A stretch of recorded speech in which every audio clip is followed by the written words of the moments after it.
are online. I call the matter of Mineral Sands Resources Pty Limited and others versus Christine Reddell and others, and the matter of Christine Reddell others and versus Mineral Sands Resources Pty Limited and others for hearing. Councils are now invited to place themselves on record. Please note that this hearing is being recorded. Thanks, Ms. Mutapo. Yes, Council. Are you are muted, Mr. Hodis?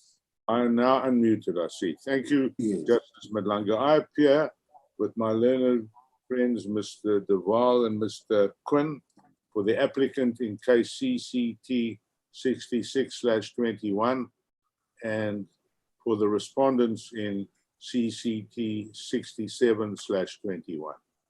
Thank you, Mr. Hodis. Please the court, I appear for the applicant for the respondent in case number 66 of 2021 and the applicant in case number 67 of 2021 with my learned friends, Mr. Budlander, Ms. Kazi, and Mr. Cohen. Thank you, Mr. Budlander.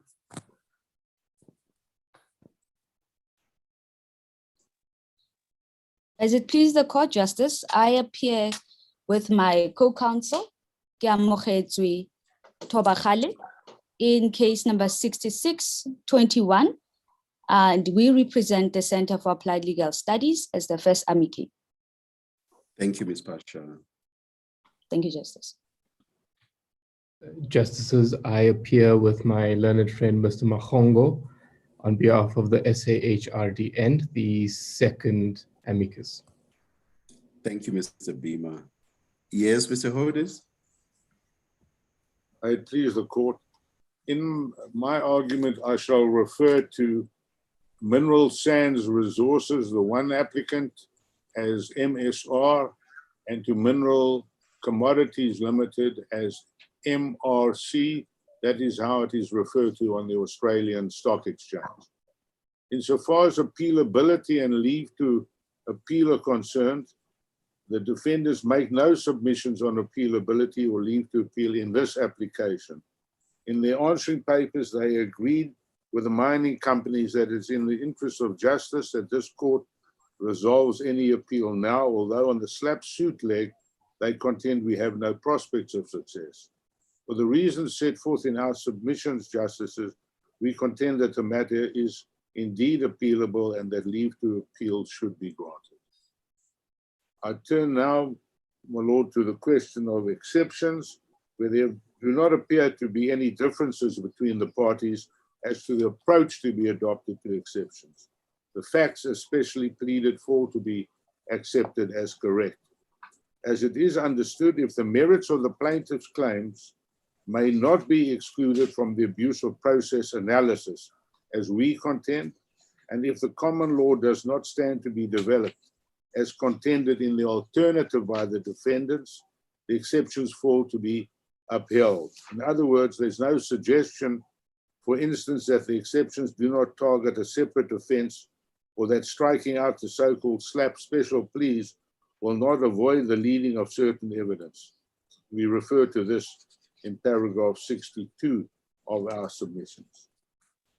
The Court of Quo referred to two decisions of the Supreme Court of Canada, both of which were delivered on 10 September 2020, what we refer to as the pond protection case, and I don't make like I know any French, but it sounds right, and Bent versus Platnick. Both dealt with the interpretation of legislation contained in Ontario's Protection of Public Participation Act, which amended the Courts of Justice Act. This legislation is aimed at addressing so-called SLAPP suits in Ontario.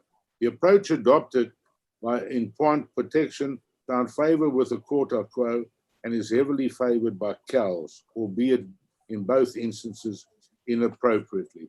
In paragraph 1 of Bent, Cote J, speaking for the majority and who also wrote the unanimous judgment in pond protection, stated, while in 1704604 Ontario Limited v. Pond Protection Association, this court recognizes the importance of freedom of expression as the cornerstone of a pluralistic democracy, this court has also recognized that freedom of expression is not absolute. One limitation on free expression is the law of defamation, which protects a person's reputation from unjustified assault. Indeed, the right to free expression does not confer a license to ruin reputations. That is because this court has likened reputation to a plant of tender growth whose blossom, once lost, is not easily restored. And as recently repeated by this court in Krelani v. SA Human Rights Commission at paragraph 74, as stated by this court in Mamabola, this does not mean that freedom of expression enjoys superior status in our law. Similarly, a unanimous court in Kumalo v. Holomisa stated that although freedom of expression is fundamental to our democratic society, it's not a paramount value. And in Laugh It Off Promotions versus South African Breweries International at paragraph 47, this court held that the right to free expression in our constitution is neither paramount over guaranteed rights nor limitless. In the Reddell matter, MSR was accused by the first two defendants of political corruption, bribery, and unlawful conduct, while the second plaintiff, Mr. Cunha, was said by the defendant to be the biggest liar and involved in bribery. In the Dlamini and Cullinan case, MRC and Mr. Caruso were accused of, on public radio, of murder and other criminal conduct, including fraud, bribery, and corruption. In the Clark matter, the defendant has been alleged to have made no less than 28 separate defamatory statements in respect of MRC and or Caruso, including allegations of murder, human rights violations globally, fraud and forgery, while Mr. Clark also described them as a bunch of crooks and manipulators. It cannot be gainsaid that these are very serious allegations indeed.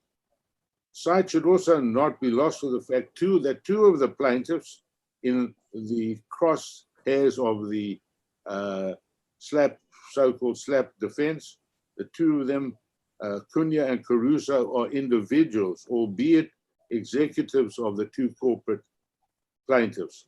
How, for example, Cunha's single claim against Ms. Kluti, the third defendant in the Reddell matter, could fall under the rubric of a so-called SLAPP suit is not explained. In several passages in their submissions, the defendants assert that the mining companies, not the individual plaintiffs, have not sought interdict, see the same result via the back door by instituting damage claims, and that the mining companies seek to achieve the effect of an interdict without meeting the requirements for such an interdict. This, the court is told, is impermissible. Why so is not stated. Why should a person, I ask rhetorically, or company who are defamed not choose to institute action instead of seeking an interdict, even if it were realistically possible to obtain one? In this regard, it's apposite to refer to the recent judgment of the SCA in NBC Holdings via Carney Retirement Fund 2021 4 SA 652 SA, where Wallace J.A. stated at paragraph 13, the ostensible aim was to prevent future publication of the same or additional defamatory statements. The interdict was directed at preventing future unlawful conduct and needed to be based on a reasonable apprehension of future harm. Absent a risk of the defamation being repeated, an interdict was unjustified. Granting a prohibitory interdict in respect of conduct that has already occurred is pointless because the prohibition relates to the future and cannot undo the past. As alluded to by the defendants in paragraph 67 of their submissions with reference to MIDI television and print media South Africa, to persuade a court to grant such an interdict is a very difficult task indeed, all the more so whereas here there was no suggestion of the various defendants repeating their defamations, and where there clearly was an adequate alternative remedy, namely a claim for damages. In paragraph 22.3 of their submissions, the defendants rely on the court or close finding that defendant's so-called SLAPP plea contained a defense, since it contained the allegation inter alia that the mining company suffered no loss, which was not in fact stated by Goliath. This allegation was not pleaded by the defendants. Then in paragraph 22.4 of their submissions, they rely on the finding by the court or quo that the SLAPP plea also disclosed a defense considering the following factors. Those were the Goliath DJP's findings. 1, the power imbalance between the parties. 2, the need for public participation in environmental debates and activism. 3, the defendants' roles in civil society and non-governmental organizations. 4, the devastating effect that the litigation could have on other activists. 5, the recognition of SLAPP suits in other jurisdictions. None of these factors was pleaded by the defendants. Then in paragraph 71 of their submissions, the defendants contend that it is impermissible for the mining companies to bring the proceedings where inter alia they allege no malice on the part of the defendants. The failure to allege malice was also not pleaded by the defendants, and it is in any event an assertion that a plaintiff is not obliged in law to plead. Then in paragraph 76.2 of their submissions, the defendants assert that the very purpose of the special plea is to determine expeditiously and cost effectively whether the suit exists only to silence critics. Only to silence critics. In paragraph 88.1 of their submissions, they contend that the law must at the very least preclude actions being brought only to intimidate people into not making use of their fundamental constitutional rights. And then in paragraph 89, they refer to litigation instituted with the sole aim of silencing public criticism regarding environmental issues. Now, nowhere do the defendants plead that it was the sole aim of the plaintiffs to silence public criticisms regarding environmental issues, and nowhere do they plead that the suits were brought only to silence critics in regard to environmental issues. Mr. Hodis, Mr. Hodis, the 10 minutes is up. Colleagues may now put questions to you, but please do continue with your argument. Thank you, Justice Madlanga. Excuse me, Mr. Hodis. I need to take you back to the preliminary issues relating to the appealability. You make the point that the defendants do not seriously make the point about this. As we all know, the defendant put up a special plea. You accepted. The High Court upheld the exception on the basis that the defense that has been put, or the special plea, it's a good defense. And it listed all the 5 factors that you have just now enumerated. What I want to establish from you is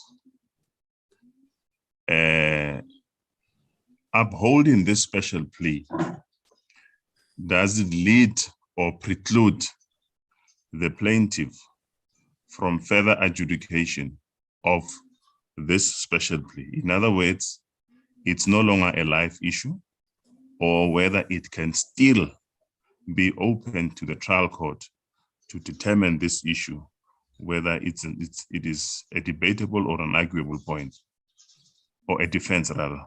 And if it is so, and taking into account the requirements set out in Zweni, does the plaintiff meet those requirements or not? Could I deal with the first point first? Could I take the court to page 309 of the record? Volume 3. This is the judgment of the court a quo.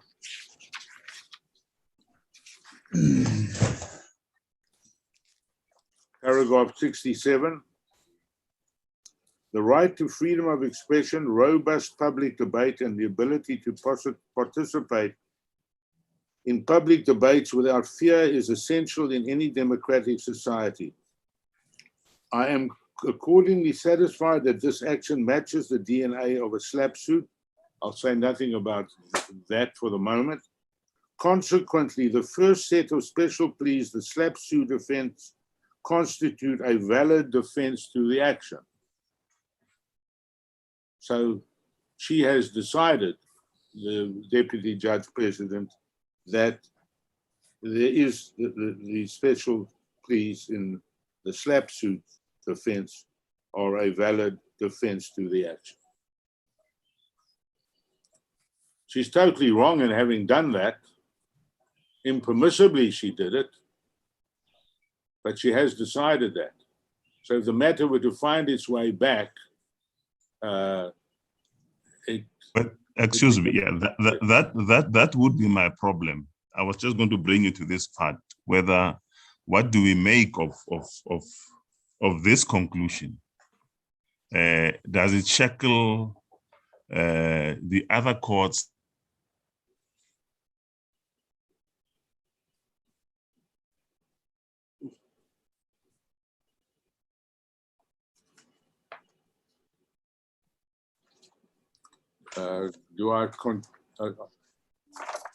Well, I need your comment.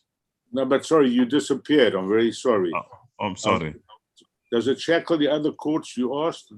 Does it shackle the other courts, the one that has to deal with the trial when this defense it would be raised? Assuming you had done nothing about it and you said we're going on for trial. Yes. Would you be shackled going forward because of this finding? Well, that's quite I'm sorry, it's an interesting point, because there is a finding made which she wasn't called upon to make. She wasn't asked to uphold or not the first set of special pleas, but she has made that specific finding, and for that finding, the first set of exceptions is dismissed, because the special plea constitutes a valid defense. I would dearly I would dearly hate to appear before a judge in this Cape Town division and tell another judge, sorry, Justice so-and-so, you're not bound by your DJP's finding that this constitutes a valid defense. She's made that, and we could very well, the other side could very well argue res judicata. That is one of the difficulties in the matter. And Mr. Hodis, Yeah, sorry, could I just finish an answer if I may? Yes, please do. Please do. I thought you had finished. I thought I had finished, but my friend, Mr. Dwal, gave me a note. Of course, okay. That means that would mean that at the stage of the special plea, if there were to be a separate hearing, or even when it were argued, there would be no consideration given to the merits. And that would clearly be anathema.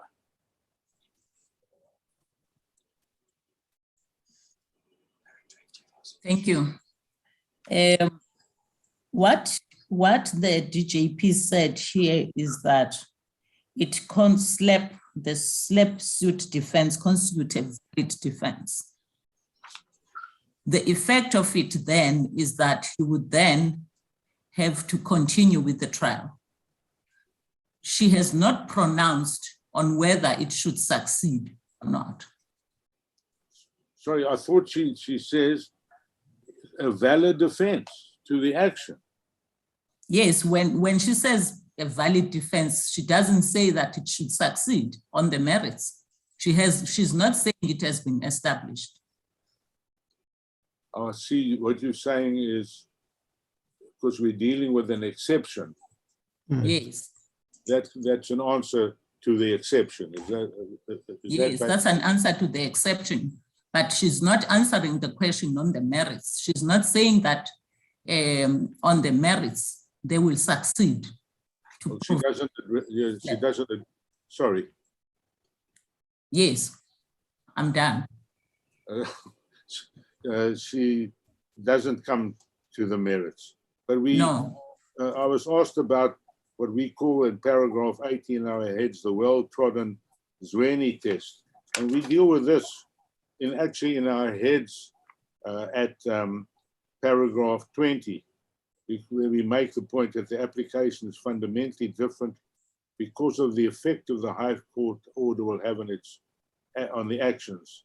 It found that our common law recognizes a SLAPP defense to an action for defamation, which requires no consideration whatsoever of the merits of the claim, and we adumbrate on that, and we make the point at 21, the order of the High Court is appealable on the Zweni test, but in any event, the interest of justice favor the granting of leave to appeal, and we make the point that we refer you to O'Regan in Kumalo and Olamisa, and in that case, the High Court dismissed the exception when where the defendant sought to accept the plaintiff's particulars for failing to plead falsity, one of the features here. In granting leave but dismissing the appeal, that's not the question, just in granting leave, Justice O'Regan, with whom the remainder of the court concurred, held that the outcome of an appeal on the exception, therefore, will be determinative of the matter in which the trial is conducted in the High Court. The same considerations we contend apply with an even more significant potential impact in the present instance.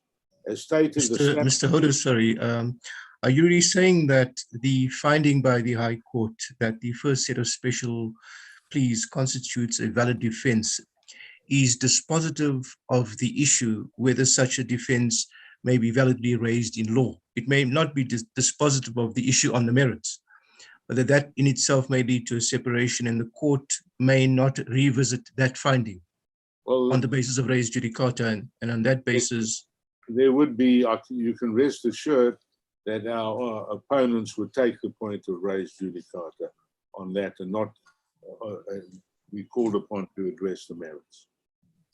But it could be, and I don't want to over egg the pudding, that it could be suggested that this is said in the context of an exception, and that is an answer. But on reconsideration, just rereading it, the first set of special pleas, bracket, the SLAPP suit offense, bracket, constitute a valid defense to the action. Mm. That's what she says.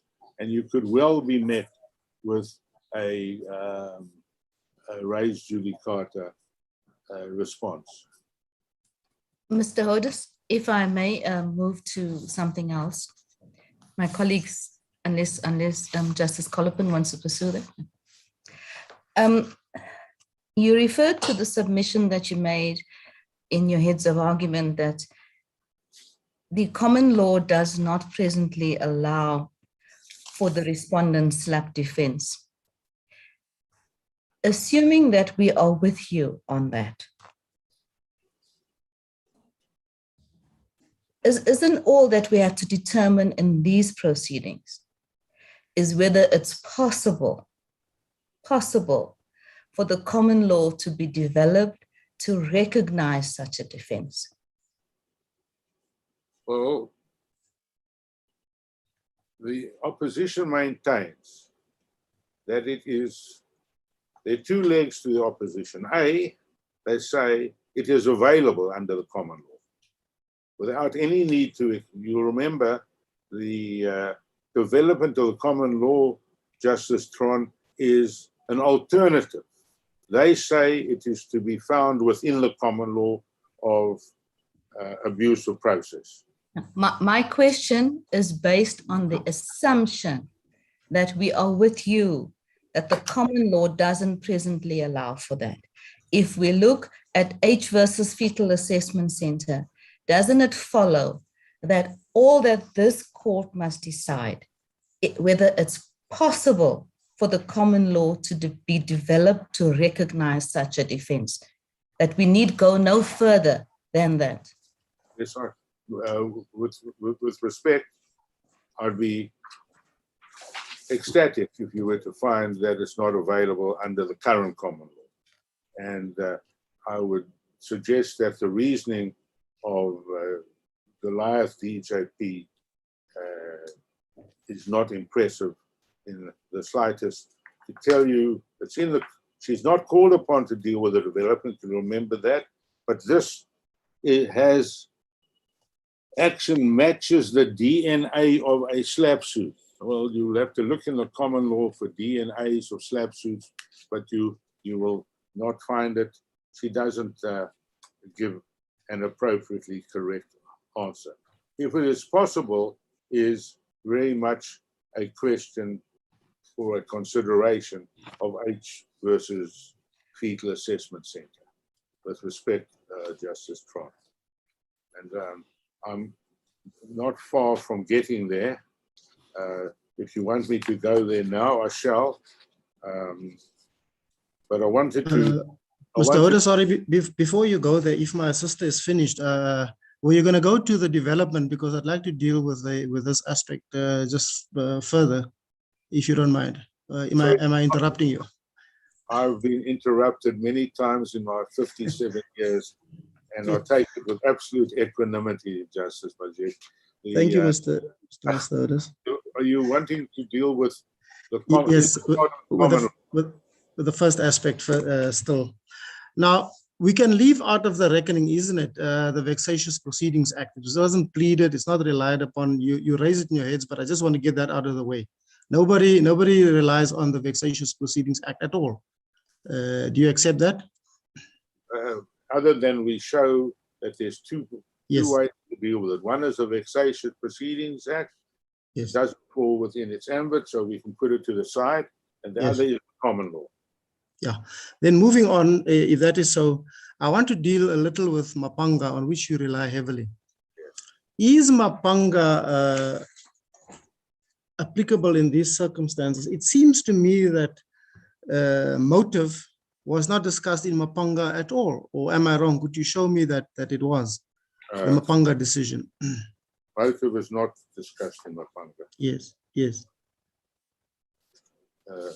You are correct there. Yeah. But it does not mean, if I can just find where we unpack that for the moment. Yes, that was what I was going to ask next. If you could explain to me why, I mean, I've read your heads, they are very detailed, but I just can't fathom why you say Mapanga applies in these circumstances. It defines what a defense of abuse of process is concerned. I don't want to, Mr. Justice Unterholzer some years ago in a matter I was against him, accused me of reading a bed at book time story, a book at bedtime story by reading from my heads, but I need to take you to our heads of paragraph 46, page 21.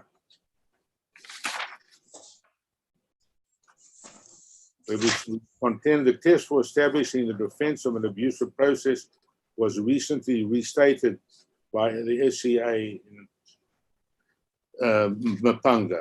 It was firmly established by the South African common law long before the advent of the Constitution that the Supreme Court had the inherent power to regulate its own process and stop frivolous and vexatious proceedings before it.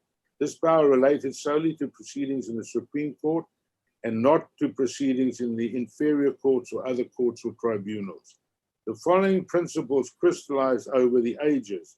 It had to be shown that the respondent had habitually and persistently instituted vexatious legal proceedings without reasonable grounds.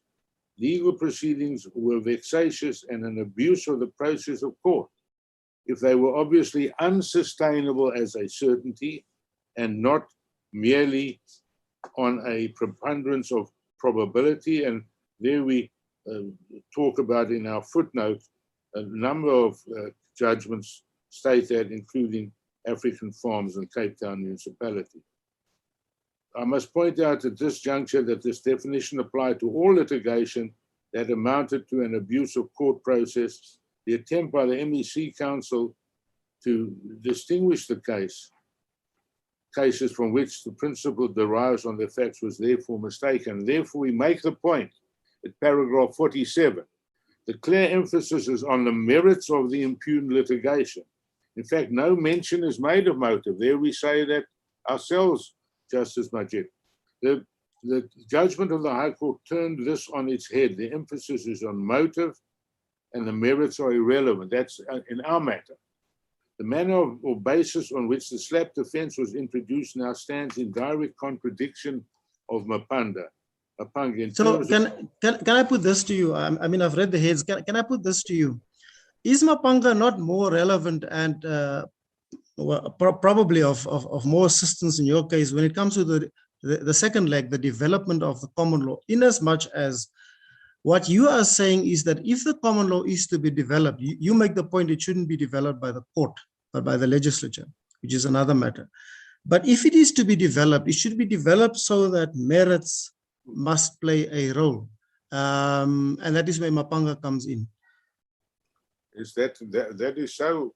I with the greatest respect, adopt what you say, Justice Majid, on the development argument. Yes. We contend as we advert to the, it was referred to by the SCA in Mapanga, the appellant's mainstay argument was on the common law, and as such, directly in issue was the prevention of litigation on the basis that it was an abuse of process under the common law. Yes. I use both arms and I adopt Mapanga and impress upon you Mapanga on both legs. Yeah, I want to just conclude for now on this by saying that if we are to adopt what you contend, it would mean that there would be interlocutory proceedings, almost like a trial within a trial, where the merits would be fully canvassed just to decide the SLAPP defense, and then there would be a ruling as in a trial within a trial, or let's say admissibility of statements, and then move on to the trial proper and deal with the same issues again. Is that what you postulate? Definitely not.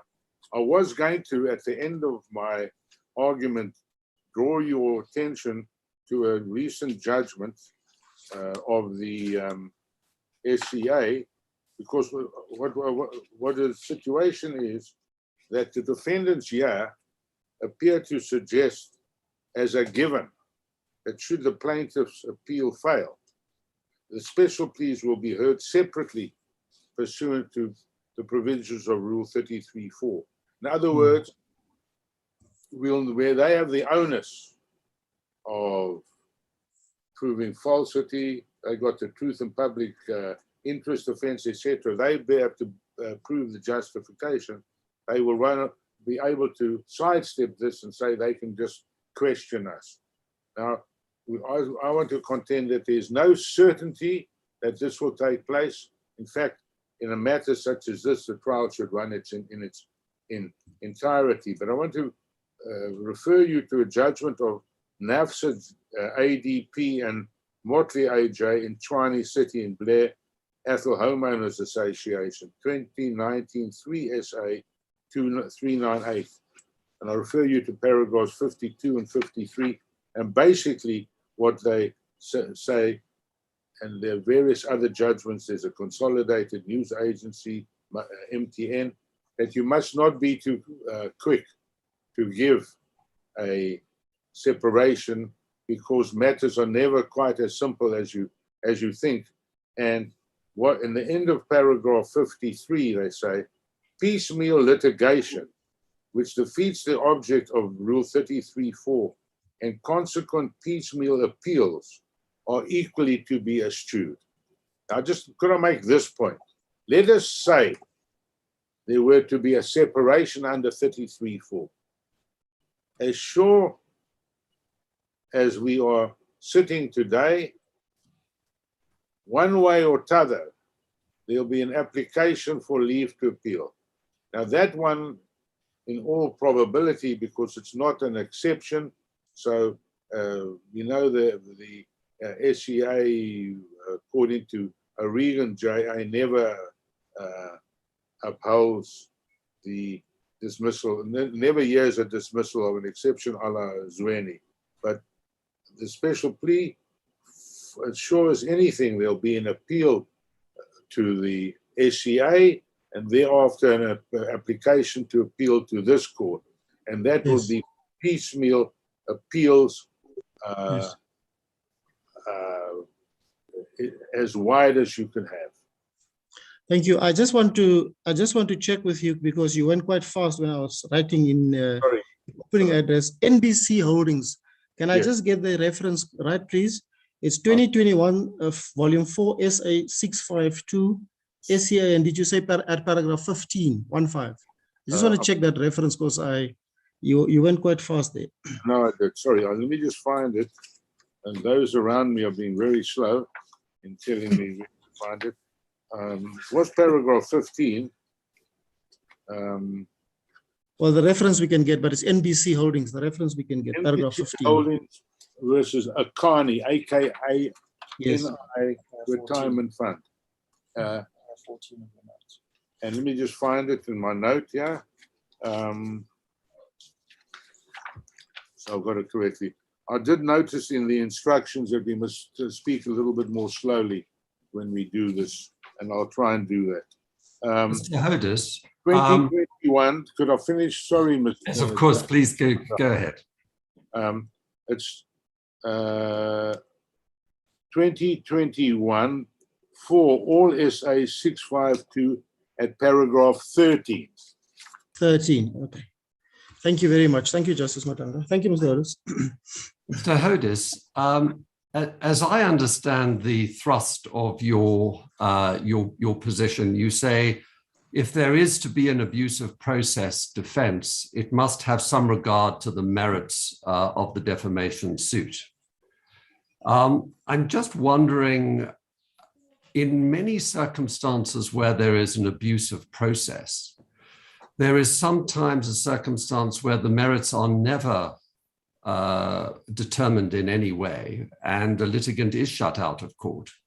So, for example, if there were repeated dilatory conduct, such as to amount to an abuse of process, the court may ultimately, in an extreme case, dismiss the matter without regard to the merits. Just wondering how you see the relationship between abuse of process cases which never get to the merits, and why in this particular case, the merits must be relevant to an abuse of process defense. Yes, I'm just trying to think of situations. If my memory is right, I think in Hudson versus Hudson, there was a attempt to raise an exception at the last minute to get a postponement. So, yes, they're usually extreme cases of some out and out abuse, and the court says, well, this is such flagrant behavior, we're simply not going to countenance the suit any longer. I wonder whether that would have a result of a dismissal or a striking from the roll, as you have in Lawyers for Human Rights versus the Minister in the Presidency. That you'll remember was struck from the roll for an abuse of the urgency provisions in the rules. Well, I think what I'm asking is, conceptually, do you accept that there can be circumstances where procedural abuse can rise to such a level that a court will simply throw out a case without regard to the merits? And why is your case different, is I think the thrust of what I'm asking. I'm going to say to you, Justice Winterhalter, that I'm going to, as they say, if you don't mind, take that under advisement. Let me work on it in my subconscious, and I shall come back to you. I do not have an immediate answer. Let me be frank, and I just would like to think about it as I go along. If that's in order. Please do so. Come back when you're ready. Mr. Hodis? And I may get a white stick from Mr. Duval, who may come across with some assistance. Mr. Hodis? Oh. There was a question earlier about remedy. I know that you said you would not prefer to go to the route of the extension of the common law. But say we are with you on the first leg of the inquiry, that the SLAPP suit as it's presently stands is not accommodated under the common law. Now, if we follow the fetal assessment judgment that says it's not impossible to develop the common law, what would be the appropriate remedy under the circumstances? In other words, should this court develop the common law, or should that be something that would be in the remit of the High Court to do so? For sure, we suggest that this court, under no circumstances in this matter, should develop the common law. And what we contend very strongly, if this court comes to a conclusion that there is need for a SLAPP suit type remedy, then it must be left to the legislature. And we say that with the greatest of respect. There's great reliance placed by CALS on front protection. The defendant, for some reason, relies on the Ontario Court's judgment and not the Supreme Court of Canada's. Though that case, and also Bent versus Platnick, rely on detailed legislation, it would not be appropriate for this court to develop the common law to cover what is in pawn protection, which, interestingly enough, Justice Goliath says she accepts the reasoning as correct, which is a bit amazing that she says that a judgment or interpretation of an act in Canada is correct, where, yeah, we're not dealing with an act. And my learned friends for the Reddell parties, the respondents in my appeal, rely on a case called Klepper versus Lullam, which is in the Ontario court. That, again, deals with SLAPP legislation, but I made a note here somewhere, and that is to the effect that the merits there are taken into account. They find under Articles 51 to 54 of the Quebec Code of Civil Procedure, the merits play a role. The phrases like clearly unfounded, justified in law, and we have there a judgment which is based solely on interpretation of legislation. Have I answered your question? So what you're saying, Mr. Holders, even if the defendant were to raise this point in the High Court, you would be opposed to the High Court deciding the question of the development of the common law. Is that what you are saying? Absolutely. That we are suggesting in the circumstances of this matter, because you will remember the respondents in their submission say it must be, the development must be cut out to make provision for the circumstances of this case, which I would suggest is slightly unusual in that one would require, I would contend, for development of the common law in matters of wider import. But that's what we contend there. Have I answered your question? Thank you. The one last point that I wanted to raise, I'm not sure if I followed you on the question of motive. Is it relevant in the abuse of process doctrine or what? Or Absolutely. are you, yes? We say motive is relevant. Motive is or can be relevant ultimately. But you Not, no, as one of my learned friends says to me, but not determinative. And they say it is determinative alone. Ulterior motive constitutes abuse of process. That's what they incorrectly contend, Justice. So in your case, it would be motive plus the merits must be also be determined. Well, on the pleadings, they take the point of motive. So that would have to be considered, but that would have to be considered with the merits. I still have to think about Justice Unterhalter's question, but I will keep it in my subconscious as we go along. Sorry, Thank you, Mr. Mr. Hodis, may I just ask you? Sorry. Okay, Leah. Thank you. I have two questions, and they also follow up from the questions that were posed by Justice Mkhandla and Justice Majid as well. If we can go back to Mapanga,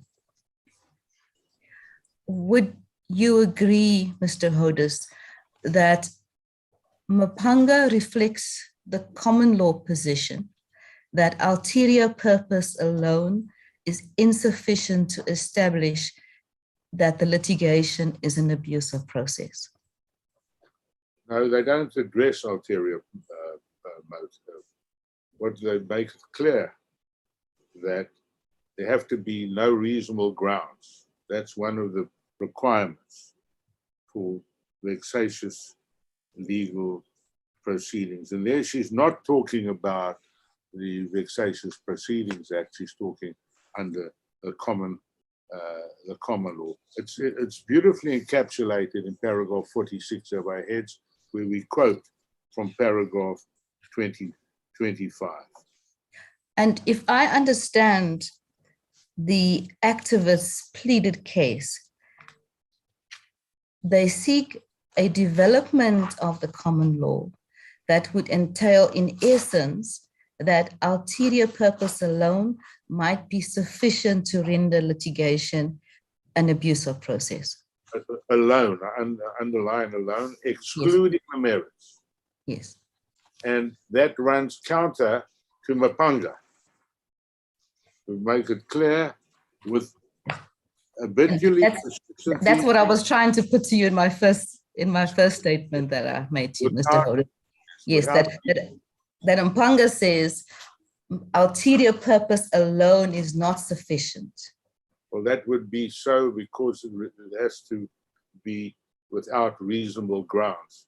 Yes. Now, my last question, Mr. Hodis, is why does your client submit or contend that it is impossible for the common law to develop in the way that the activists seek it to be developed? The activists, we are told by the SAHRDN, I hope I didn't leave out one of the letters of the alphabet, that there must be a discrete SLAPP defense. What is the defense? That we're not told. That's firstly. And we are told, and I'm sorry if I can just widen it a little bit. Let's go to SAHRDN for a moment. They take us to info notes, United Nations reports of rapporteurs, etc. And they talk about very victimization. We know in the Amazon forest, people are assassinated. They are activists. There are terrible things that are done. There's criminal defamation is used against activists, etc., etc. Some of it is mentioned in our response to the SAHRDN.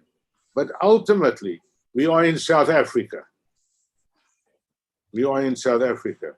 I did mention in passing that I've been practicing for 57 years. In that time till today, I have not noticed a proliferation of SLAPP suits in this country. They are the litigation, the legislation that's passed in the provinces, the few provinces in Canada, some of the states in the United States of America, results from a proliferation of SLAPP suits. That is foundational to what our opposition say, and we contend, and what the Amicus say, and we contend that in this country there's no call for it. If there is a call for it, that very, very distinctly needs the attention of the legislature. And there hasn't been a similar situation, if I may mention it, as in the children's case, the one about the bread, where what happened there was a law commission had dealt with it. They drafted a bill. There was a judicial commission of inquiry who made recommendations. The legislature did nothing about it. There's nothing before you on the facts, not be told by the experience of CALS, etc. What are the facts on the ground in this country?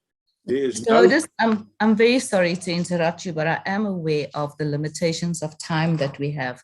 My question is simply this: why is it impossible in South Africa for the common law to be developed as contended? And the question is not whether this court should develop the common law here, now, and today. The question is, why is it impossible for a process to be started to develop the common law, whether that process be in the High Court or with the Law Commission? But why? What are the arguments that support the contention that it is impossible for the common law to be developed? Justice Theron, that's the question is not to be linked at all with should that take place. Is there a call for that to take place? Because, and I don't want to be repetitious. If no, my question, Mr. Hodes, my question is not linked to whether it should be developed. My question is, why is it impossible for it to be developed?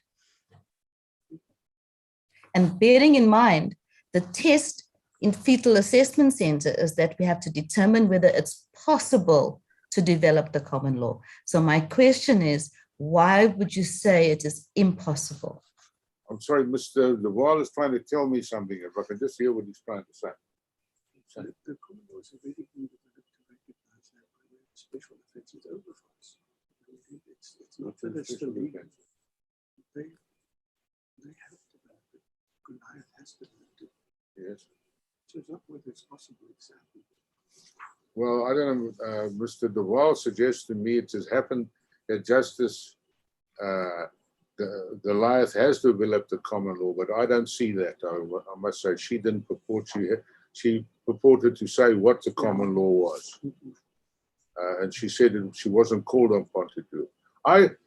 On reflection, I don't know that it is impossible. I can't say, taking into account fetal assessment, that it's impossible. It would be quite a difficult procedure to do it. But I emphasize, and I'm sorry to come back, should that be considered, there's no call for it to be considered. There is no need for the common law to be developed. That's the first contention that we make. Thank you, Mr. Hodes. Thank you, Justice Mhlanga. Mr. Hodes? Sorry. Yes, Mr. Hodes, on the point you make about the SLAPP defense having been introduced by way of legislation in other jurisdictions, the defendants or activists, as one of my colleagues has referred to, There's Mr. or Miss Kudo. I must just mute, please. Please Justice mute. Malanga. Please mute. Mr. or Miss Kudo, please mute. He's outside his That's the mother to our attorney who's lying in hospital with nothing else to do, I think. Thank you, Mr. Hodes. So I was saying the defendants or activists meet that argument by saying a similar argument was raised in respect of the development of the common law in the case of class actions. It was said elsewhere this has been done by way of legislation, but that did not stand in the way of our courts. What do you say to that, Mr. Hodes? I adverted to it, albeit a bit succinctly. I just want to see, I've got a note I made on that. What I did say, or would like to say, just give me the pad. Okay, thank you. My apologies if you touched on it. No, that's the one. They rely on trustees for the time being of Children's Resource Center Trust and Pioneer Food, in order to counter our argument that it is best left to the legislature to regulate SLAPP suits. This overlooks some important features of that judgment, Justice Madlanga, which distinguish it from this application, which I made. As appears from paragraph 15 of the judgment on which the defendants rely, the Law Commission prepared a draft bill addressing the procedures applicable to class actions. Parliament, however, had not yet acted on the Law Commission's recommendations or those of a Judicial Commission of Inquiry, which made a similar recommendation. Wallace J.A. then stated, "We are thus confronted with a situation where the class action is given express constitutional recognition, justices, that's in under 38C of the Constitution." And then he adds, "but nothing has been done to regulate it. The failure, that's a failure by the legislature to pass appropriate legislation dealing with this topic leaves us little alternative in the face of the constitutional endorsement of class actions." They found it almost a situation of desperation, whereas here there's no suggestion that there's been ever any call by anybody other than those that are called by some of the justices activists for this, and they are not calling for legislation. They are actually asking for this court to develop the common law. Thank you. My next question relates to ulterior purpose and whether it should ever have the effect of non-suiting a litigant without getting into the merits. In volume 3 at page 239, here's what the defendants plead, or at least in one of the matters. The plaintiffs claim damages of 1.25 million rand against the individual defendants. That's one. Two, they do so even though, 2.1, they do not allege any patrimonial loss. 2.2, they do not allege that the alleged defamatory statements concerned are false. And 2.3, they do not honestly believe that they have any prospect of recovering the amount of damages claimed from the defendants. 3, the plaintiff's action is brought, and this is very crucial for purposes of my question, even 2.3, which I've just read. The plaintiff's action is brought for the ulterior purpose of discouraging, censoring, intimidating, and silencing the defendants in relation to public criticism of the plaintiffs. And 3.2, intimidating and silencing members of civil society, the public, and the media in relation to public criticism of the plaintiffs. Now, my interest is, if, as we must do in exceptions, accept all of these allegations to be true, what is the claim that the plaintiffs have on insisting that merits must still be dealt with regardless of the fact that we are doing this to censor, we are doing this to intimidate, we are doing this to silence? Just what claim do they have to say, let the merits be determined? What is the functional value of it all?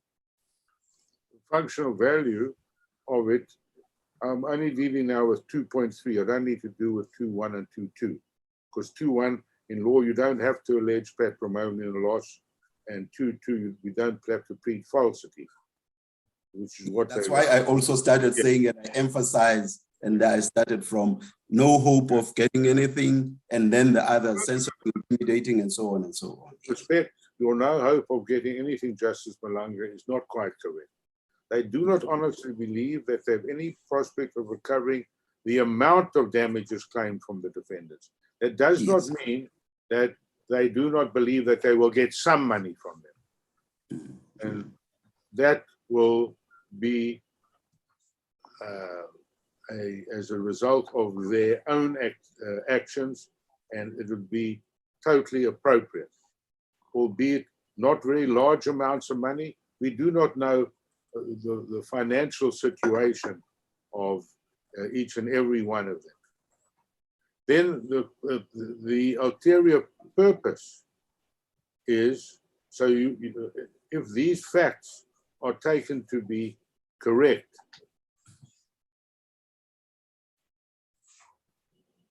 yes, starting from the lack of an honest belief, yes, of recovery. That is not that could not be dispositive.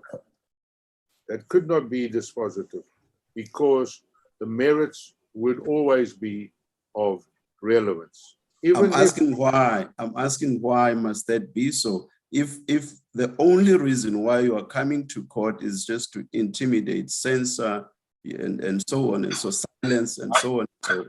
I've made the point before, Justices. It's not pleaded it's the only reason, and we maintain it's not the only reason. We may be intimidating them on these facts. It's quite interesting, because what is stated and are argued on that basis, or these are really inferences and not real facts, but we're arguing it as if they are facts. That's not the only reason. The overarching reason is that we have been assailed in our pharma, and we want recompense. And we're not limited to just these. If it was said the only reason, I'd have to deal with that, but I have already argued to you that they have not pleaded the only reason. So we do need, we are entitled to continue to address the merits which should be. Have I responded to Justice Madlaga? Yes, Mr. Hodis. Mr. Hodis, your hour is up. Do you want more time? If so, how much more? No, I'm going to accept my hours up. Other than I did promise Justice Unterhalter, I'd come back to him. And my subconscious, together with my white stick on the right, have come to my assistance. If I could deal with Justice Unterhalter. Excuse me, Mr. Hodis, before you get to my brother Justice Unterhalter's question, I just want to find out something. At what stage, if any, will a determination be made that the suit is pursued with an ulterior motive or purpose? Would that be a question that could be determined at an exception or special plea stage or not? Never been, sorry, let me go forward. And would the question of quantum of the claim have any bearing at all on those factors or indicia to determine whether this would indeed qualify as a claim that is intended to censor, intimidate, or silence? I just want to know, as a court dealing with that plea, what requirements or factors would assist us or a court to come to that determination? A determination on what ultimate point, if I may ask, Justice? On whether there is an ulterior purpose or an ulterior motive which is calculated to amount to an abuse of the process. Well, let me put it this way, because I can't run away. There is a judgment, but it doesn't really relate to what we're talking about. Steele and Morris versus the government of the United Kingdom. It's referred to in their heads, and I have no doubt my learned friend, Mr. Duval, will deal with that on the second leg of this matter, in which they found, bearing in mind inter alia, there was no legal aid for these two plaintiffs, two defendants, who McDonald's litigated in court for 367 days or something, or all that, over several years, that the quantum awarded was disproportionate, but not the quantum sought. I just need to mention that to you. We know, and every day you read in the papers, this politician is suing for 2 million, and that politician, and people are suing. Here we have allegations of murder. More egregious than that, not likely well, that's what it's going to get. So in that one, I think we're suing 500,000. Now, how can that be suggested? We don't know what a court will give, by way of example, but we have ourselves made the point that our defamation awards are low with reference to an SCA judgment. But the fact that we're arguing and claiming X can never be suggested is indicative of an improper ulterior motive. You're asking the court to give you as much as they think it is worth. That's what we're asking for. We do know that you can often get less than you're asking. But leaving aside Clark, where he's got all these various defamations, it can't be a suggestion that this has got anything to do with ulterior motive. Have I dealt with that sufficiently? No, you have. Thank you very much. Thank you. Sorry, Mr. Hodges, can I just... Mr. Hodges? My sister, Justice Chikri, may I ask, my brother, Justice Kolab, wanted to come in a while back, my sister. Oh. Please, yes. Okay. That's okay, Justice Matlanga. Thank you. Thank you. Just 2 brief points, Mr. Hodges. I think we've been speaking of motive and ulterior purpose interchangeably. But I think Presiding Justice Matlanga clarified that, because what really is at issue here is the ulterior purpose. And NDPP versus Zuma reminds us that an improper motive may be permissible, but an ulterior purpose may not be permissible. Sorry, I don't know. Okay, and so in the context of a criminal prosecution, our courts have said that an ulterior purpose would not be permissible, irrespective of the merits, because it would breach the principle of legality. Now, my question to you is, in the context of a prosecution for a defamation suit, why would, an ulterior purpose would breach the integrity of the judicial process? It's not just limited to the parties. And why should that not be capable of determination without regard to the merits, as happens in many cases? I mean, a claim of prescription is dealt with exclusively without regard to the merits. And to that extent, an ulterior purpose doesn't only impact on the parties, but on the integrity of the judicial process and the whole constitutional design. Is that not a sufficient cause to justify it being dealt with discreetly? What do you say about that if we are called upon to develop the common law, that there are similar threads in our jurisprudence? Yeah. Sorry, I misunderstood understand you, Justice Colopin.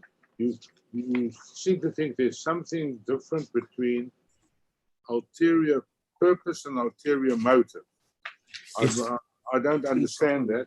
Huh? Okay, can I explain briefly? It's understood that the motive is what prompts an act. So what motivates you to act, and the purpose is what you ultimately wish to achieve. And that was the distinction made in NDPP versus Zuma, where the court said, well, motive is irrelevant, but ulterior purpose is what concerns us. And my understanding is that the jurisprudence around SLAPP suits that has really developed around ulterior purpose. But sorry, yeah. Justice Colopin, such jurisprudence that exists anywhere in the world is based upon an interpretation of legislation. And that... Sorry, Mr. Holders, I'm referring to our own jurisprudence that distinguishes motive and purpose. Well, I must confess, I'm thinking about it. You're going to show me something. This is from the whole case is about motive. As pointed out by my learned friend, Mr. Quinn, the whole case is about motive, and you can see paragraph 36 of our learned friend's heads. But we refer you to NDPP and DPP. We refer you to Zuma. There we're talking about motive being irrelevant. Now I don't know of any case that says it's okay to have an ulterior purpose. What we are taking you to is NDPP versus Zuma. The best motive does not cure an otherwise illegal arrest. The worst motive does not render otherwise arrest illegal. Taking you to the DA and acting DPP, we take you to Schreiner JA in the cases upon which Harams relies. But at the end of the day, we say in our law, as it exists now, ulterior motive does not per se constitute an abuse of process. And your distinction, Justice Colopin, does not appear in the NDPP versus Zuma case.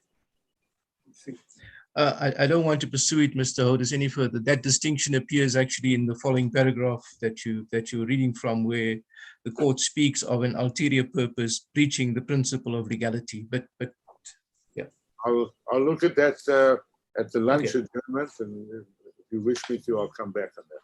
Thank you. Thank you. Now I've got to, if I may, deal with. Sorry, Justice Cheeky wanted to ask me something.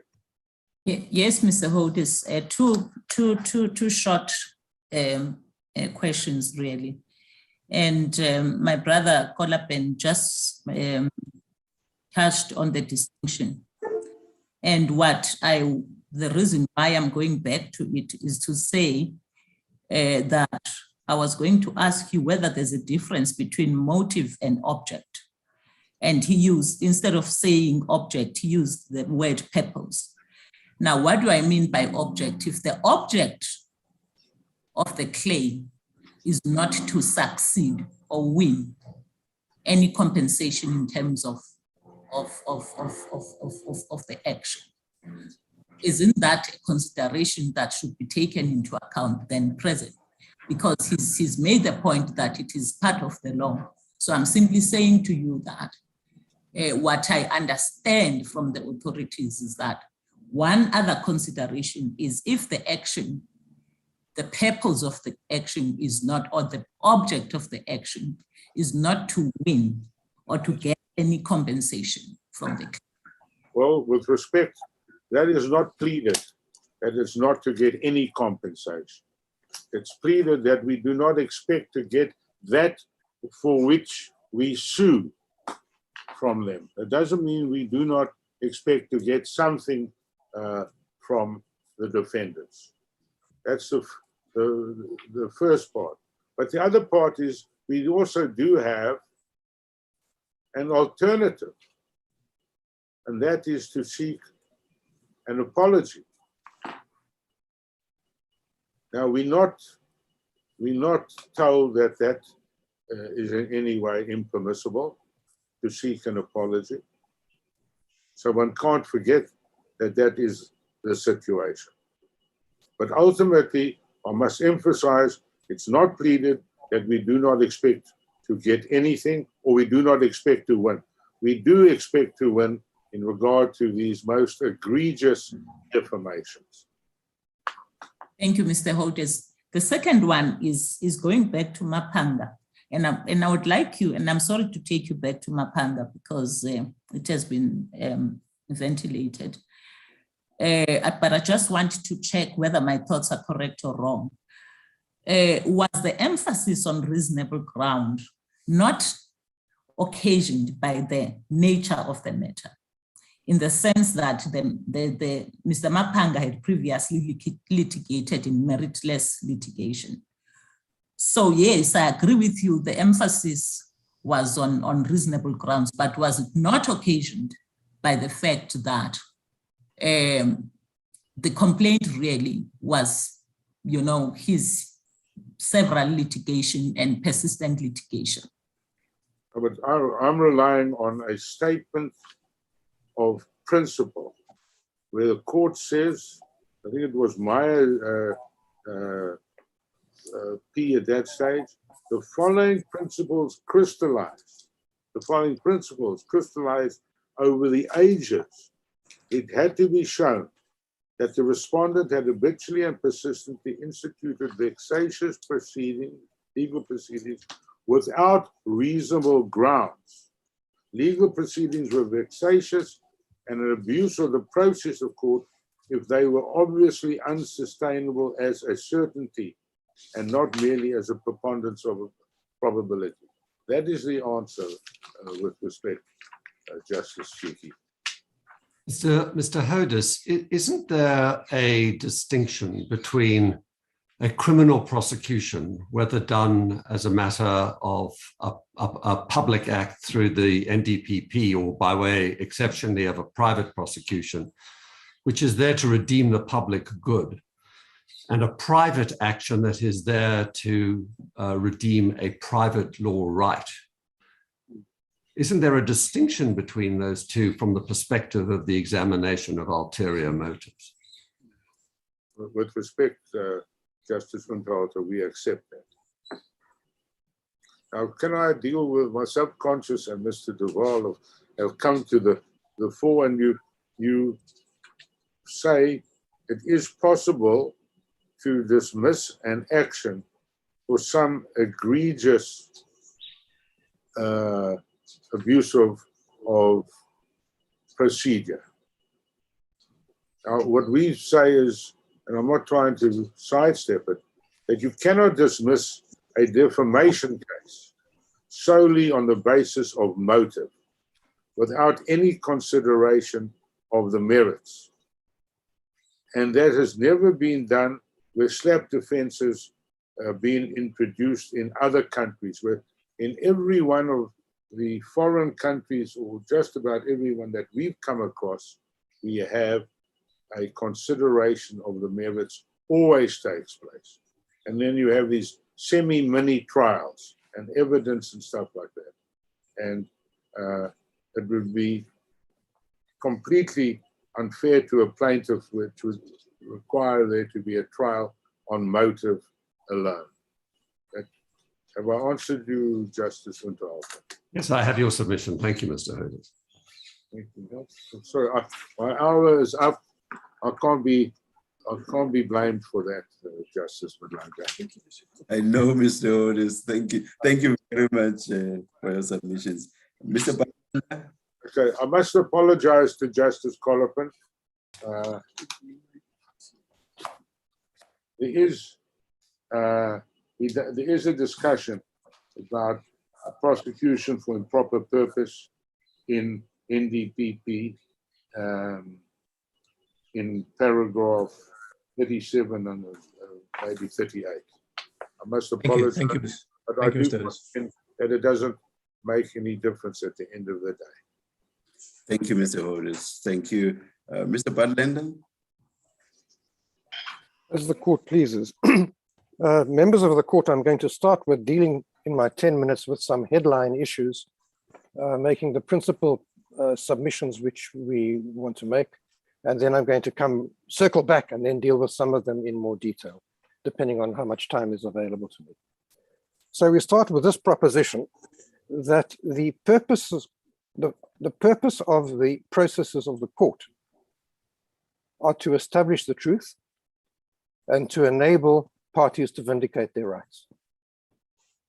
And we make the submission that it is an abuse of those processes of court to use them to achieve other ends, an ulterior purpose. And with respect, we respectfully adopt what Justice Colopin has said. Purpose is a more precise word than motive, and it's purpose that is alleged in the pleadings, ulterior purpose, not motive. We say it's an abuse of the process of courts to use it to achieve other ends or an ulterior purpose. And critically, I'll come back to this, there are many different forms of abuse of the process of court. One of them is vexatious litigation. Another of them is litigation for an ulterior purpose.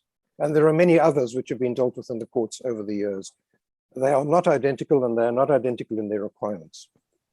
So the first question before the court we submit is this: can it be, not is it, can it be an impermissible abuse of process, an impermissible abuse of the process of court to institute a series of defamation actions for the following ulterior purposes: to censor, intimidate, and silence the defendants, to censor, intimidate, and silence members of civil society, the public, and the media, and to prevent public criticism of your activities on the grounds that they may cause environmental damage or damage the land rights of a rural community.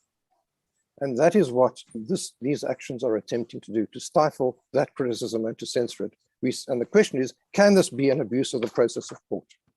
We submit that this fairly squarely falls within the doctrine of abuse of process. The second point is this: the doctrine of abuse of the process of court was developed by the courts themselves to protect their process. And so the question becomes this: if the doctrine does not include initiating proceedings of the kind which I've described, should the courts then develop the doctrine to include that form of abuse of process? And we submit that the courts should do so. A learned friend has fairly conceded to Justice Turan that it's not impossible for the courts to do so. And that, with respect, is the end of the objection or the exception to the alternative special plea, because that is a matter which can and should be determined by the courts. We submit that the courts will not permit the exception procedure to be used to determine this question, even if somehow it remains after that concession, because as the courts have said in DZ, this court said in DZ and in Fetal Assessment Center, the development of the common law is fact specific. To decide whether the common law should be developed, and if so, how it should be done, the courts need facts. Development of the common law doesn't take place in a theoretical vacuum. First, the facts need to be established, and then the court should consider whether whether the common law should be developed, and if so, how, in the light of those facts. And so we submit that an exception is wholly inappropriate to the alternative special plea. It shouldn't be dealt with by exception. As to the question of motive or purpose, the plaintiffs blow hot and cold on this issue. Sometimes they say motive is irrelevant. Then they say, you can decide the case on the basis that it might be relevant. And I refer in this regard, I'm not going to take the court there, to paragraphs 51 and paragraph 51 of our learned friends' heads of argument. And then there's a further paragraph just after that, if I can just get the number, 51 and 53. They do say that motive is irrelevant, but they say that you might be able to consider it on the basis that it is relevant. The plaintiffs then say that the doctrine of abuse, as in all the cases which we've identified, applies only to steps taken during litigation and not steps taken to initiate litigation. And that's a large part of their attempt to get around the numerous cases on abuse of process. We submit that this is quite wrong. The authority is against it, and logic is against it. The plaintiffs do not explain why it can be an abuse of process to issue a subpoena for an ulterior purpose, but it can't be an abuse of process to issue a summons for an ulterior purpose. The distinction clearly is with respect unsustainable. The plaintiffs then say, and this is a large part of the argument which is made, that the claim of abuse of process can only succeed if the action itself is without merit. And we say that is quite wrong. That is the position when the alleged abuse takes the form of frivolous or vexatious litigation. In those cases, the first question the court asks is, well, does this litigation have any prospect of success, or is it unsustainable? If not, then it can be frivolous and vexatious. But it's quite different when the abuse takes the form of, for example, issuing a subpoena, or in this case, issuing a summons. In those cases, the merits of the action, the main action, are not necessarily part of the question. They may be. They may get brought into the balance at a particular case, on particular facts.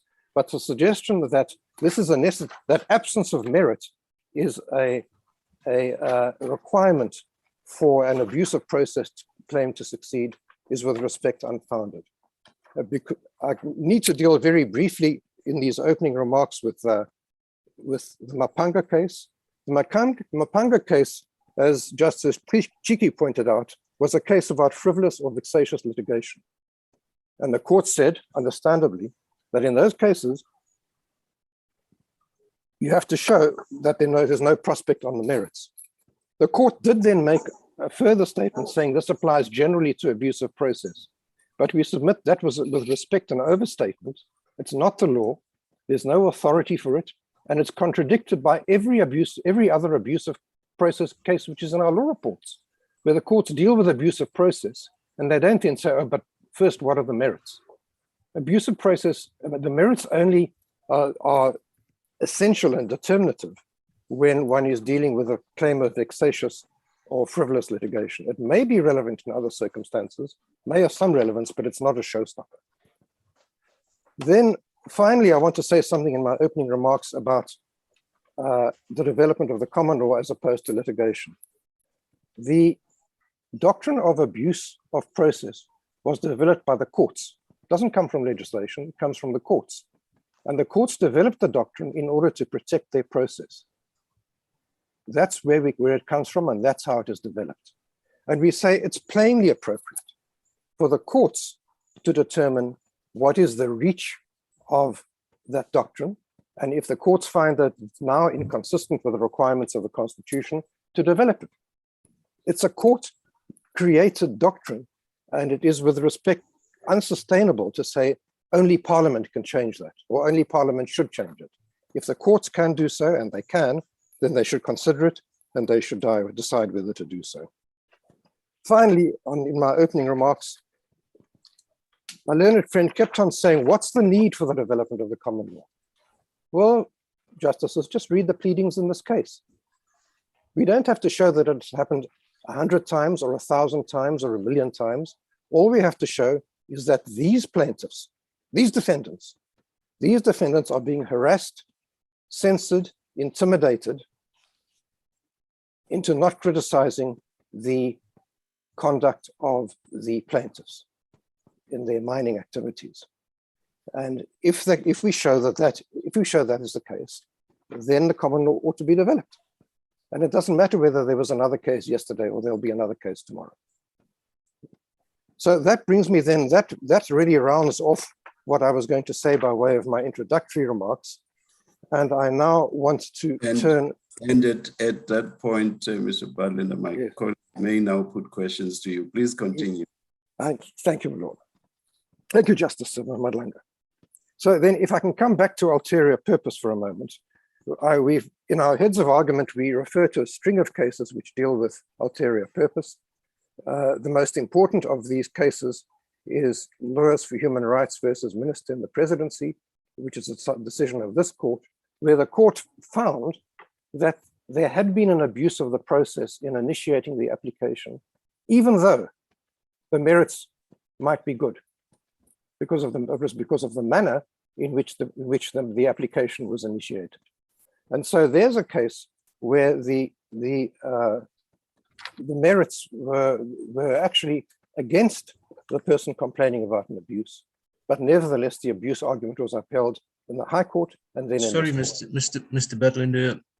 I think from what you say, one must readily accept the argument that one can determine certain types of abuse cases purely insulated from merits. But there may well be abuse cases where the determination of whether there's abuse or not may be rendered rather difficult without an interrogation of the merits. And so if one accepts that distinction, as you seem to be willing to do, how does that translate into a SLAPP defense then being elevated to a standalone defense distinct from the merits?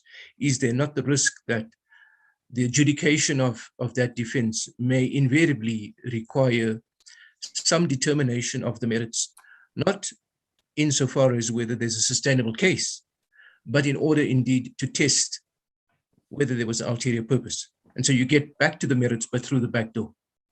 Yes, that is a difficulty, Justice Colopin, and it does raise the specter of a double trial. First, a mini trial on the special plea to decide whether the special plea is sustainable, and then a trial on which deals with the merits, and then a trial on the merits itself. The answer with respect is that it depends on the facts of the case.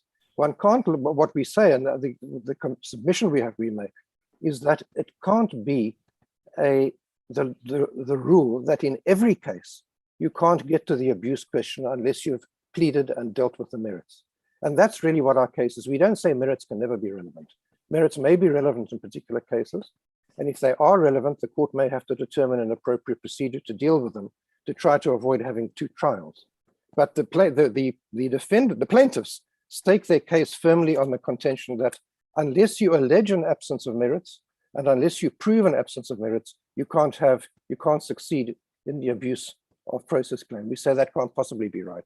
The answer is it depends on the facts, and that, with respect, is why it can't be decided on exception, because it depends on the facts. So just to understand that, then, to the extent that you seek a development of the common law, you seek that development on the basis that in appropriate cases, such a defense may well be determined separate from the merits. Yes. But you don't seek a development that would suggest that it can, in all instances, be a standalone determination, if I understand your response. That is so, Justice Colopin. Okay, it's neither never relevant nor always relevant. It depends on the facts of the case. And of course, the weight which is to be attached to it will depend on the facts of the case as well. There may be cases where the merits are quite good, but the court nevertheless says, this is such a serious abuse, we are going to stop this litigation. And we know that there are cases where that happens, and Justice Unterhalter has given a very simple and, with respect, clear example. The courts have that power, and they exercise that power from time to time. So strength of merits is neither always relevant, nor, when it is relevant, always determinative. It all depends on the facts of the case, and that's why you can't decide this matter with respect on exception, because it depends on what facts come out of the wash. And that, of course, is what this court said in the, my mind has gone black, in the assessment center case, and what the court has said consistently in DZ and in H versus treatment, fetal assessment center. You look at the facts, you get the High Court to determine the facts, and then you decide whether the common law should be developed. So that then we submit that the contention that in the heads that ulterior purpose is irrelevant can't succeed, but we understand our learned friends not to stand by that. It would fly in the face of logic it also flies in the face of authority. And we've referred at our heads in paragraph 55 to the judgment of Justice Mojapelo in the Goldfields case, where he also refers to, deals with that. So the plaintiffs then rely on the judgment of Justice Harmson, the SCA in the Zuma case, and we say the following in that regard. Firstly, the cases in which they rely, the Zuma case and the Tsose case and the Beckenstrater case, which are all related to that, they are cases which are in the area of criminal law. And they make holdings in respect of the criminal law. And they, as Justice Colopin has pointed out, they make, the courts look at it more closely, they make a distinction between motive and ulterior purpose, and they say under some circumstances, motive is relevant. They say motive is irrelevant. In some cases, ulterior purpose will be relevant because of the doctrine of legality. But that doesn't create a rule that in all areas of the law, motive or purpose is irrelevant. One only has to go to the administrative law. We know that an administrative act will be set aside as invalid and unlawful on the grounds of an ulterior purpose. We've known that since the Van Eck case, at least since the Van Eck case of 1947, which was even before Mr. Hodes commenced practice. And we know that through the Constitution, and we know that through the Promotion of Administrative Justice Act. And so a bold proposition that because in some criminal law cases, the question of motive has been held to be irrelevant, doesn't translate into a conclusion that it applies in all circumstances or in all areas of our law, and it doesn't apply in abuse of process. And with respect, Justice Unterhalter hit the nail on the head in pointing out the fundamental distinction between criminal law and civil law litigation, that the purpose of criminal law is to vindicate the public interest and to serve the public interest. The purpose of civil litigation is to vindicate and to serve private interests. And so one necessarily applies a different standard where the state is acting and supposedly acting to vindicate the public interest. It must then act properly.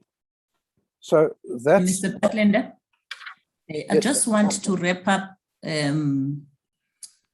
something that I debated with Mr. Hodes. It's just that at the time I was debating with him, I couldn't find the page. If the page is 125 of volume 2. It was when I was debating with, as a follow-up to my brother Colopin, the objective or the object, I can't find a better word to express. When I was saying that when one institutes a claim, not with the objective of succeeding or getting any compensation. I don't know if you recall that debate with him. Yes, Justice, I do. And he said that was not pleaded. I had asked that because I had thought that I had seen something in the papers. In 2.3 and 125, where you say they do not honestly believe they have any prospects of recovering the amount of damages claimed from the defendant. Can you unpack that for me? What you meant there? Justice, what we mean there, and what it clearly means, is that they're not really after the money. That's not really what is driving this litigation. What is driving the litigation? Yeah. Yes, I'm asking it from you because I know that Mr. Hodes will get an opportunity in reply to address it further if he wants to. But in his response, it was not pleaded. Yes, it's true that it doesn't say that they have no interest in the money whatsoever, but it does say that it's clearly implied in the way it is formulated that they're not really interested in the money. And that similarly, Justice, applies to paragraph 3, where it says the plaintiff's action is brought for the ulterior purpose of doing this or that or the other. Now, our learned friend says, well, it's not the sole purpose isn't pleaded. Well, depends on how you read it. It says the purpose is brought, doesn't say it's brought partly for the ulterior purpose, or amongst others in the ulterior purpose. It's brought for the ulterior purpose. And we say it's reasonably capable of meaning that that's all they were after. And your members of the court will be aware of the rule which applies in exceptions, that the test is whether the claim, whether the defense is sustainable on any possible reasonable meaning of the pleadings. That's the test. Any possible reason. You don't, at exception stage, with respect, engage in a detailed analysis of the pleadings of the kind that would be undertaken by the trial court. You just ask yourselves, is it possible, could this defense succeed on any possible reasonable interpretation of the pleadings? And a possible reasonable interpretation of the pleadings is that this is a reference to the sole purpose. But it doesn't really matter, with due respect. It doesn't really matter, because if there is some ulterior purpose, that's enough to raise the defense. If they have mixed motives or mixed purposes, some valid and some unlawful, then that gives rise to a special plea and a defense, and the court will then have to determine when it comes to the trial, well, how much did this source, the attempt to get some money from Mr. Dlamini, mean in the decision as to whether to institute the action?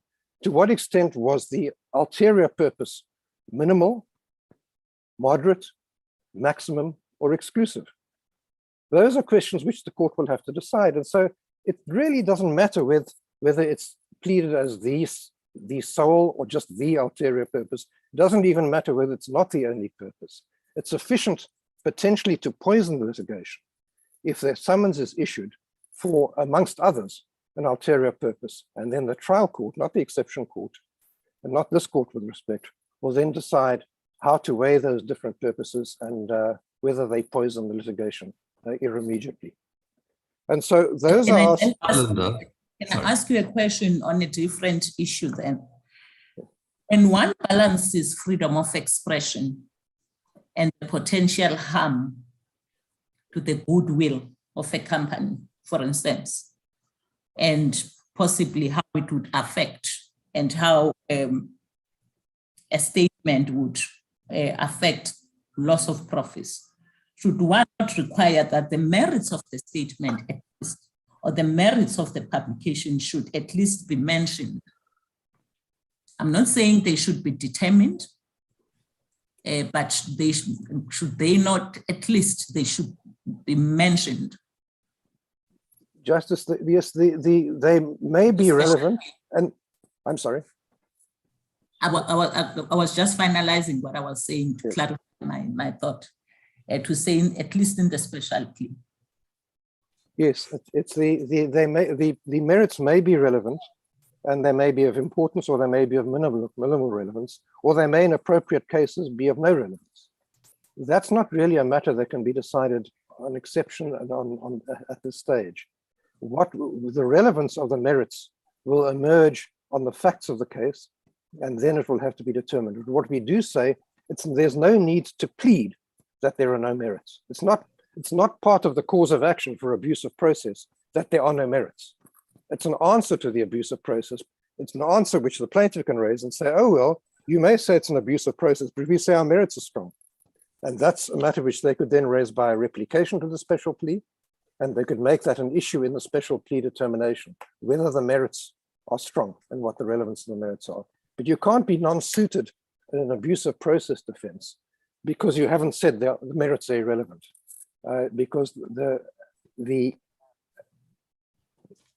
absence of merits is not a necessary element of the abuse of process defense.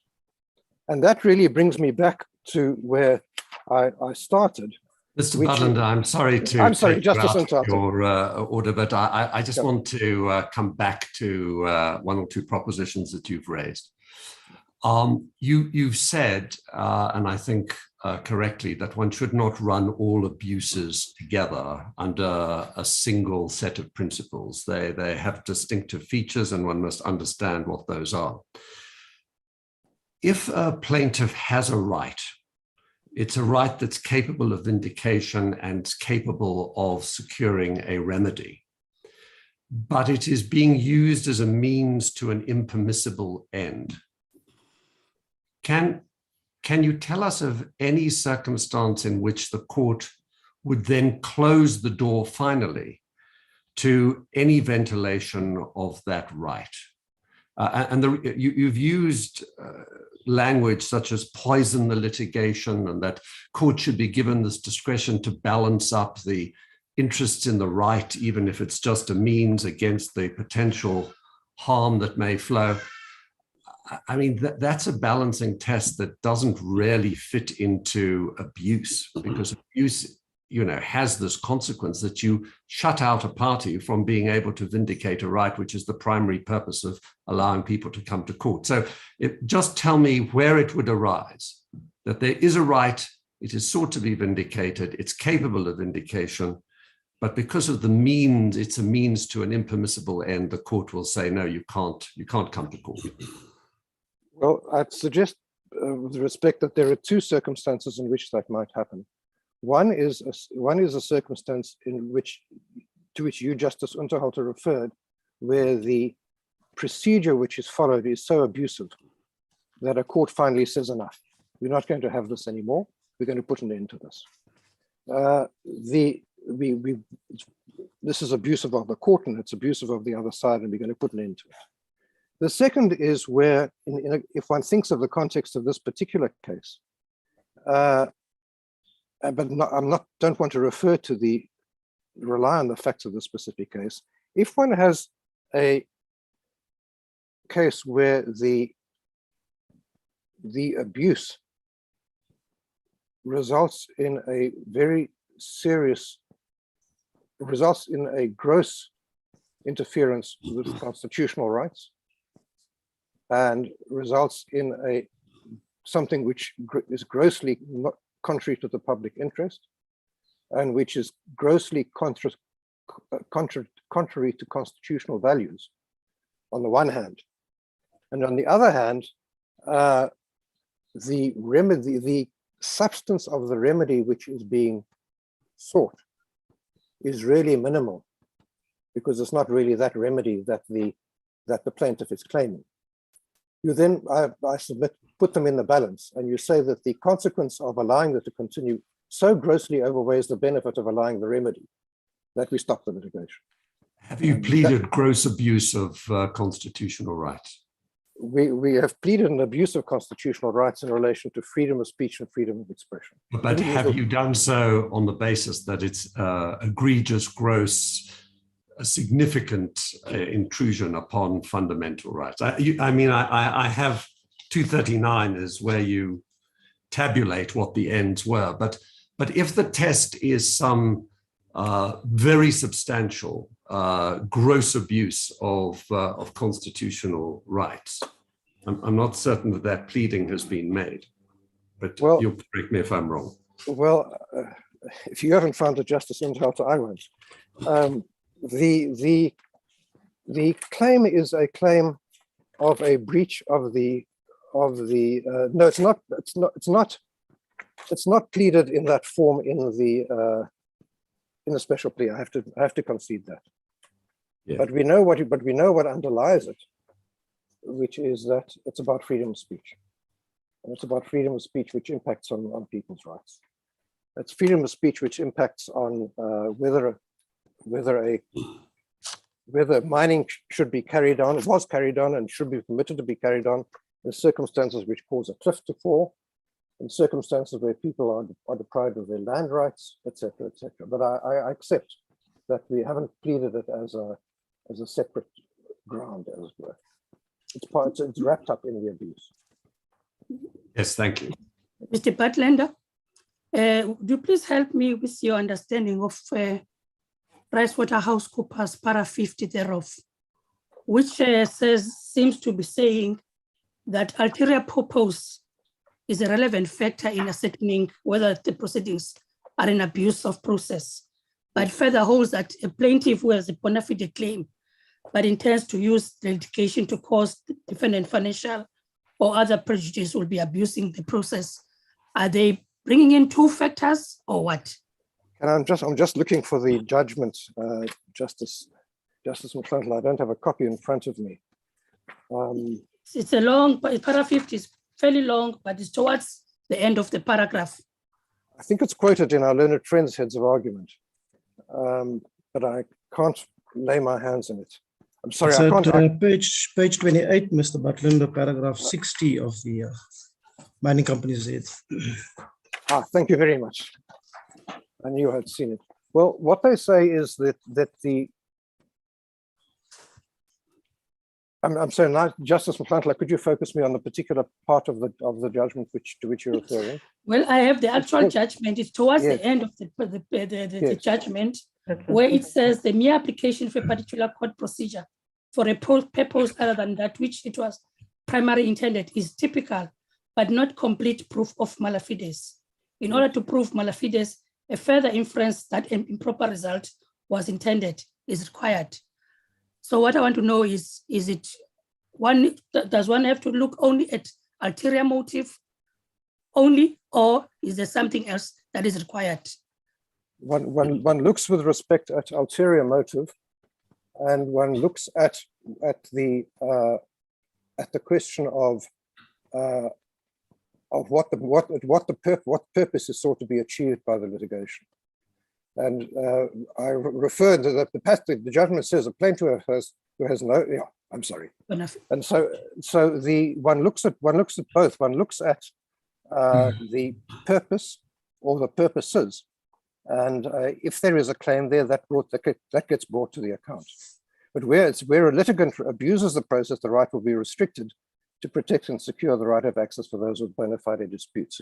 There is a right of access. Perhaps I can just come to access to court in this context, Justice.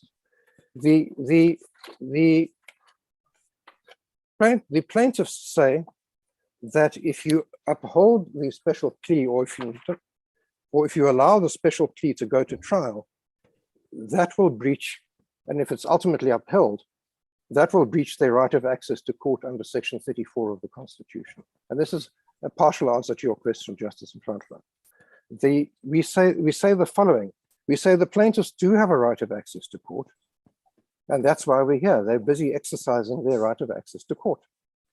But this doesn't mean that their claim cannot be disqualified because of their ulterior motive in bringing it. A right of access to court doesn't mean you can bring to court any claim you like and then persist in the claim when it has an ulterior purpose. That then brings an end to your right of access to court. The truth is that in this case, the plaintiffs are seeking to abuse their Section 34 right.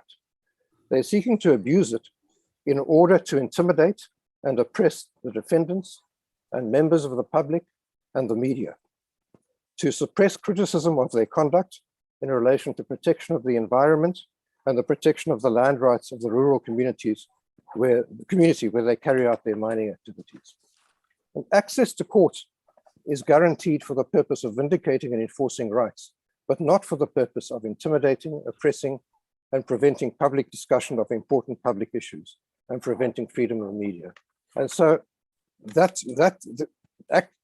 the right of access to court, like all other rights, has its limits, and it can't be used for abuse, and it can't be used to censor and to intimidate. That brings. Sorry to disturb you. I just want you to clarify one small issue for me, and it's not in this line of debate that you're engaged on now, but it's on appealability. In paragraph 23 of your heads, you suggest that the dismissal of the exception is not the end of the matter. The mining companies will get the opportunity during the trial to actually deal with the facts that you've pleaded in your special plea.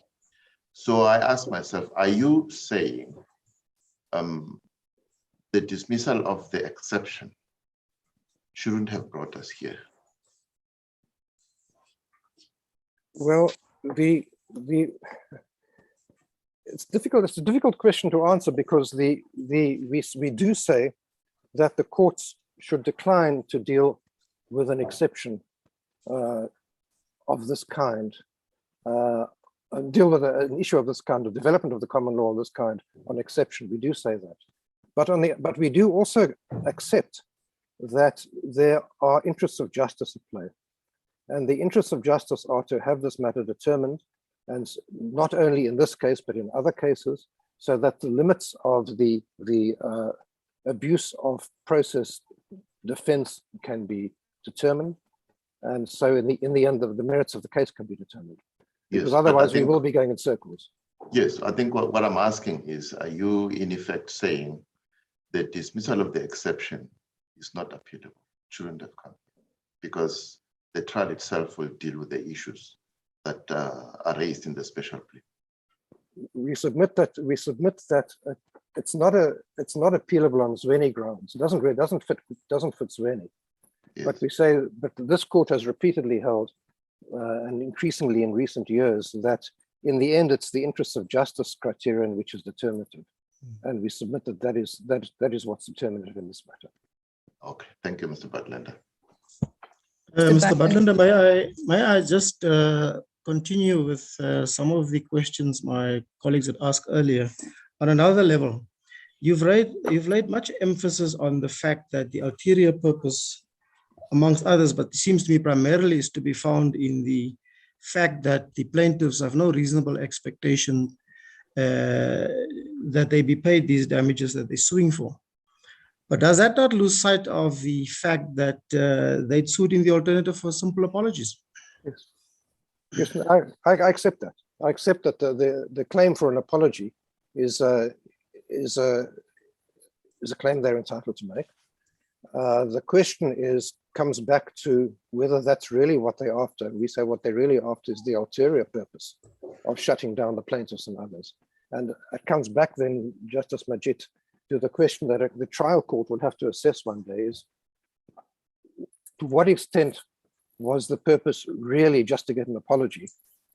And to what extent was the purpose to shut down criticism of their mining activities and to intimidate? Yes. And Yes. that will have to be determined. Yeah. Now, the second aspect is, it troubles me no end that it seems to me that, and correct me if I'm wrong, that on your argument and on the approach of the defendants here, one would shut the doors of the court to plaintiffs with no regard to the merits, simply on the basis of the right to freedom of expression. Now, as we said in this court many times, most recently in Kwelani, is that freedom of expression is not superior to any other right, and there's no hierarchy of rights in our constitution. It does bother me. Is there any case that you can cite where a substantive claim has been stopped in its tracks, so to speak, based on ulterior purpose alone, without regard to the merits in our law? I'm asking that question in the light of, for example, the one that you say is the best example for you is LHR. Well, that was a case that concerned the BioWatch application of the BioWatch principle. That concerned costs, not a substantive claim. Yes. So is there any authority that where a case has been stopped in its tracks purely on ulterior purpose without any regard to the merits in our law? Justice Mr. Butlander, let us take the tea break now. You'll respond to my brother, Justice Majid, when we come back at 11:45. Court adjourn. Court will adjourn until 11:45. Please note that during the adjournment, you are welcome to switch off your video and mute your microphone, and then rejoin with your video and sound when the hearing recommences at 11:45. Should you exit, you may use the same link to rejoin the hearing.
if we are all back, we may start even though it's not quite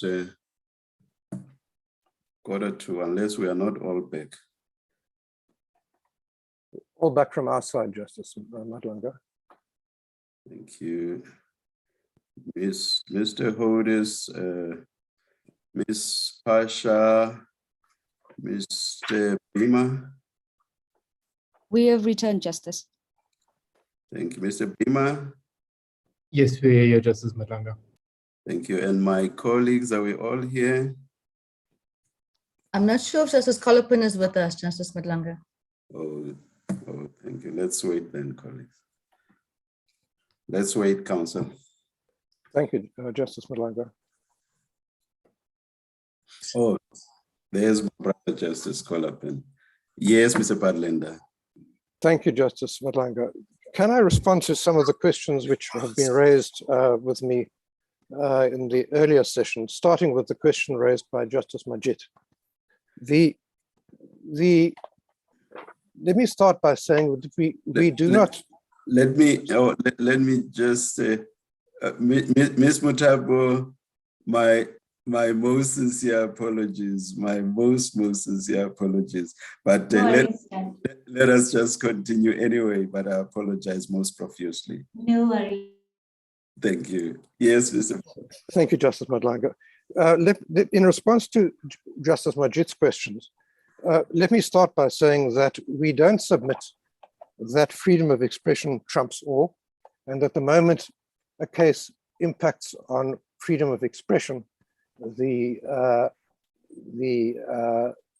abuse of court doctrine applies and you can stop it. There is something to be said about the nature of the impact on the freedom of expression in this case.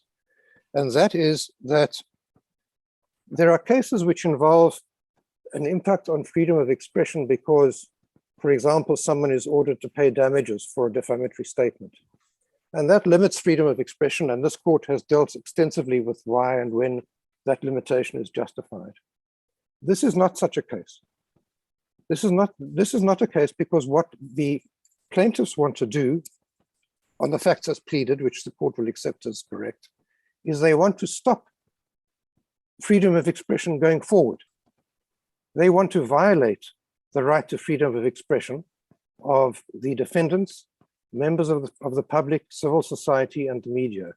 That's the purpose of the ulterior purpose which is pleaded. It's to prevent freedom of expression going forward, and that is, with respect, a different matter from simply looking for damages. Of course, still, it doesn't mean that freedom of expression trumps everything. These things have to be put in the balance and weighed. That's what the special plea will make possible. Justice Majid asked me whether we could find a previous case which adopts this approach, and is also related to the questions raised by Justice Unterholzer. Can I refer the court to the case of Kasimjee, C-A-S-S-I-M-J-E-E, Kasimjee versus Minister of Finance. It's a decision of the Supreme Court of Appeal. The reference is 2014, volume 3 SA, page 198. That was a claim for damages by the plaintiff, the appellant, against the Minister of Finance. And this is what, I'll just read the head note, which accurately summarizes what's in the judgment as far as one could see. It says a defendant applying to have, what had happened in this case was the summons was issued, the process was started, and then it wasn't prosecuted, and there was delay in the prosecution of the case. And what the court held is that a defendant applying to have an action dismissed for want of prosecution needs to show, one, that there is a delay in prosecution of the action, two, that the delay is inexcusable, and three, that he is seriously prejudiced thereby. A court may examine all the relevant circumstances in exercising its discretion whether to dismiss the plaintiff's claim. Where the delay is such as to constitute an abuse of the court's process, it will warrant dismissal of the action. And so that's an example of a kind which Justice Unterhalter requested. And as far as we've been able to establish at a quick look, the court doesn't go into the question of the merits of the claim at all. It just said this delay is unconscionable, it's prejudicial, and we dismiss the action. Now, we have not been able to find, we are not aware of a case in which a court took a similar action on the grounds of an ulterior purpose. And there may, for all we know, not be any such case. We say make two submissions in that regard. Firstly, this of course is how the common law changes in the ordinary course of things. The common law moves on and accommodates new facts and new circumstances. And we say two things in this regard. Firstly, we say this defense falls within the ambit of our existing doctrine of abusive process. But we say if it doesn't fall within the ambit of the existing doctrine, then the common law should be developed so that it will fall within the ambit of the doctrine of abusive process. And so those are the, yes, those are my respectful submissions in response to the matter raised by Justice Majid and earlier by Justice Unterhalter. Can I say one other thing? Could I just say one other thing, Justice Troy? There was a debate with our learned friend earlier this morning about the distinction between motive and purpose. I've been helpfully given a reference to the recent edition of the book on administrative law by Professor Hoekstra and now Mr. Penfold. It's the third edition of administrative law, page 427, where there's a discussion of the distinction between motive and purpose, and it may be helpful to members of the court. Sorry, Justice Jerome.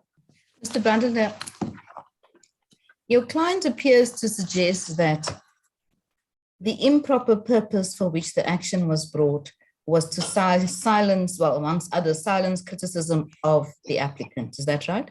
That's correct, Justice Jerome. Why is it an improper purpose for defamation action to attempt to silence criticism that a plaintiff regards as just defamatory? Isn't that always part of the reason why litigants bring defamation proceedings? It's, Justice Theron, it's an improper purpose because the purpose of litigation is for the plaintiff to vindicate the remedy which it has and to receive the right which it has and to receive an appropriate remedy. It can't be a proper purpose to institute action in terrorem. And that is what we say this amounts to in this case. One has to remember that this is two things. Firstly, this is part of a course of conduct. It's pleaded that this is part of the, it's part of a pattern of conduct on behalf of the plaintiff. It's not a once-off action for defamation. There are three so far, and who knows what else is to come. Secondly, can I take the court and show the court what is the sort of speech which the plaintiffs want to stop? And can I take the court to, if I can find the relevant passages, if one goes to volume 2, page 158, I beg your pardon, but volume 2, page 169. There the complaint against, this is the complaint or the claim against Mr. Cullinan, the attorney, and this is what the complaint is, that Mr. Cullinan said the following of people in the area. Their traditional leaders are under attack by Lunga Beleni, who, as you have heard, has been bought by the mining company. There's also the Pondo royal family who are under threat, and the government is proposing a new king. I can tell you from our own experience, this is not a situation where the majority are in favor of the mining in the road. This is a situation of divide and rule tactics which have been going on since colonial times. You buy off a few people, you try and get them to persuade the rest of the community to support what you want to do, whether it's a mine or a toll road. And if they don't, you escalate, you increase the pressure. And the next thing, violence against the community escalates, intimidation and all kinds of threats. So it's not just the community divided against itself, it's an orchestrated campaign from outside interests. And the second defendant, when Mark Caruso But then when Mark Caruso talks about these people who are in favor of, I mean, in this process, they put up lists of forged names where the people are deceased, where people who are out of the area, people who have signed lists because they're attending meetings about other things. So there's been a huge amount of misrepresentation. Now that may all be true. And if it is true, it is the most, these are matters which require, even if it's not true, if the allegations are being made, they're matters which require public ventilation and debate. And does it not work both ways? Just as you rely on the type of speech that you say the plaintiffs want to curtail, it could be equally argued that the type of attacks that the plaintiffs have referred to require similar vindication. And does that not then bring us back squarely to an examination of the respective merits? And in responding thereto, could I just ask you one other thing?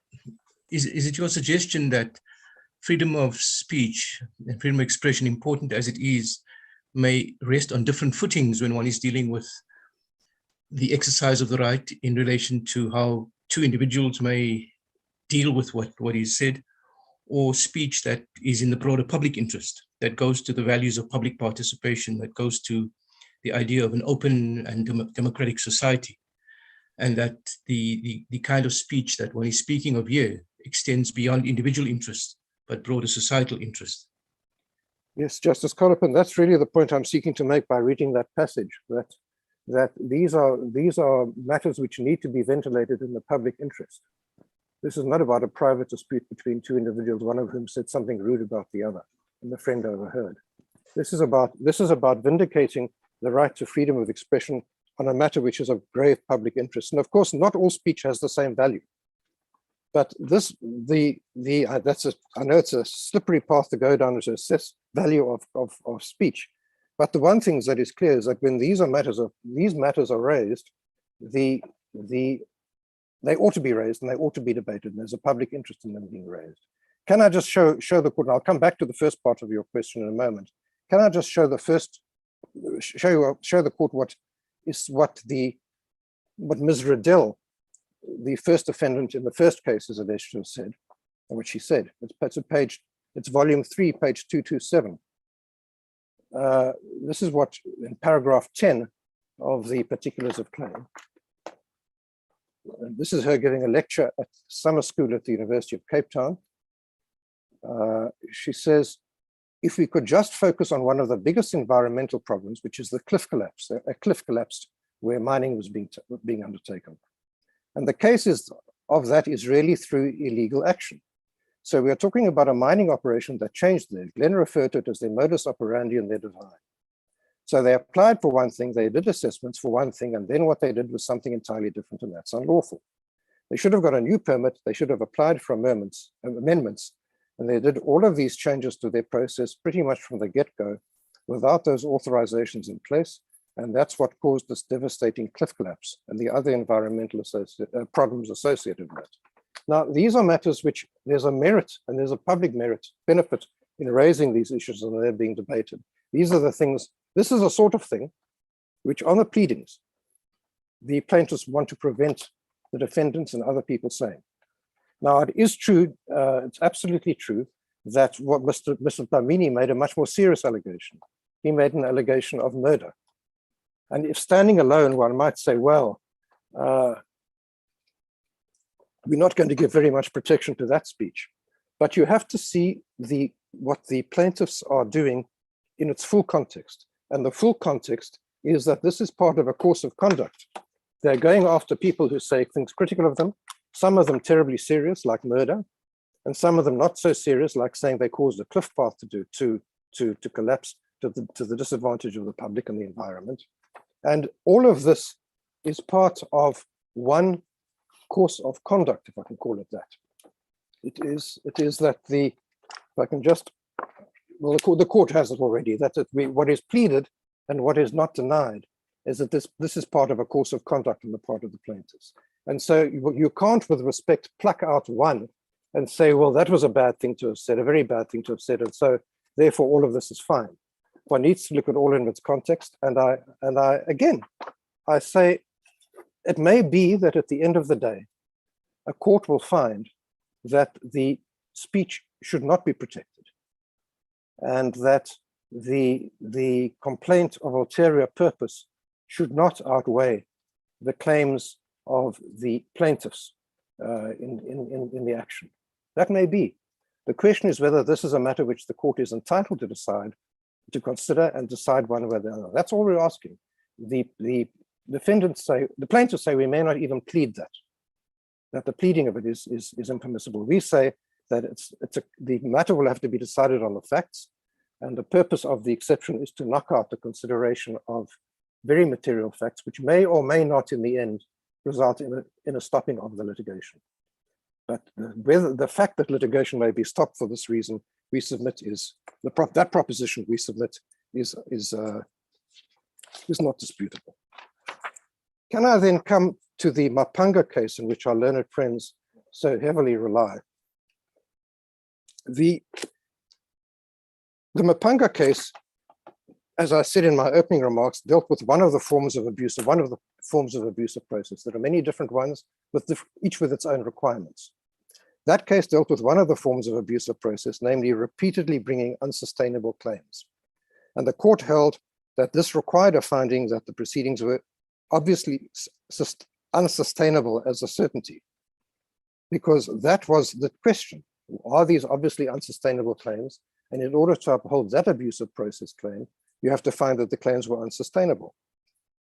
But the difficulty in the judgment, so far so good, the difficulty in the judgment is brought about with respect by the last sentence of that passage in the judgment, which says, the judgment refers to the need to show unsustainable claims. And then it says this definition applied to all litigation that amounted to an abuse of court process. And that's where the difficulty is in the judgment, because the judgment was dealing only with one class of abusive process claims, namely vexatious litigation. And so we submit that with great respect. If that sentence is to be taken literally, it's an overstatement, because it applies only to abusive process which takes the form of frivolous or vexatious proceedings. In those cases, plainly, the defendant must show that the claim is unsustainable. But we know that the abusive process can take multiple forms, and there is no authority, we just repeat, no authority, that all abusive process claims require proof that the claim is unsustainable. And an example of what I've just said is Kasimji, to which I've just referred the court, where a case was stopped for abusive process simply because the manner in which it was being conducted was abusive and prejudicial. So if one Butler, may I, sorry, Mr. Butler, I'm sorry to interrupt, but on that score of Kasimji, I had a quick look at the case.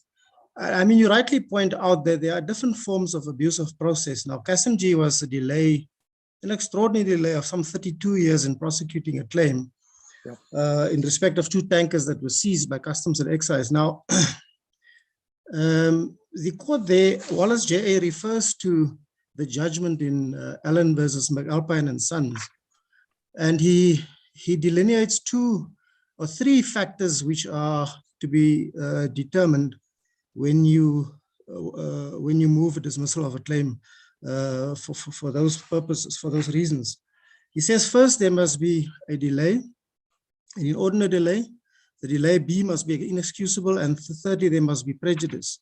And then he gets into the question of prejudice by saying a delay of 32 years would affect the evidence that is available to the defendant, the Commission of Customs and Excise in that case, the availability of that evidence.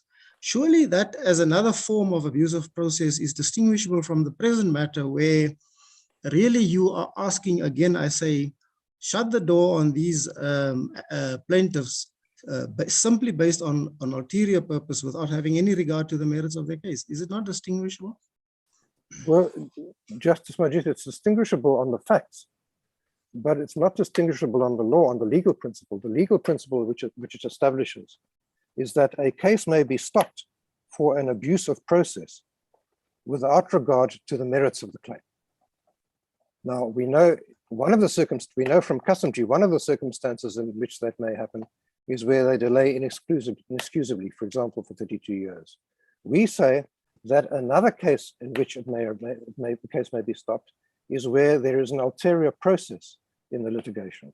And we say that that fits within the parameters of the abuse of process doctrine. Alternatively, we say the common law should be developed to include this in the abuse of process doctrine. We don't say, and we don't say it will be an easy case to win.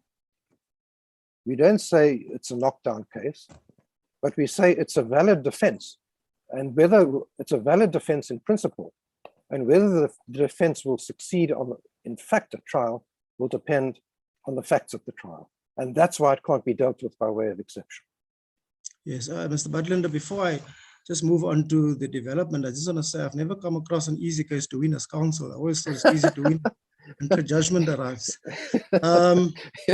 But just coming to the development of the common law, if we are with you that the common law doesn't accommodate, or if we are against you that the common law doesn't accommodate a SLAPP defense, just to call it that for short, why should we develop the common law and not the legislature? Because you draw the analogy with class actions, but as Mr. Houdis has pointed out, in the Children's Resource Center case versus Pioneer Foods, there were certain steps taken by the legislatures, tangible steps, because there was a bill, and we know that the bill was preceded by sometimes a green paper, but always by a white paper and intense discussions in committees, the relevant committee, probably trade and industry, and then the bill is produced.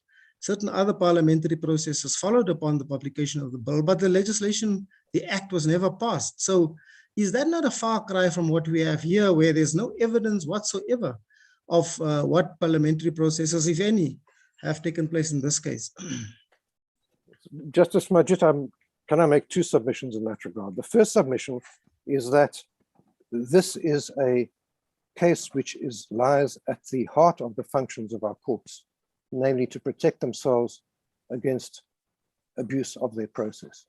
It is, as I said earlier, it is a doctrine which they themselves developed, and it's a doctrine which they've developed, applied and further developed over the years, and it's appropriate for the courts to use to develop themselves this court-developed doctrine. The second submission I make is, of course, it is true. Before you make the second submission, Mr. Butlander, your hour is up. I know we are interrupting you, but taking that into account, are you able to indicate how much more time you want? Justice Madlanga, I'd like to spend one more minute on Mapanga, but for the rest, I'm available to the court for any questions that may be asked.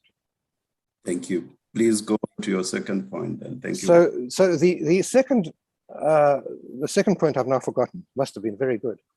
No, can't have been very good. I'm sorry, Mr. Butler. No, I've lost it completely. But I'm sorry, Justice Majid, could you recall the question? Look, I raised with you the question, why should we develop the common law ourselves? Because in Children's Resource Trust, there was a lot of parliamentary process that occurred. And the first answer was that this is a procedure developed by the courts to protect their own processes. Yes. And I tried to guess what the second one would be, but I'm not that clever. The second question is that, the second answer is that this is a case which is being decided on exception. We are not asking the court to decide that the common law should be developed in this regard. We are asking the court to find that it is possible that the common law could be developed in this regard, and that is a matter which should be taken back to the High Court, and if necessary, find its way back to this court. We would be in a different position if we were saying we want an order for the development of the common law. I understand. Yes. Yeah. Yes. Thank you. Thank you. Then if I can just say something more about Mapanga, we make these submissions about the Mapanga judgment. That single sentence in the judgment on which our colleagues so heavily rely really can't assist them, because firstly, it applies only to cases where frivolous and vexatious litigation is alleged. That's what the judgment was about. Secondly, if it is alleged to apply to go further, to apply to every abuse of process case, it's overstated. And it's overstated, we know it's overstated, because it's contrary to all the authority we know. Umpteen numbers of abuse of process cases that the courts decide them without deciding that the claim is unsustainable. And those cases are all cited in our heads of argument, and I've just referred to customary, which is another example of that. So it is overstated to the extent that it purports to go further. It's inconsistent with authority if it does purport to go further. And finally, with due respect, it's also obiter, because to the extent that it purports to go further, because the court wasn't dealing with the broader question of unauthorized purpose or unlawful purpose, improper purpose. The court was dealing only with one category of claims, frivolous and vexatious, and was dealing with particular defenses. And so we say that the judgment doesn't purport to consider, it's a question raised by one of the justices right at the outset, does Mapanga ever consider improper purpose, improper objective? And the answer correctly given was no. So it can hardly be held as overriding somehow, overruling the string of cases going back umpteen years that you don't have to prove unsustainability of the action in all claims of abusive process. It's never been our law, and the judgment with respect can't possibly have been intended to mean that. I know I said I'm finished. Sorry, Justice Madlanga. If I may, I was just looking at the last page of your written submissions. Just on a practical level, what happens if we dismiss the appeal as you ask for in your last paragraph of your heads? We dismiss this appeal. It means that the exception is dismissed and the special plea stands. What happens practically at the trial? Do you go back and you lead evidence before another judge on circumscribed to this question of the SLAPP defense? What happens at the trial? Justice Majid, as you see it. Yes, we would go back to trial. We would have to have evidence on, the first thing to have evidence on was whether there was an improper purpose, and there will have to be evidence given, and the people who are responsible for instituting the litigation will have to give evidence and be cross-examined. There'll have to be discovery, and we will have to see whether the defendants are able to sustain the allegation in their plea, in their special plea, that this litigation was instituted for an improper purpose, an ulterior purpose. Secondly, there will no doubt be an argument that the claims are strong, and the court will have to decide, and that should be taken into account, and the court will have to decide whether it's going to hear that evidence and what evidence it's going to hear in that regard. You mean on the merits? On the merits. You mean on the merits? On the merits. And there are two ways it will happen. One is it will be dealt with, either there'll be a separation, in which event there will be a repetition of a trial on the merits, a mini trial on the merits, followed maybe by the real trial on the merits, or it may be, as I understood my learned friend to be saying, it will be all rolled into one and the whole case will be decided as one. And I don't want to predict what would happen or say what should happen, but those are the options as to. You see, Mr. Butlander, that's my concern. There's a lot of ifs and maybes and speculation and conjecture. And just prima facie, it seems what appeals to me is, if you look at the Ontario Act in Canada and you look at the California statute on SLAPP litigation, it appeals to me that there's a clear process outlined of how this should happen. It should happen on motion, what the moving party should allege and prove, and what the responding party should then allege and prove. And it just seems to me to be best suited to go back to the legislature, where there can be proper debate and information seeking and so on. Well, Justice Majid, one can appreciate with respect that position. The difficulty is that in the meantime, people will have their rights abused. And the question is whether the court should stand by and say, well, we can see there's an abuse or a potential abuse there, but we're not going to deal with it. We'll leave it to the legislature to deal with it one day if it chooses to do so. It does depend partly on how serious the matter is. It does, but it also depends with respect on what the nature of the issue is, and where the nature of the issue is a court-generated doctrine. then we say that the courts ought to lean in favor of developing the common law to deal with the problem. But that's an argument for another day. We're not asking, that's an argument matter which will have to be decided in due course. Yes, but no, thank you. Thank you. The Mr. development of, Thank you. thank you, Justice. Thank you, Justice Madlanga. Mr. Padlenda, are those your submissions? Those are our submissions, Justice Madlanga. Thank you very much, Mr. Padlenda. Thank you. Ms. Pacha.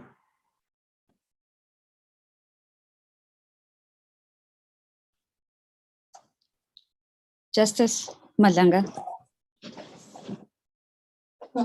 If it may please the court, is it my turn now? Yes, it is. Thank you, Justice. Justice, let me start by saying this. The Deputy Judge President Goliath of the Western High Court quoted Penelope Cannon in her opening statement of the judgment that is now on appeal. She said, like a pebble thrown in water, a single slap can have effects far beyond its initial impact. And I think that is effectively one of the reasons why the Center for Applied Legal Studies has intervened in this matter.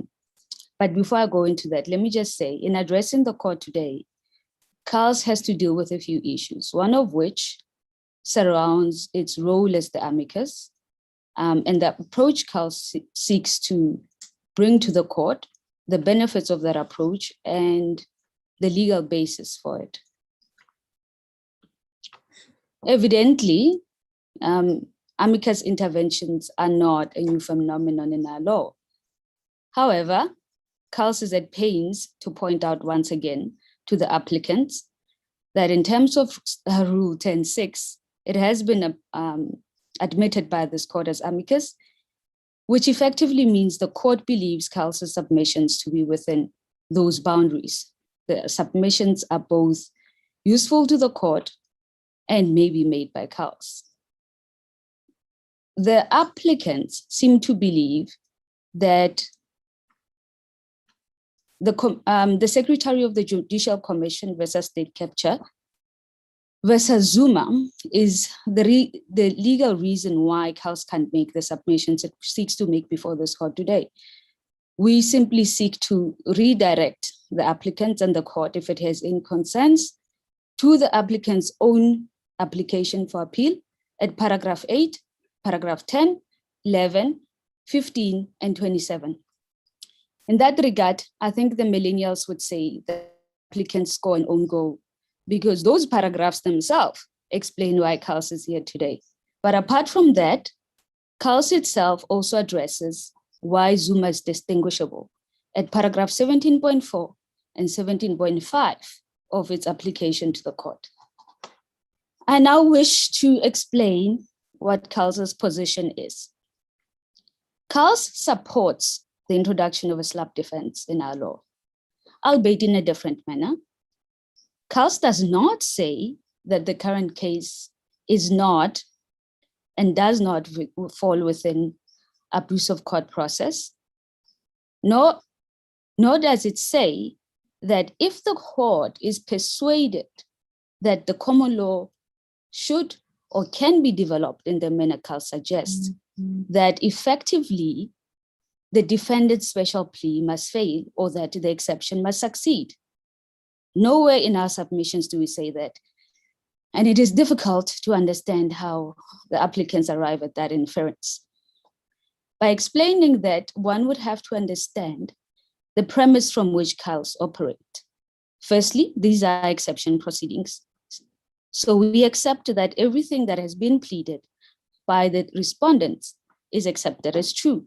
But secondly, if the court permits me, I will take it to the record at page 197, at paragraph 5.1.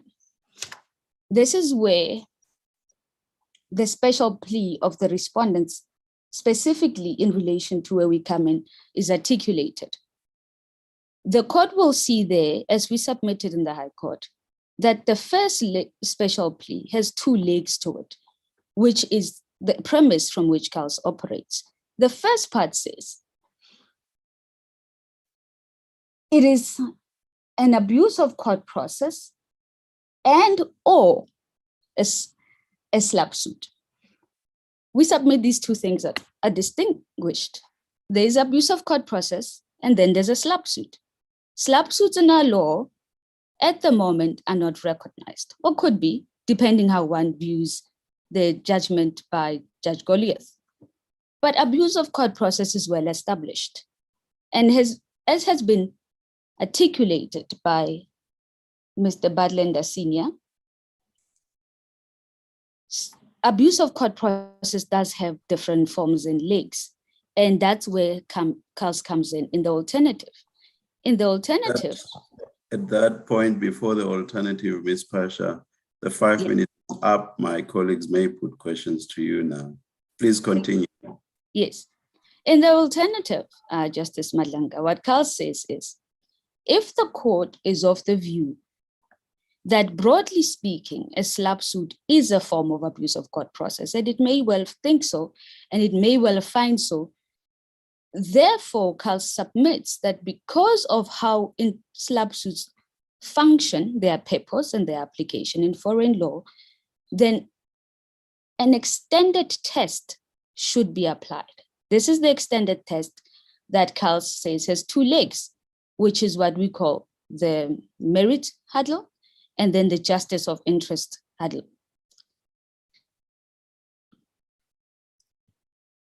Somehow, CALS's submissions have either been confused directly, intentionally or not. However, what does CALS want the court to understand is that we see SLAPP suit as a far more nuanced defense in law as compared to abuse of court process. Abuse of court process is a much broader defense that is open to anyone, that is also open to the court. It doesn't seek to only protect public interest or public participation, nor does it only seek to protect the right to freedom of expression. Abuse of court process is about the abusing the court's process, has been fully ventilated, I submit, by Mr. Badlender Sr. Why then does CALS wish to distinguish SLAPP suits specifically from abuse of court process? Well, we say it's because the test would be insufficient. We do not say the test is invalid in law, two different things. What we're saying is the test that exists for abuse of court process in our law today is insufficient to deal with the nuances of a SLAPP suit. And we say if the court were persuaded by the argument that— Pasha, I'm sorry to interrupt you, but do you not support the proposition that there are different types of abuse of court process having distinctive requirements?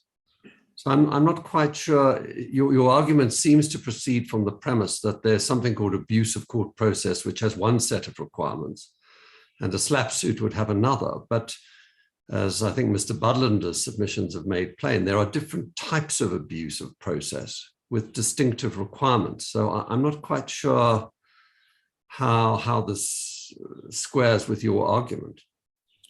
Certainly, Justice Unterholter. The difference is this. CALS is making these submissions based on how SLAPP suits are perceived in foreign law. In foreign law, there is a distinction. There's a distinction with how abuse of court process functions. It is regulated by its own legislation, and abuse of court process. So there's SLAPPs and then there's abuse of court process. The purposes are also different. So purely on that context, they are not the same. However, CALS does actually concede and makes this submission in the alternative to say, broadly speaking, in a South African context, in our law, a SLAPP does form an abuse of court process. And if the court is so satisfied, all that CALS would advise the court or would want the court to take into account, if it is to develop the law, is that a separate test would be more appropriate in adjudicating that form of abuse of court process. And we've articulated what this test is. This test also finds support from the court accord as articulated in Judge Goliath's judgment at paragraph 56. That is simply why CALS is before the court today. CALS is not necessarily saying that the court must develop the law today and that there's only one way of developing the law. But CALS is here to, I want to say, assist the court in considering all the parameters of what must be considered if we are to have SLAPP suits in our law. Now, that is not to say CALS is here to redirect the case as we've been accused of doing. CALS is simply coming in as an amici to appraise the court of all the issues on the table. And we submit with respect.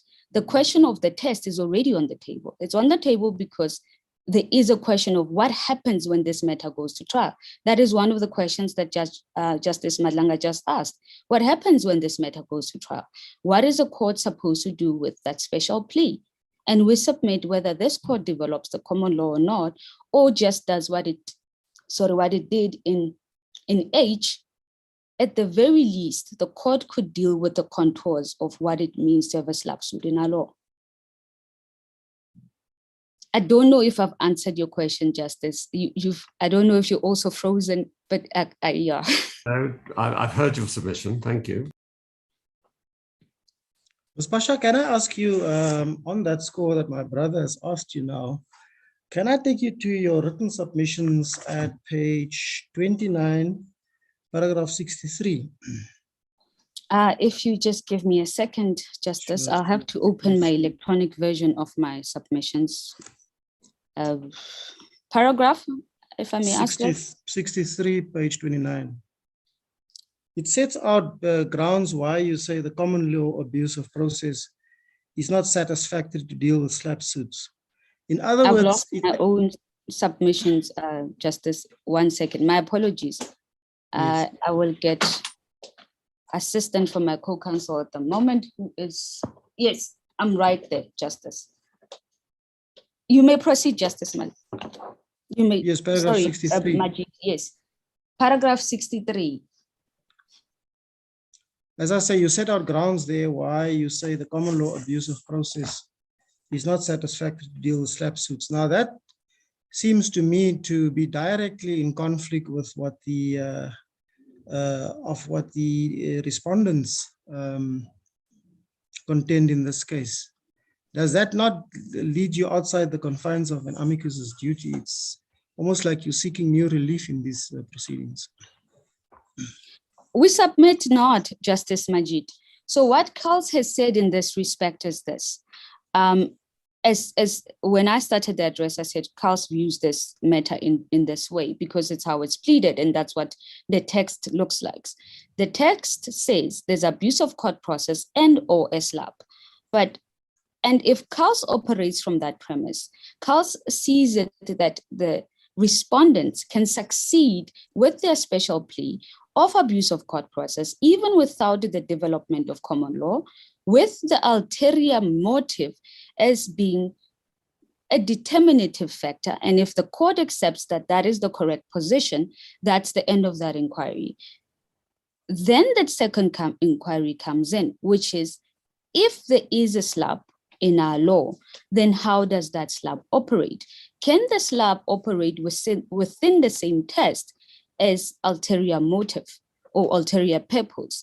Well, CALS differs here because we take direction from foreign law as to how SLAPPs operate in those jurisdictions, albeit different states, different statutes, but ultimately the common factor, common denominator in those jurisdictions is how the test is applied. And the merit assessment comes to play. The interest of justice question comes to play. And this is where CALS differs with the respondents and I suppose the plaintiffs. Now that brings me to the next question then. The approach you advocate here seems to be based loosely, but quite strikingly, on the Ontario Act. Is that taken from the Ontario statute, or is this coincidental? The process you set out in your heads. I just can't get to it right now. But you advocate for a certain process with SLAPP as a standalone discrete defense.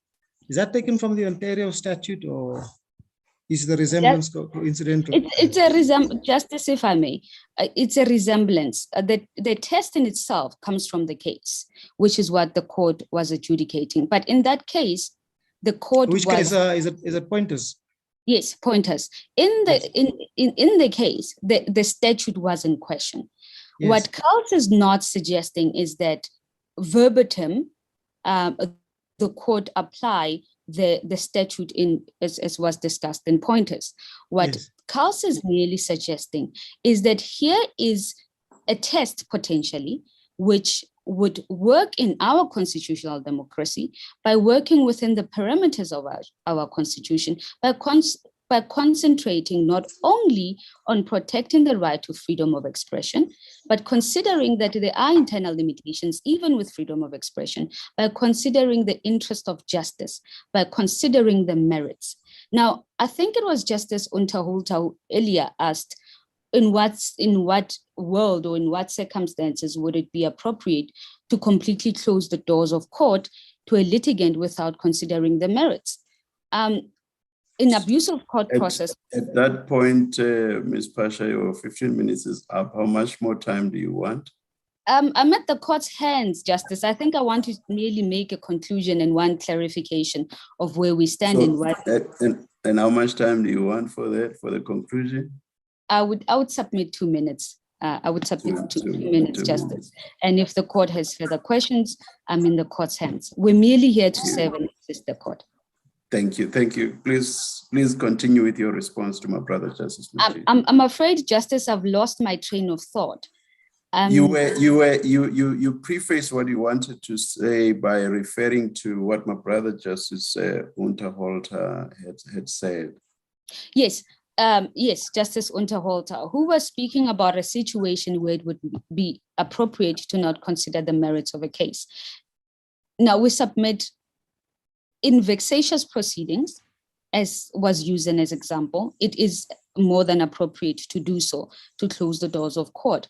But you see, SLAPP suits are different in nature. Not only are they never in our law, but you do not require vexatious proceedings in a SLAPP. One SLAPP is sufficient to bring a chilling effect, is sufficient to send all forms of activists packing and afraid, and it is enough to silence them. And if you think about the context in which we operate in South Africa, which is our history with mines and our mining communities and disenfranchised people, I don't want to go into that. I think the court is well appraised of those facts. You would appreciate, Justice, that we do not only have to take these drastic steps to introduce possibly SLAPP suits in our law, but we do also need to consider it holistically and consider what is in the interest of justice. I want to now proceed to the conclusion that Carls wants to make. I think I may have touched on it. There was also a contention that even if Carls is before the court, because we are helpful to the court, we make submissions that squarely within the issues before court, the court should not entertain Carls purely because the court is constrained by the issues at hand.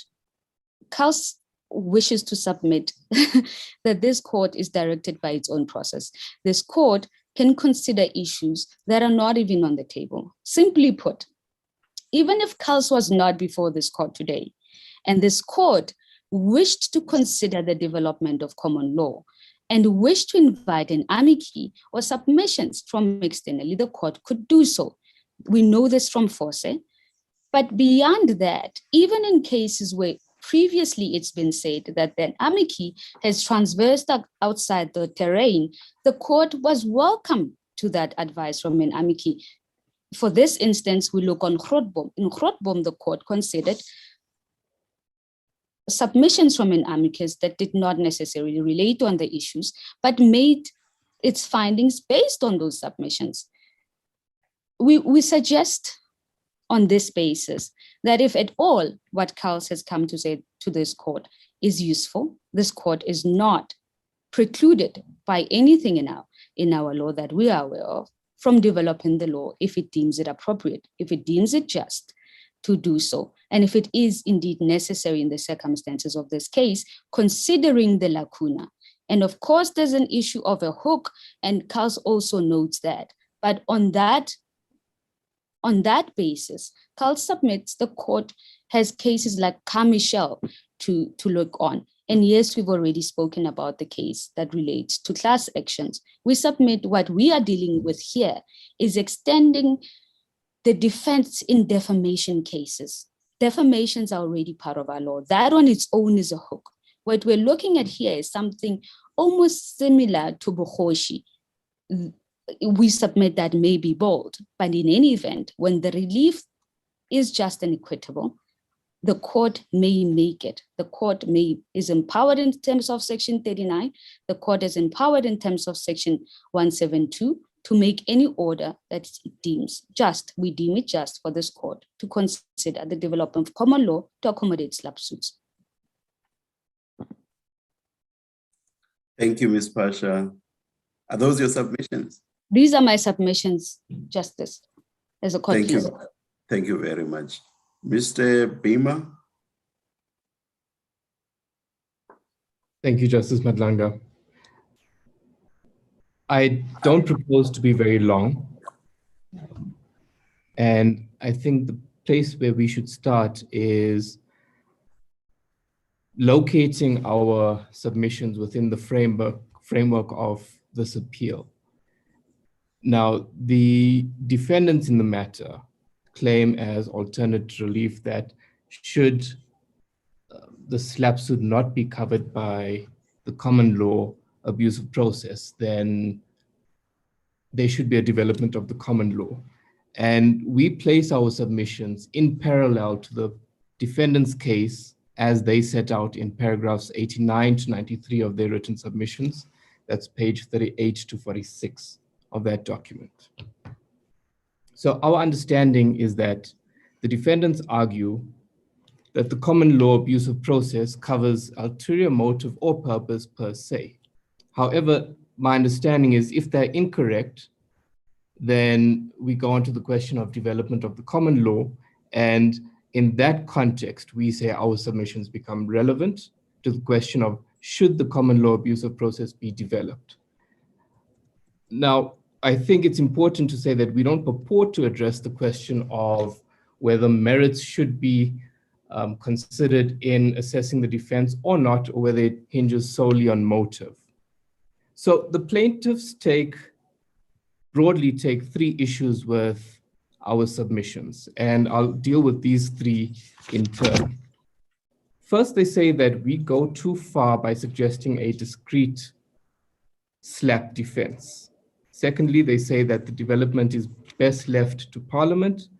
And thirdly, they say that our written submissions, the international instruments are not binding and are merely guidelines. So on the first question, do we go too far?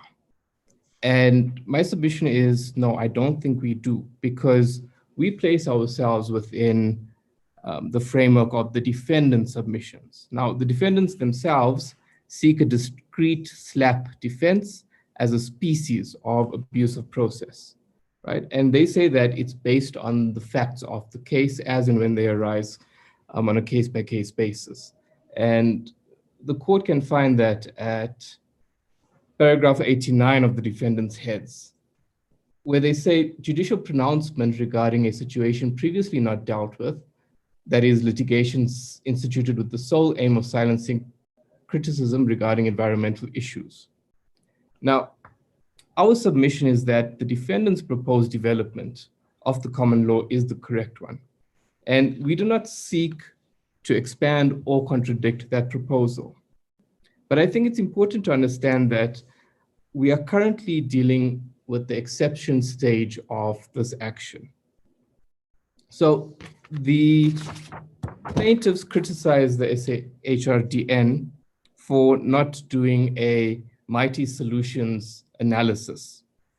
So now before this court, we say that the defendants in any event deal with the analysis, but we take the view that the task of developing the common law is not before this court. As was discussed earlier, if the appeal is dismissed, the matter goes back to the trial court at the stage of the special plea, and the court faced with that special plea will decide how best to develop the common law.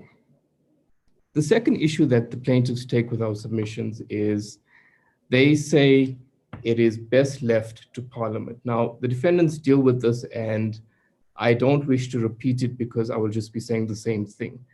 So importantly, the defendants deal with it at paragraph 90.10 of the written submissions. That's page 44 of the defendants' heads.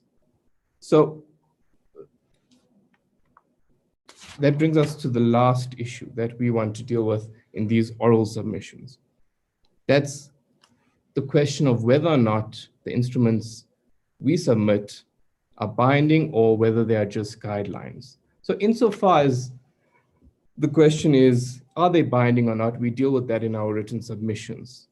But assuming the worst for us, that these instruments and reports are merely guidelines, we say that either support the development of the common law, and I would like to place these submissions within the context of what was said in H versus Fetal Assessment Center. Before you do, Mr. Beamer, the 5 minutes is up. Colleagues may put questions to you now. Please continue. Thank you, Justice Madlanga. I'd like to place it within the context of what was said in H versus Fetal Assessment Center, specifically from paragraph 11 to paragraph 18. So importantly, in that section of the judgment, the court sorry, Mr. Beamer, may I just ask you this question? You seem to suggest in your oral submissions that the court is well placed to develop the common law, if not this court, then the High Court. And you make common cause to that extent with the defendants. In your written submissions, you rely on the United Nations Working Group on Business and Human Rights, and you quote extensively from that. And you quote the recommendations, and the recommendations that you rely on in your written submissions suggest that ideally state parties should revise the law and state parties should introduce law reform to deal with this difficult area of the law. So are you saying that that is still your primary preferred mode of dealing with any lacuna in the law that may be identified, or are you saying that courts should deal with it almost to the exclusion of Parliament? I mean, it's an issue that my brother, Justice Majid, raised previously as well. Yes. Yes, thank you, Justice Kolopin. I don't think that it's an either or to the exclusion of the other. So the state as an international player has obligations to legislate, and the plaintiffs are not incorrect by saying that the legislation should consider this. But as Justice Majid had discussed earlier, there is no indication that this issue is before Parliament.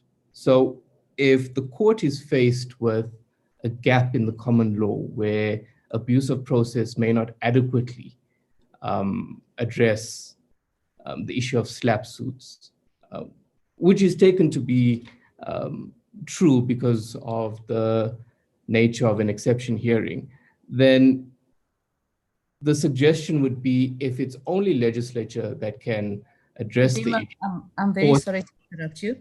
Yes, Justice Madlanga, there seems to be a challenge at the court with access to the network, and we may have lost Justice Mlambo and Justice Matopo.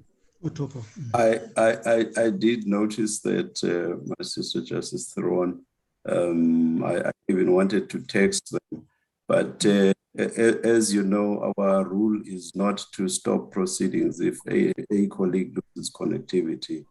So I think let's just continue, and may I request Mr. Naidu to please attend to the problem Yes, I've readmitted Justice Matopo. Why I raised it, I think because all of us at the court momentarily may have lost connection. Oh, thank you, Justice. Justice Madlanga, should I take a step back and repeat what I had just discussed with Justice Colopin? Or can we assume that I can proceed from where I stopped? Maybe 1 or 2 steps back and continue.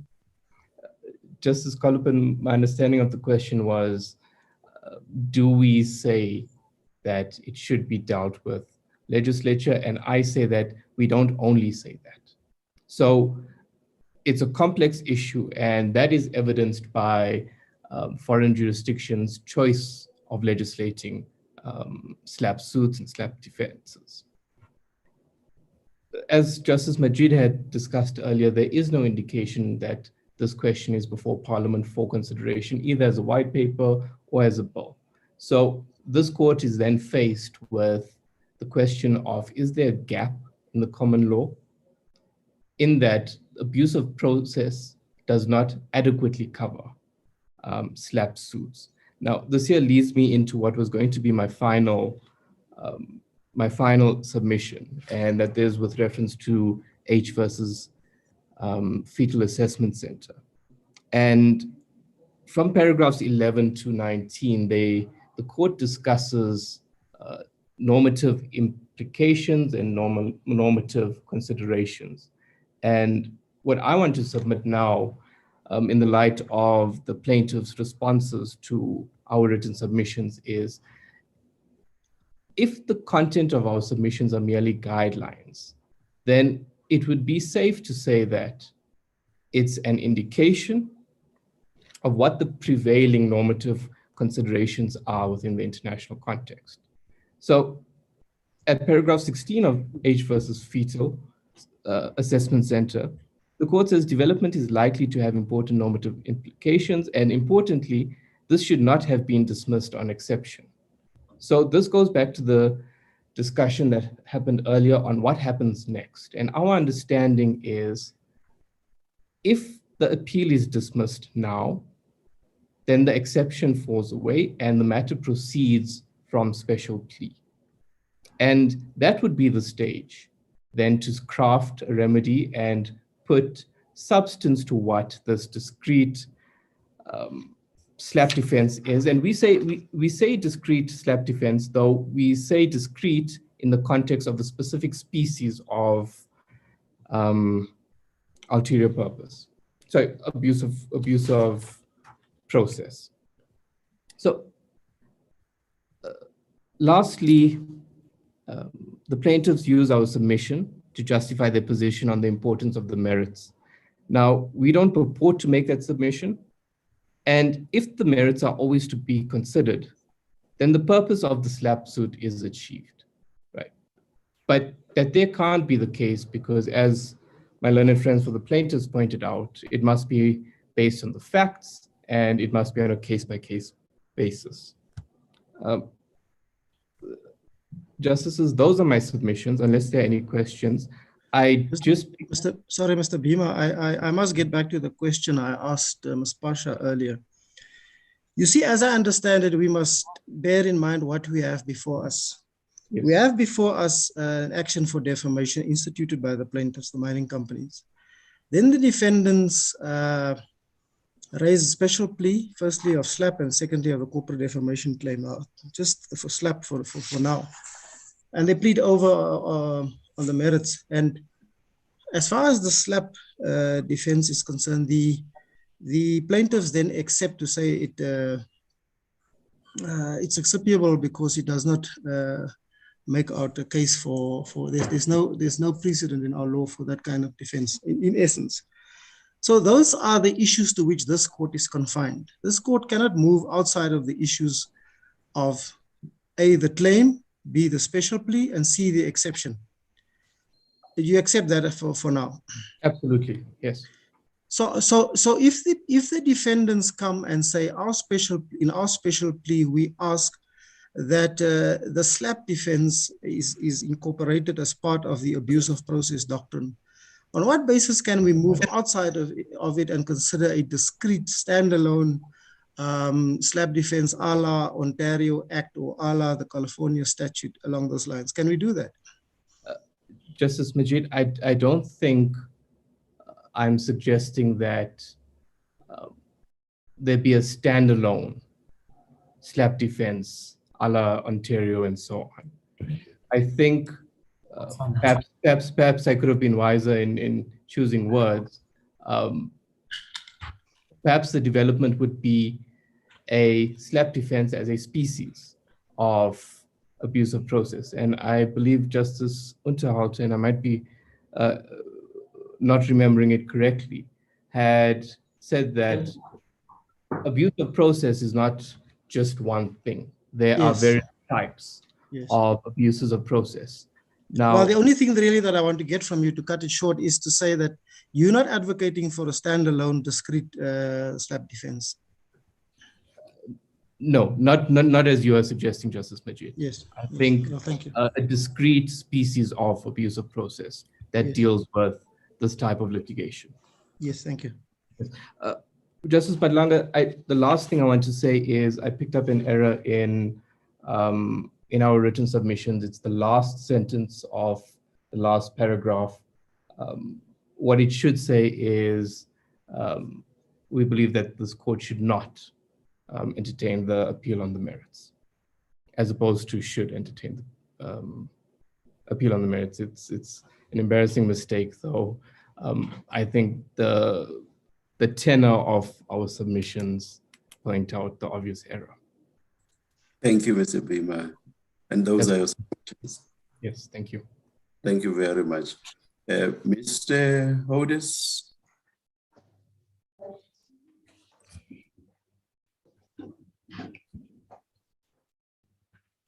Unmute and look there, video. There. Click OK. Click OK. Click OK. All people in Zoom. Someone on their side. Just switch on the machine. Tell them that they need to turn your video for you because it's on their side. Who do I tell? Go into the blacks. You may, can you hear us?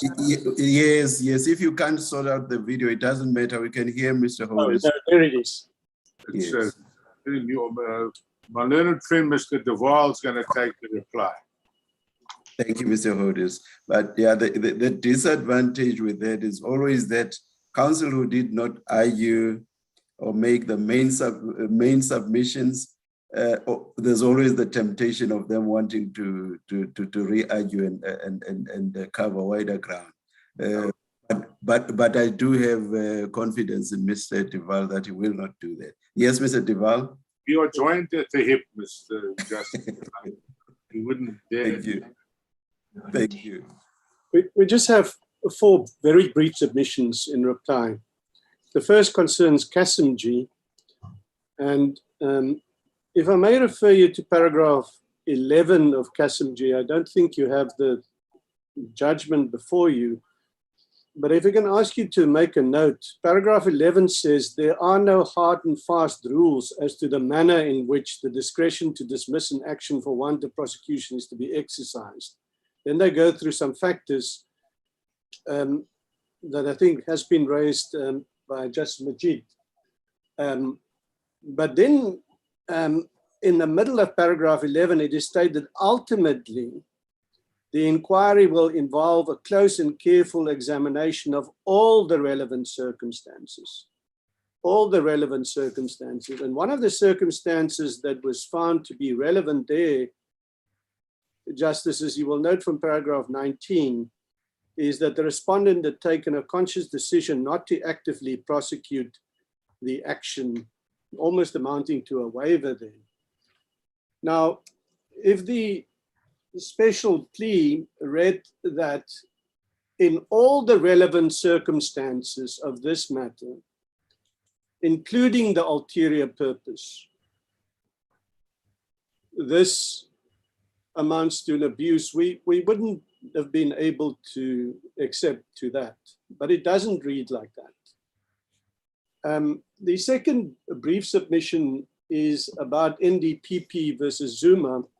And again, I must apologize to Justice Gollopin, I misled Mr. Hodis there. There is a distinction drawn between what is called improper motive and ulterior purpose. And in respect of ulterior purpose, the court says it is relevant in that an ulterior purpose may result in the dismissal of the claim, but it does so in a particular context of a prosecution where the ulterior purpose will take the prosecution outside of the framework of the legislation. It is, in other words, a situation of acting ultra vires the legislation. As Mr. Butler said, in the administrative law context, an ulterior purpose makes a decision unlawful because it means that you're acting outside the scope of the legislation, outside the scope of the empowering provision. This is not what we are dealing with, because we are not acting in terms of legislation where the ulterior purpose would render the institution of the claim ultra vires. That's the second submission. And then the third submission concerns fetal assessment. Now, we had a careful look at that decision, and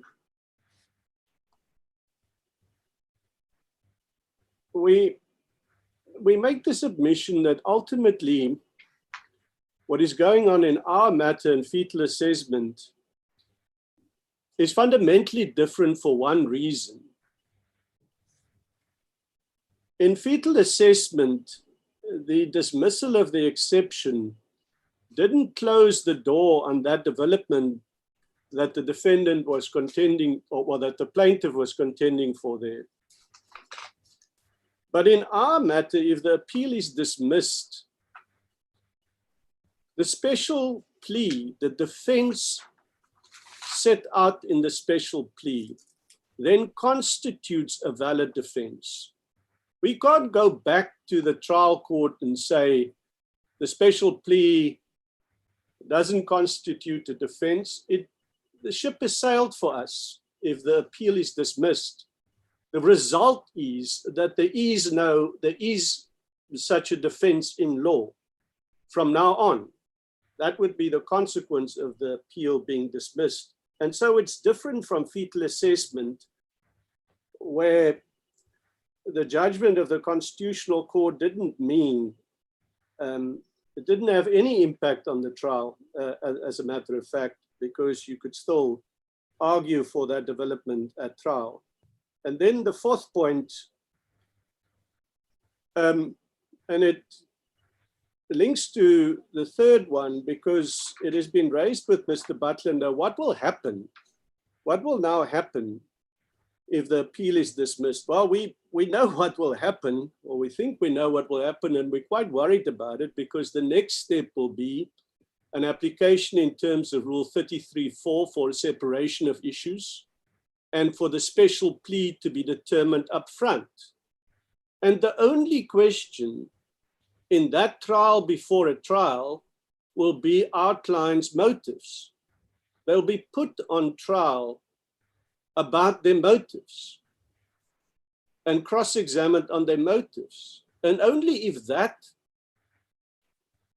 they can survive that, will they be able to continue with a claim and the merits will be assessed. I may have heard Mr. Butler wrong, but I thought he said that the merits will feature in that inquiry, but it will not feature because the special plea doesn't include a consideration of the merits. And linked to this is just the final point, which is that this concern about what will happen now going forward also demonstrates to us that there needs to be legislation, or at least the court must develop a procedural framework in which a special plea must be raised, much like Ontario, Canada, that was considered in pointers protection. because the special plea or the SLAPP defense as contended for by our learned friends cannot work, cannot serve its purpose without that procedural framework or edifice around it. And that's why it's important, in order to eliminate abusive claims, that there be such a procedure in terms of which an application is brought by the defendants. We then answer to show that there is merit, and the court will then decide the application. Mr. Duval, excuse me. Sorry to interrupt you. Does it mean that if the appeal is successful, and then it's over for the activists / defendants, that is, their special plea is no longer good, as the High Court found, and what is left for them, except the merits? No, Justice Matopo, they can amend and introduce a wider abusive process claim in their plea. Obviously, we would submit that would remain open to them. No, but I'm asking specifically about the SLAPP defense that have introduced. Would they still have an opportunity to raise it, or that's the end of the day for them?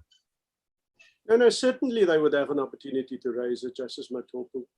They would amend and say that it's an abusive process, taking into account all relevant factors, taking into account the merits and ulterior purpose.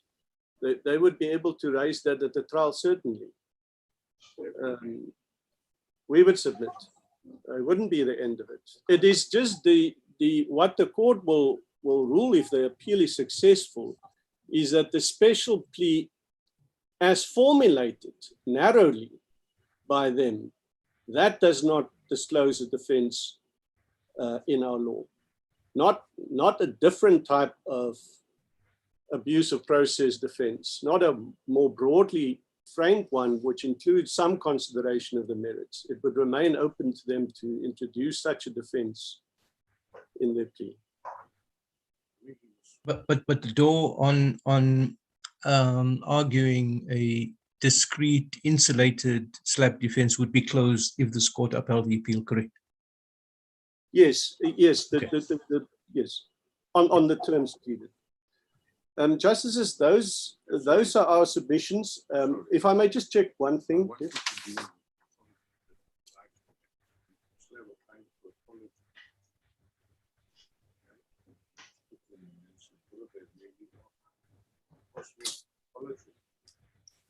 Yes. Just on a final note, it is of course so that the quantum of the claim is what it is, but there is an alternative claim for an apology. Thank you, Mr. Duval. Mr. Duval, I'm sorry if I may just take one moment. Generally speaking, a special plea is something that doesn't go to the merits by its very procedural nature. I did understand Mr. Budlander to suggest that the plaintiffs would be able to plead to the special plea and raise such merits as they thought might be relevant to the disposition of the abuse claim. How do you see that playing out procedurally? Because the special plea has certain distinctive features, which by its nature, as I say, generally is not concerned with the merits. I think he also suggested that the replication could also be resorted to. I think just as part of your question, yes. Justice Harita here. Yes, and one of the procedural questions which it gives rise to is whether, if there is such a defense, it isn't a defense that should not be taken by way of a special plea, but should actually be taken in the body of the plea itself. I know these seem narrow procedural questions, but they seem to have impacts for what would happen at a trial. Yes, Justice Unterhalter, we understand that the procedure going forward for the defendants would be that the next step would be, in order for the special plea to make any sense, in order for the special plea to save the time and the cost of going to trial on the merits and everything else and all the other defenses they raised, that must be decided up front in a separate hearing, and that the separation will be applied for in terms of Rule 33.4. And that will be restricted to that. And I don't see how the plaintiffs can, in that inquiry, then introduce a consideration of the merits. I'm sorry if I didn't understand that question. No, you have it, but you will have heard that what Mr. Budlander submitted is that it could be that the merits have some role to play in the ultimate disposition of an abuse case of the kind that he wishes to raise, and said that your clients would have an opportunity to raise those merits if they wish to do so. Yes, but not if the inquiry is restricted to the special plea as pleaded by them at the moment. And there's a separation of issues granted. Not on the live judgment. Yes, thank you. Thank you, Mr. Duval. We will adjourn for 30 minutes. Let us resume at 13:34. Court adjourn.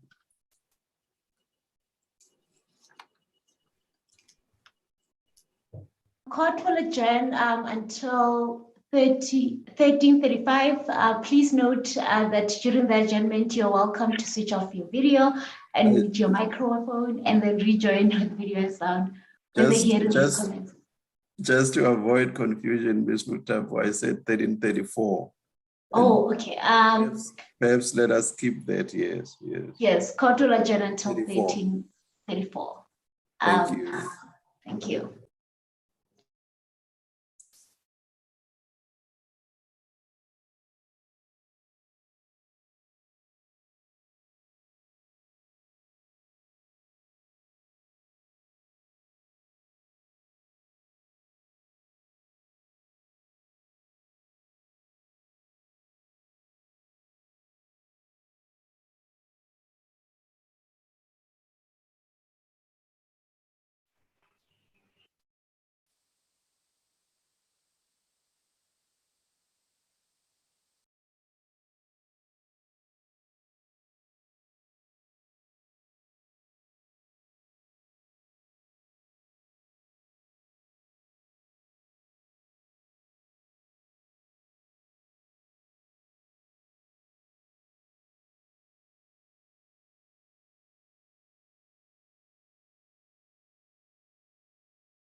We'll hear from you, Ms. Mutabo, when everybody is online.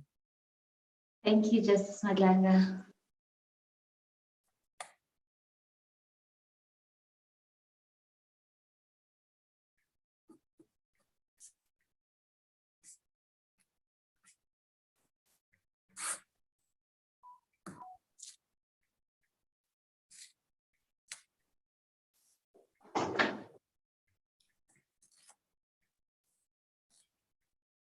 Just waiting for Justice Colapen.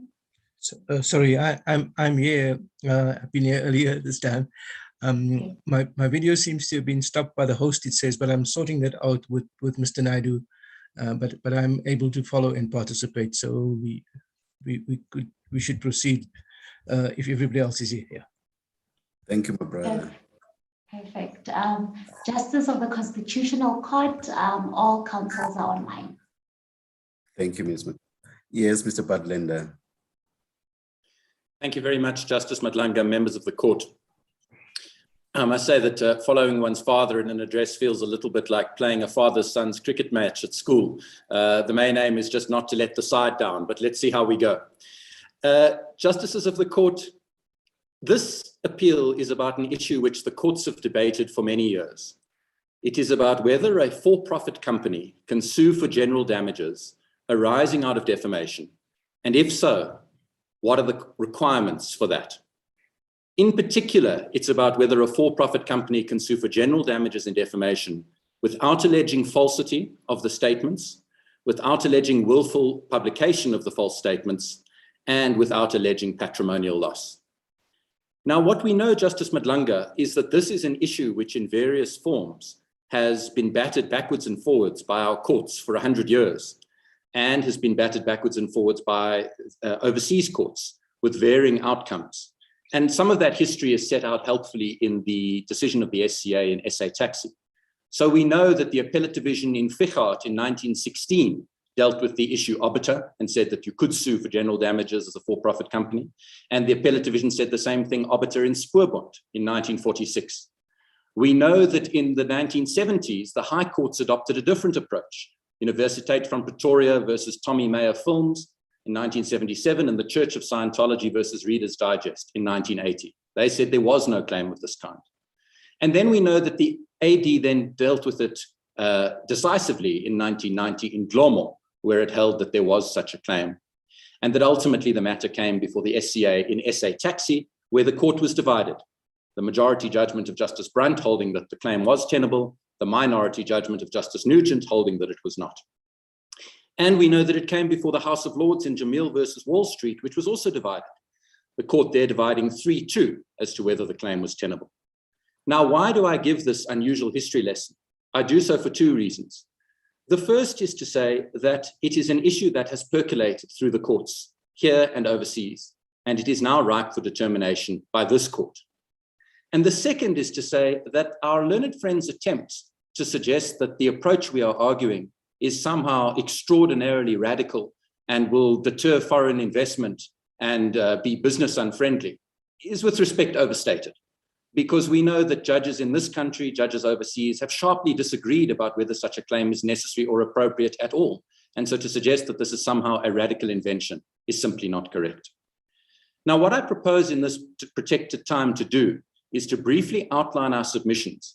But before doing so, I want to draw attention to three fundamental errors that our learned friends make in their heads. And we submit that they are errors which are destructive of their argument. The first argument they make is to suggest that if our special plea on corporate defamation were upheld, that would mean that a for-profit entity would have no remedy at all for defamation if they're unable to prove falsity and a patrimonial loss. That's the example they give about the medical company. And they say, well, you couldn't even get an interdict. Well, with respect, that's only if the court were to uphold the primary special plea. The main one we focused on for purposes of argument, and the main one that matters in this case, is the alternative, which says that you can't claim general damages without pleading falsity, patrimonial loss, and willfulness. And we've concentrated there in our heads of argument. We've even pointed to the alternative remedies that are available if you couldn't do so. And we've done so at paragraph 68.4 of the heads. So to suggest that the argument we're advancing means that for-profit entities are left without any remedy, no interdict, no apology, no declaration of falsity, is simply wrong. The second error they make with respect is that they fail to engage in their heads in the proper constitutional analysis. Because while this is a matter that has come before the courts for over 100 years, the truth of the matter is that it now has to be seen through the prism of the Constitution. And I do not need to cite authority for that proposition. But what that means is that the starting point is, we respectfully submit, the way we've characterized it in our heads. You start by asking, is the law of defamation as it stands a limitation on the right to freedom of expression? And it plainly is, because this court has said so again and again, and our learned friends do not contest that seemingly. But then you must engage in a limitations analysis, because that is what Section 36 requires. And of course, all rights can be limited, but they can only be limited in a way that Section 36 permits. And that is why in our heads, we've taken you through the different factors under Section 36 and explained why the current state of the law does not meet them. Our learned friends, with respect to the opposite, they argue this case on free-floating policy grounds, it seems, as though they were arguing in 1990 in the AD in Clermont. There is no attempt to grapple with the constitutional discipline that is imposed by the Constitution and the constitutional rights at stake. And the third reason that our learned friends' approach is flawed with respect is that they rely very heavily on SA taxi in the majority, but they apparently accept, and we will hear whether they accept, that on one point, the majority was wrong in SA taxi.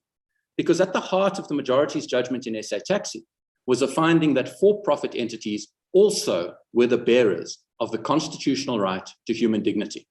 That is what Justice Brunt held in SA taxi at paragraph 42. And in that respect, with great respect, Justice Brunt was wrong, because this court's judgment in Hyundai at paragraph 18 and this court's judgment in Tulip Diamonds at paragraph 35 make that abundantly clear. Now, when one removes that fundamental right, then you are faced with a very different situation from Khumalo versus Holomisa, and a very different situation from the analysis applied by the majority in SA taxi, because you have interests on both sides of the scale, the interests of expression and the interests of reputation. But only one of those interests is a protected constitutional right, and that is the right to freedom of expression. So this is a very different case from Khumalo versus Holomisa, and it's a very different analysis from that performed in SA taxi in the majority, because you do not have two countervailing constitutional rights. You only have a constitutional right on one side of the scale. Now, in the course of this address, I propose to deal with the following issues.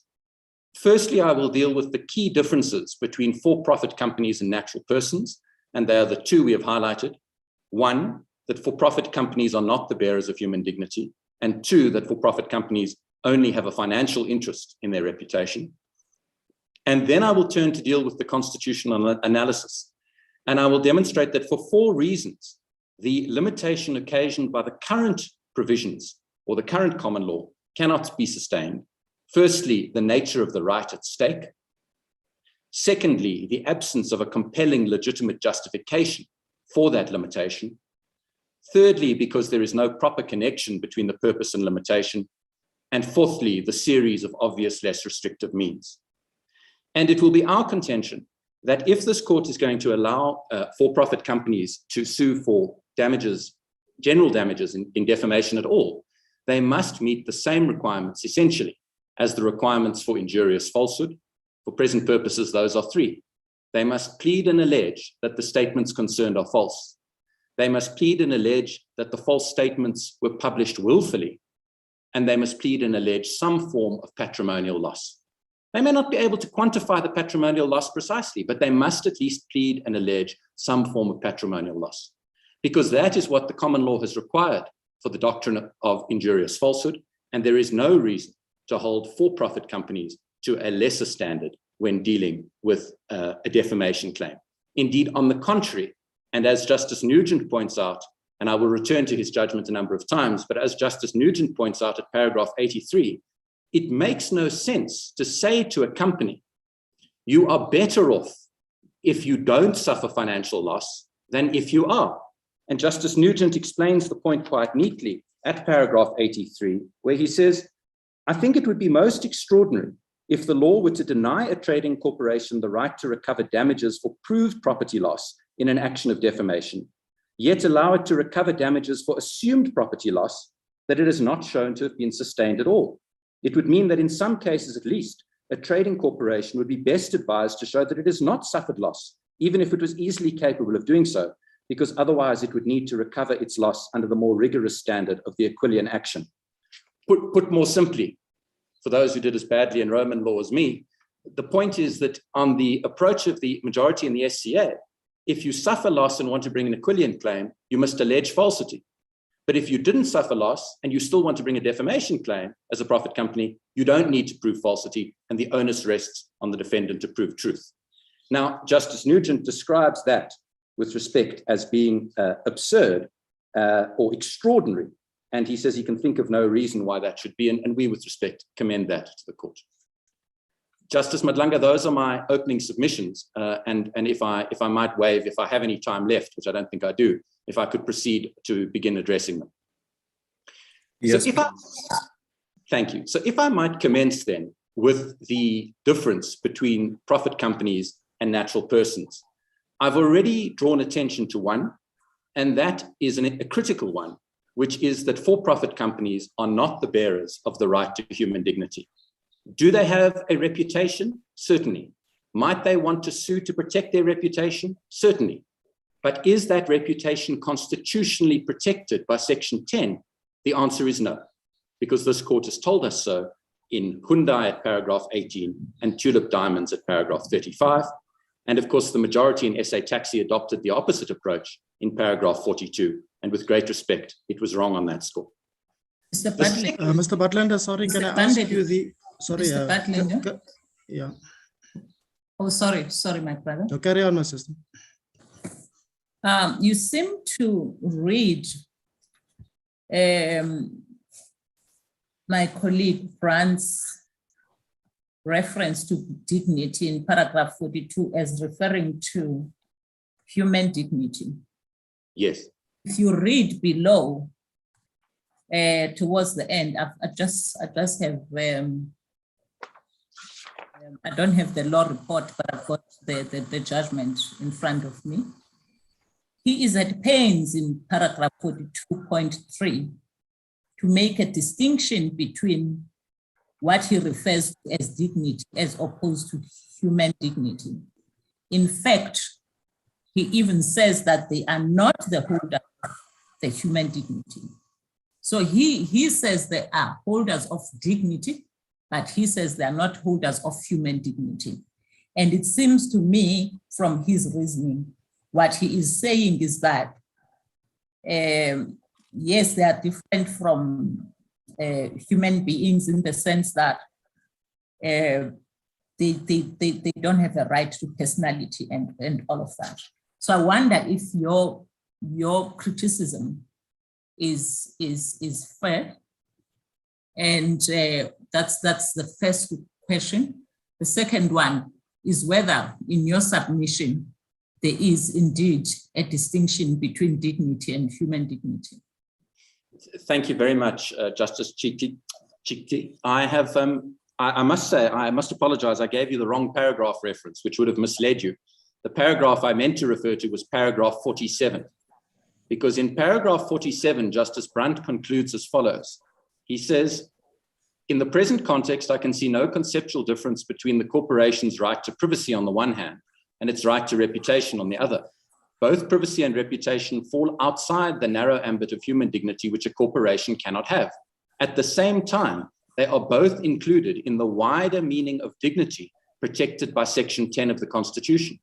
So my reading of Justice Brandt's conclusion is that Section 10 of the Constitution is not limited only to natural persons, but deals with dignity also of corporations. And my submission is that that is inconsistent with the conclusion of this court in Hyundai and Tulip Diamonds. Now I would distinguish between reputation and dignity on the other hand, because we know that the Constitution in Section 10 only protects human dignity. We know that that is the case.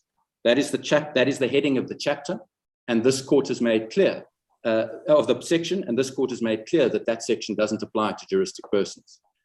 But let me be clear on my answer. Justice Brunt, in fairness to him, does go on to say, even if the reputation of a corporation is not protected by the Constitution, it by no means follows that its reputation is not protected by the law of defamation. So my argument does not depend on that finding, but it is in my submission an important piece of the puzzle because it demonstrates that one is not dealing with two countervailing constitutional rights. Mr. Butlander, if I may follow on that, you have quoted that section there in the extract from the judgment, but how does section 8.4 of the Constitution feature here then that says a juristic person is entitled to the rights in the Bill of Rights to the extent required by the nature of the rights and the nature of the juristic person? Yes. Does that not then encompass the wider concept of dignity as espoused by Justice Brunt in SA Taxi? No, with respect, it doesn't. It doesn't, Justice Majid, and let me say why in my submission. Section 8.4 does say that a juristic person is entitled to the rights in the Bill of Rights to the extent required by the nature of the right and the nature of that juristic person. Now, what that means, as I understand it, and this court has laid down, is that not all rights are conferred on juristic persons. It depends on the nature of the right and the nature of the juristic person. So let me give an extreme example. I had a case recently where a juristic person tried to assert the right to housing. And the High Court said, but you can't assert the right to housing because that is a right that vests in private persons, not juristic persons. And so 8.4, of course, would assist there. The same would apply here.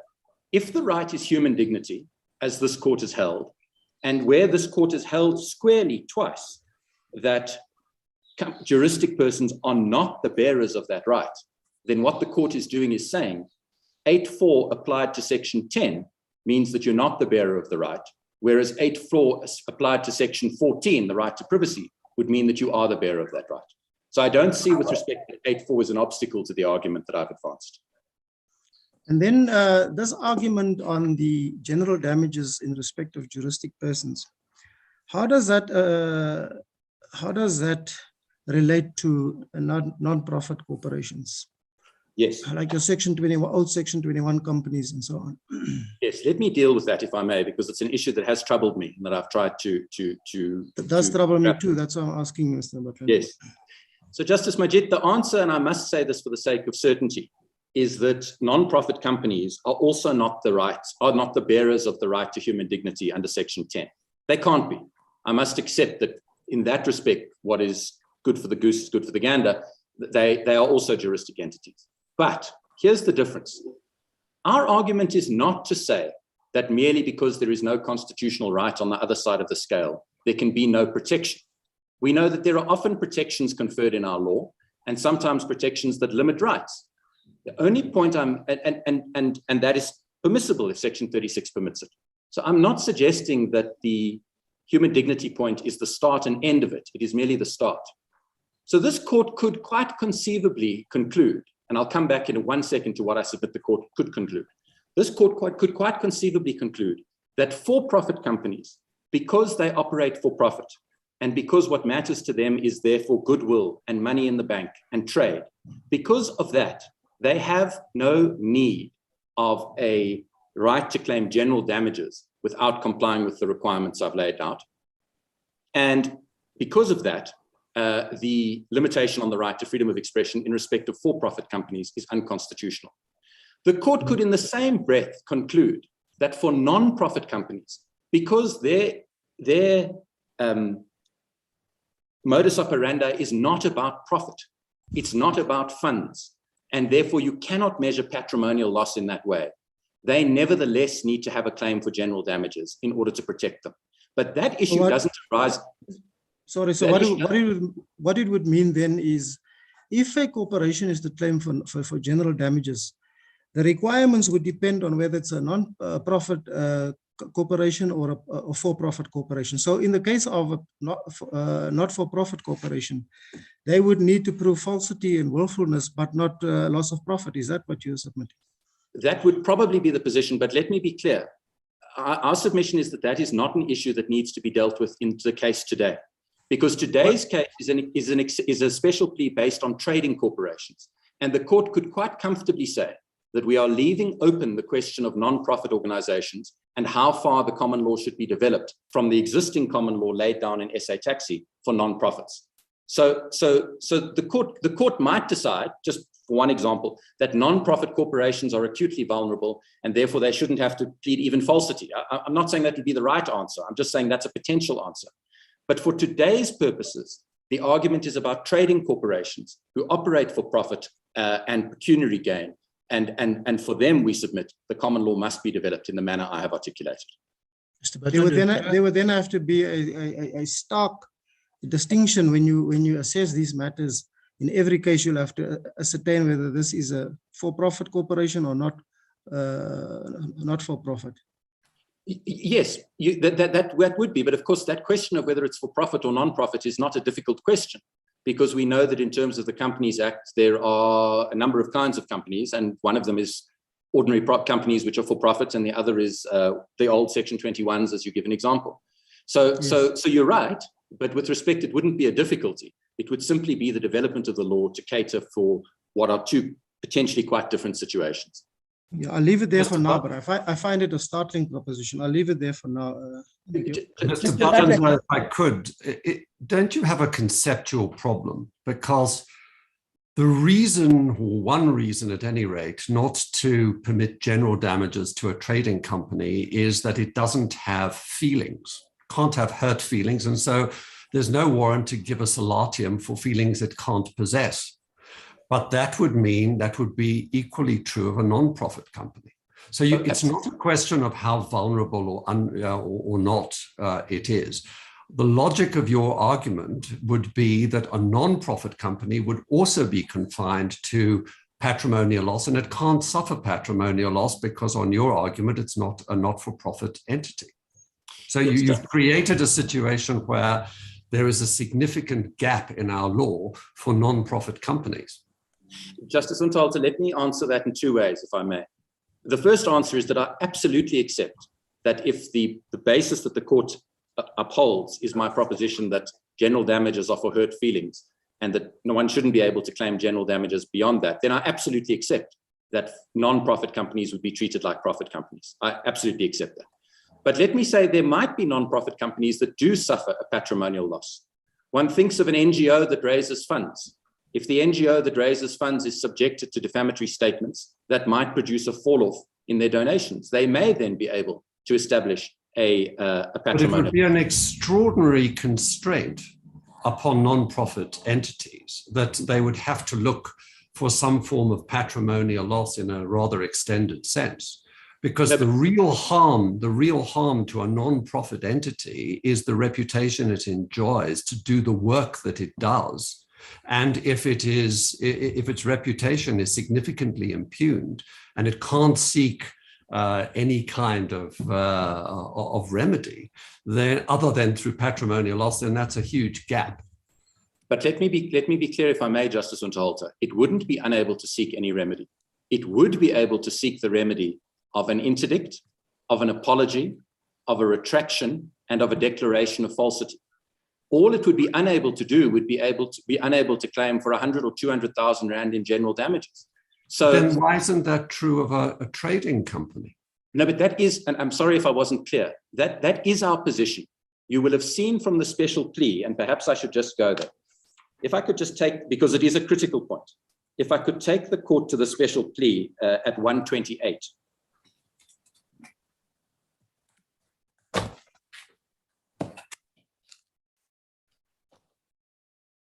At 128, they're all the same, but at 128 is the special plea.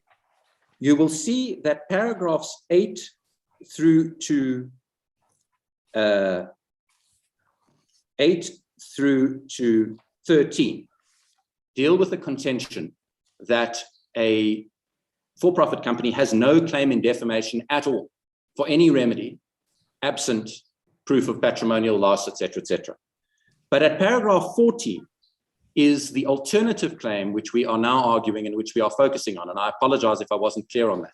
And paragraph 14 says, in the event that you've got remedies under the defamation law without proving those three things, falsity, willfulness, and patrimonial loss, you cannot succeed in claiming general damages.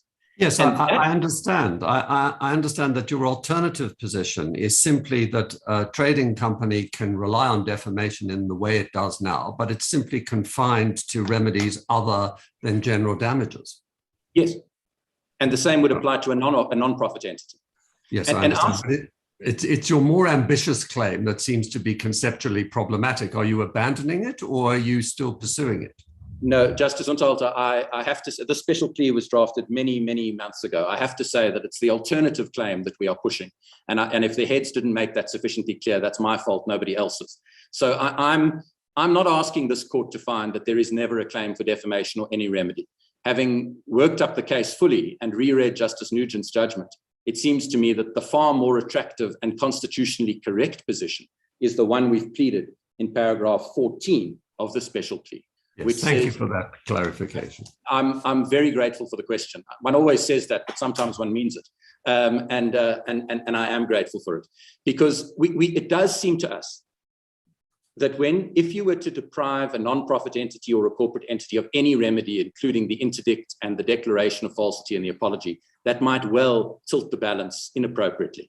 And we can see cogent arguments for saying there should be remedies short of general damages. But for general damages, and this is really the point, the general damages are not essential. General damages have always been about a salatia. They've never been about making you whole in the financial sense. So a company has no real need of the general damages in order to make it whole. So there's no sufficient purpose. But by contrast, the general damages can be ruinous, as would be the case in this case if the damages were upheld, for individuals. And so you get this effect that Justice Nugent describes as being punitive. And really what drew our attention is that when you read Justice Nugent's judgment, he explains how narrow his disagreement is with Justice Brunt. He says, we all agree, him and Justice Brunt, that a corporation has the right to claim under defamation law. We all agree that a corporation's reputation is important. The only distinction that we draw between us is whether those remedies include a claim for general damages. And that is the point we make. We asked for the narrowest development of the common law on that score. And the narrow development is merely that you are precluding a company from claiming general damages without satisfying those three requirements. And what that means is, in the example that our learned friends give of the pharmaceutical company that is told you're making vaccines of poison, well, they have their remedy. They can go to court for an interim interdict pending trial. They can go to court for a final interdict. They can go to court for a declaration of falsity, and they can go to court for an apology. And the point is, justices, that we know why people sue for general damages, or companies do. They don't sue for the 50,000 Rand in their pocket or the 500,000 Rand. I think the largest award ever is 200,000, but they don't sue for the 200,000 in their pocket. It costs them more to brief the lawyers. They sue for vindication, but they can obtain vindication of their reputation in a way that doesn't involve general damages. Because if a court says what was said about pharmaceutical company X or the treatment action campaign was false and defamatory, and you are directed to apologize, and you are interdicted, that is a vindication. And whether you add on 50,000 Rand or 100,000 Rand or 200,000 Rand in general damages makes no difference, practically speaking, to the TAC, to the pharmaceutical company, or anyone else. But that 200,000 Rand could make an enormous difference to the individual plaintiff who now stares down the barrel of multi-million Rand damages claims, even when they are only 500,000 Rand apiece.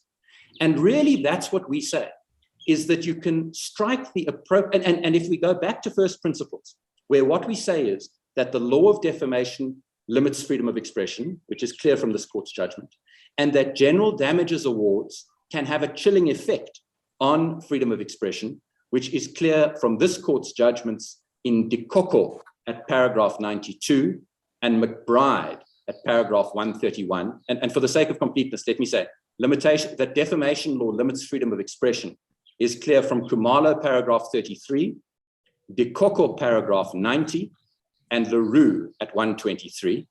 And then the general damages specifically are dealt with Dikoko at paragraph 92 and McBride at paragraph 131. So when we take as our premise that the law of defamation produces a limitation of rights, freedom of expression, and excuse me, Mr. Vadlender, excuse me. if your submissions are correct, that Brand JA's analysis of the right of a trading corporation to sue for general damages is incorrect, and that we should prefer the approach adopted by Nugent, and you would argue that he is in good company in the case of Hyundai as well as Tulip Diamonds, as far as a trading company not being a bearer of human dignity. Now, I just want to know from you, do we still have to develop the common law, or do we have to follow the two judgments of this court and rule that the SA tax is wrong? Justice Matopo, you have to rule that SA taxi is wrong. But whether you call that the development of the common law or simply the correction of an incorrect development by the SCA is perhaps a moot point. Because of course, what happened in SA taxi, and Justice Matopo, you will remember this better than any of us, although I have to say, when I reread your judgment in the High Court, in fairness to you, none of these arguments were advanced there. The special plea did not call for the development of the common law, and it was a very different case. But the point I make is, in SA taxi, there was a debate as to what the existing common law required. The main debate was, did Glomar decide definitively that general damages were available to a trading corporation? And everyone traded cases backwards and forwards on what that position was. So this court could, if it wanted, conclude that in fact our common law never, properly speaking, allowed for general damages to be claimed, and particularly in light of the Constitution it doesn't, and therefore we're not developing the common law in a new way, we're really restoring it to its proper balance. This court could do so. But the one thing that the court has to do with respect is it has to overturn the ratio of SA taxi, which says that general damages are available to a corporation and are available without proving falsity, patrimonial loss, and willfulness. I hope I haven't avoided your question, but it seems to me there are multiple routes to the conclusion. Mr. Badlander, the Bogoshi defense allows media defendants to rely on the defense of reasonable publication. Yes. Would it be a possibility to consider extending the common law or developing the common law by an extension of that defense to non-media defendants who make statements or claim to make statements in the public interest? Yes, Justice Taran, the answer is that that would certainly be a possibility. But can I deal with why that doesn't solve the problem that I'm articulating, if I may? The problem is this: when you read Khumalo versus Holomisa, what Khumalo versus Holomisa says is that there are two countervailing constitutional rights: the right to human dignity of an individual and the right to free expression. And of course, in that case, the argument was that a plaintiff has to plead falsity. And Justice O'Regan, for a unanimous court, said, I find there is no need to develop the common law to require that. Why? Because the Bogoshi defense of reasonable publication produces what she called the appropriate constitutional balance. The appropriate constitutional balance between those two rights. That is her language. I don't want to cut you short, but I think I know where you're going, Mr. Badlander. Yes. That you're going to submit that we're not dealing with balancing of two rights. We're dealing with the limitation. But Indeed. What precludes us from finding the same solution where we're dealing with the limitation? Because my submission, Justice Taran, and let me be clear, is that if you develop the common law to allow for non-media defendants to rely on a Bogoshi defense, that may be an appropriate development when dealing with individual plaintiffs, for the reasons Justice O'Regan gives, but it would still leave the common law unconstitutional, because you would have a common law which said there is a reasonableness defense for private individuals, and yet you can still claim for general damages as a corporation. Now, for the reasons that I've articulated, that claim for general damages for a corporation is neither necessary nor proportionate to the limitation it occasions. And could I just commend to the court in this regard what Justice Nugent says in paragraph 79 to 81? Because in paragraph 79 to 81, he deals squarely with the purpose of damages. And he explains that damages are meant to compensate for loss, that humans suffer loss because humans experience feelings, and what is compensated for by general damages are hurt feelings. And then he goes on to say that whatever happens to a trading corporation, the one thing of which one can be quite certain is that there is no loss at all. If there is no loss at all, there is no loss to its feelings. So Justice Nugent is saying that there's no compelling reason to allow for general damages. And if there's no compelling reason, then it's an unjustified limitation of rights, whatever you say about the defenses. Mr. Budlander, if we accept that a profit company or trading company has a right to a reputation which extends beyond its interest in profits, and if we look at LaRue versus Day at paragraph 151, this court held that an award of damages for defamation should compensate a plaintiff both for wounded feelings and loss of reputation. Now, based on that assumption, doesn't this mean that when a trading corporation is defamed, it does suffer loss in the form of loss of reputation, and it should be entitled to a claim for general damages? Justice Turan, I understand with respect the logic of the question you put to me, but my submission is that there is not a sufficient basis on that assumption to limit the right to freedom of expression in the way that the common law does, because that is what we are dealing with here. We're dealing with a limitation of a right. And that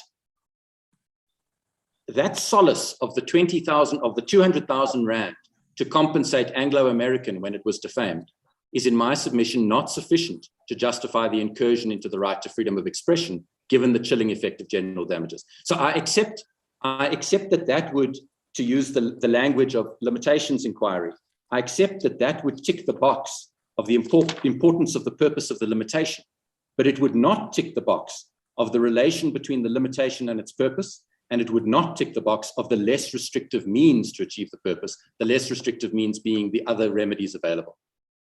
Yes, no, that was going to be my next question about the less restrictive means. Indeed, it ticks, and that's the reason why I don't want to suggest that the right to human dignity is the be-all and the end-all. It's the starting point, because of course there are purposes that are not fundamental rights, which are important and which classify under 36(1)(b. But one still has to then go to the relation between the limitation and the purpose and the less restrictive means. And here there's an obvious one. But shouldn't we also look at every matter on its own facts?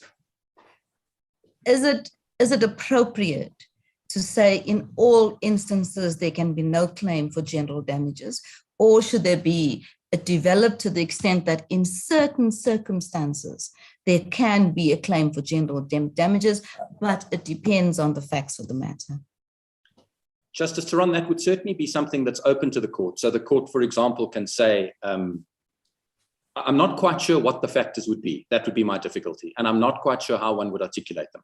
But at the level of principle, of course, the court could adopt that approach. But our submission is there is no difficulty in drawing a bright line rule, because all you are doing is depriving, in inverted commas, for-profit companies of the right to claim their general damages. You're not depriving them of the right to stop falsities about them, and you're not depriving them of the right to get corrections. And the truth is that we know that in this day and age, and I'm sure the court has seen it in its defamation actions, I've seen it in the clients I've advised, what you want is vindication from a court.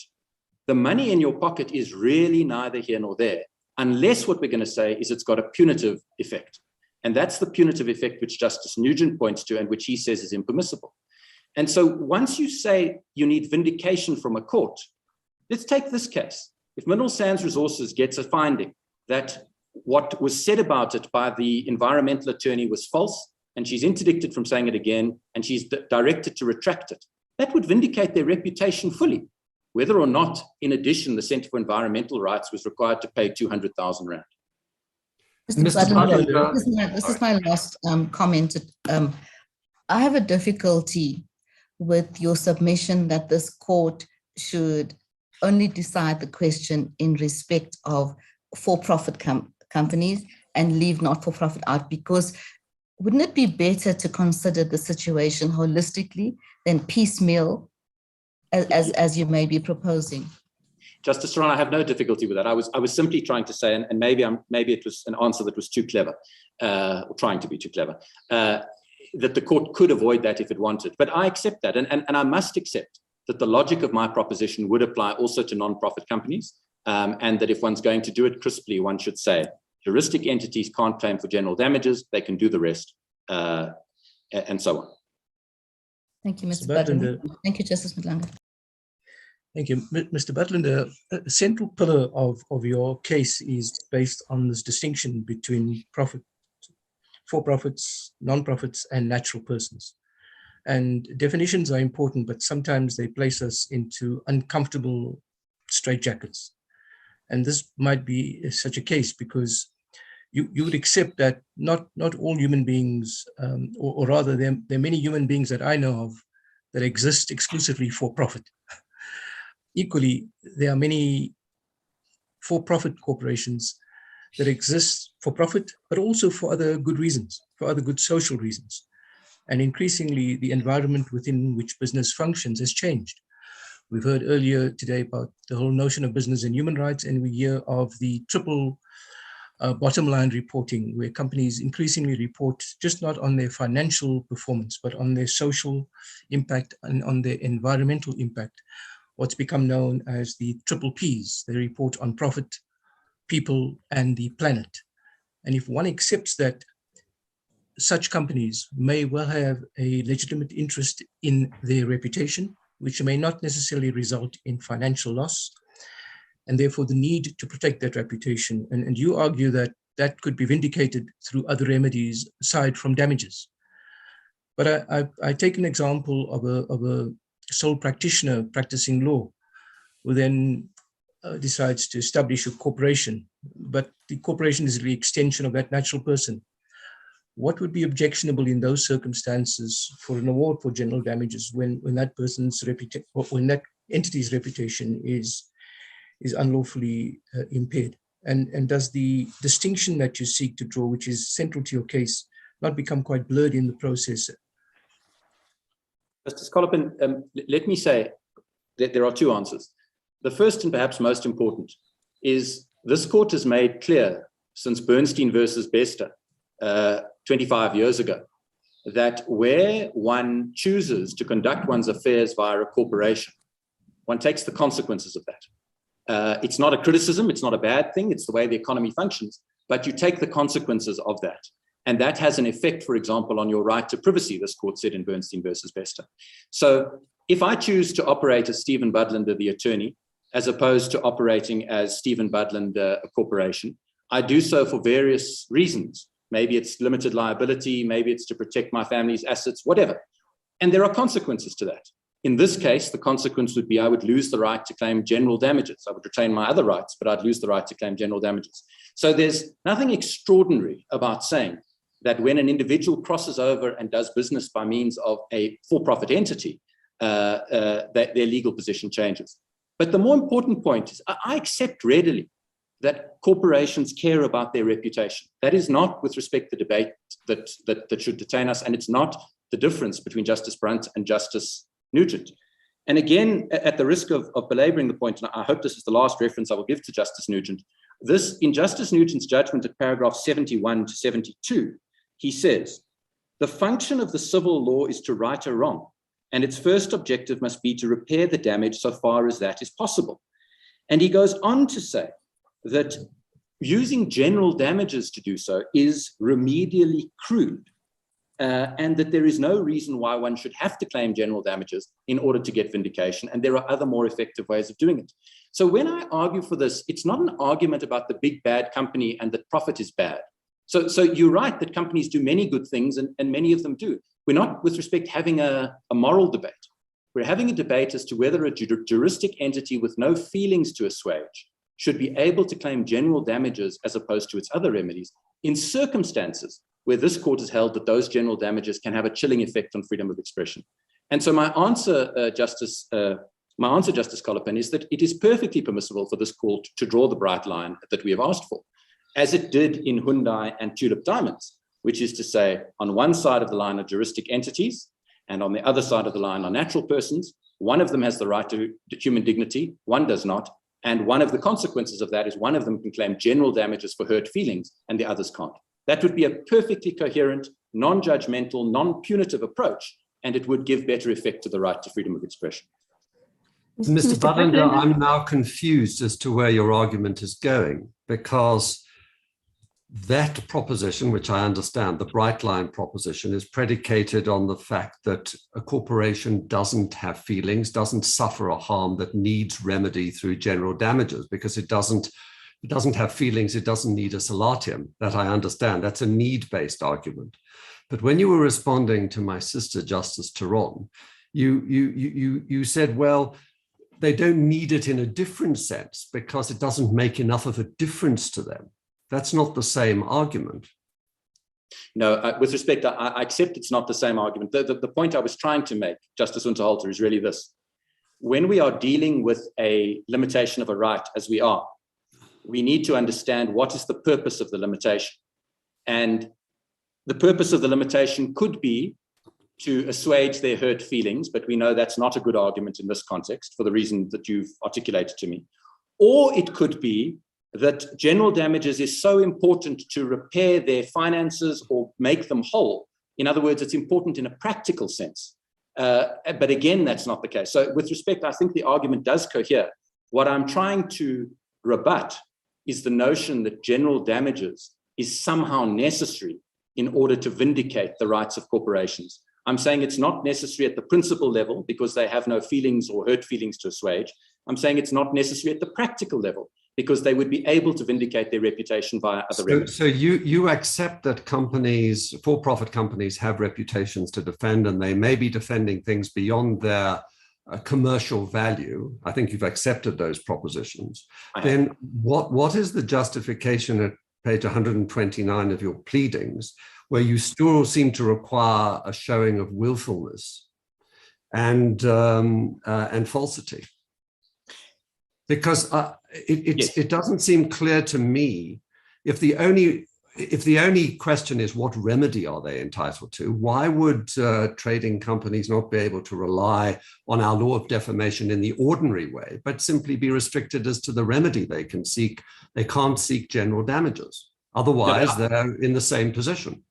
Justice Unterhalter, and again, I apologize if I haven't made that clear. I accept that. On the alternative argument, what the alternative argument says, if you want to claim general damages, if you want to say, I can't, yes, Justice Unterhalter, I accept the proposition. If this court were to find, that a trading corporation can rely on defamation law in exactly the ordinary way, but they are precluded from claiming general damages, then that would be, with respect, I say this with respect, perfectly satisfactory outcome. Yes. Your pleadings go further than that, but your central argument is that, in effect, all that you wish to prevent is a trading company relying on general damages. That is, with respect, precisely the point.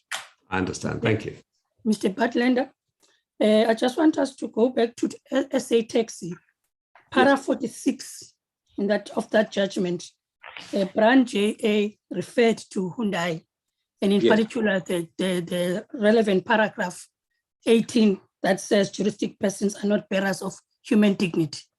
Then at 46, he explains that even if the reputation of a corporation is not protected by the Constitution, it by no means follows that its reputation is not protected by the law of defamation. Then he goes further at 49 to say the reputation of a corporation is worthy of protection. Moreover, I believe that the common law rule protecting that reputation is in turn recognized by Section 39(3) of the Constitution. What do you make of that? Those statements there? Yes, thank you very much, Justice Plantler. The difficulty I have with that reasoning, and I say this with great respect, is that Justice Brunt quotes Hyundai, but then with respect in paragraph 47 seems to make a conclusion that is directly at odds with Hyundai by saying that a company's reputation is protected by Section 10. But then what he says is, even if the reputation of corporation is not protected, it doesn't follow that its reputation is not protected by the law of defamation. And he explains that you can have limitations of freedom of expression for various reasons. I have no difficulty at all with respect with paragraph 48. It is plainly correct. But what he doesn't answer, and I'll come to the next paragraph, what he doesn't answer is what is the effect of the fact that in this case, we only have one fundamental right. In other words, assuming 48 is right, that the reputation of a corporation is not protected by the Constitution, but it is legitimately protected by the law of defamation, What is the effect of that? And my answer to that is then we are no longer dealing with two countervailing constitutional rights. Instead, you are dealing with one constitutional right and a common law right, and that produces a different answer. And the same is true of paragraph 49, because in paragraph 49, Brunt JA says, I believe the common law rule protecting reputation is in turn recognized by section 39(3) of the Constitution. Well, of course that's correct. But with respect, what 39(3) says when read in full is the Bill of Rights does not deny the existence of any other rights or freedoms that are recognized or conferred by the common law to the extent that they are consistent with the bill. So it's true that the common law on Brunt JA's approach protected the right of corporations to claim general damages. But our argument is that that is inconsistent with the Bill of Rights because it limits freedom of expression in a way that is not justifiable. So I have no difficulty with a number of the premises, but with respect, the conclusion that is drawn is, in my respectful submission, incorrect. Thank you. Justice Madlanga, if I could just look at my notes for a moment, I think I have covered much of what I wanted to say, but if you would just give me one moment to just see where I am. By all means, Mr. Padlenda.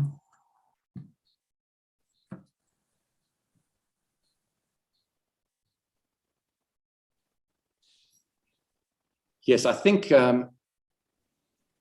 yes, all I would do is this, is I have spoken at some length about one of the differences between corporations and individuals. And I've referred to the absence of human dignity. Can I just make the second point? And the second point is about the difference of the interests in their reputation. Now, again, this is not to say that they have no interest in the reputation, it's just the nature of the difference. And could I commend to the court the statements by Baroness Hale and Lord Hoffman, which we quote at paragraph 24 of the heads of argument, beg your pardon, page 24 to 25 of our heads. And it's a point we've been debating, but just let me, just to round off, and then I will conclude. Lord Hoffman made the point, in the case of an individual, his reputation is part of his personality, the immortal part of himself, and it is right that he should be able to vindicate his reputation and receive compensation for a slur on it without proof of financial loss. But a commercial company has no soul, and its reputation is no more than a commercial asset, something which attracts to its trading name. And I see no reason why a rule which requires proof of damage to commercial assets in other torts, such as malicious falsehood, should not also apply to defamation. And then Lord Hale makes the same point. Quoting Tony Weir, there is still Lady some... Hale, I think. I beg your pardon? Lady Hale. I'm so sorry, did I say Lord Hale? I apologize. I have written Lady Hale, I just can't read, Justice Ontolda. Lady Hale made the same point. There is still some justification for the rule that the human plaintiff need not prove any harm. If the statement is defamatory, he will feel bad and others will think badly of him. The first need not be proved and the second cannot be. And it goes on. But it's just to demonstrate, not that corporations have no reputation, but that their reputational interest is of an entirely different order. And therefore, it is appropriate in our respectful submission to say that general damages should not be awarded in that regard. Justice Madlanga, could I conclude by saying one word on costs? And I think what I say... I'm sorry, could I just detain you for a moment before you go to costs? Could it be said that a trading company's right to reputation is an incident of the right to freedom of association under Section 18? I'm so sorry, Justice Ontolda. Would you repeat the question? Yes. Is it possible to say that a trading company's right to its reputation is an incident of its freedom of association under Section 18 of the Constitution? In other words, you've said there's no constitutional right that a trading company can claim to its reputation, and I'm asking whether Section 18 provides that right. Justice Ontolda, it would at most be a very, let me say this, I haven't thought of it that way, but I haven't thought of it at all until now. But it seems to me at most it would be a very attenuated interest, because when I say something about an entity to someone else, I'm not preventing that person associating with them, and I'm not preventing that company associating with the person. I might discourage it, but it's not the sort of bar on association that would limit the right to freedom of association. So my submission is that it's not, and at most it's a very attenuated interest. Thank you. Justice Madlanga, if I could just then deal with the question of costs. And as I say, I think what I say would apply to both appeals. We submit this is one of those cases where if we succeed, we're entitled to our costs. And if not, there should be no order as to costs. And on the latter proposition, could I simply, this is not classic BioWatch territory, of course, because it's two private individuals, not private individuals, two private entities.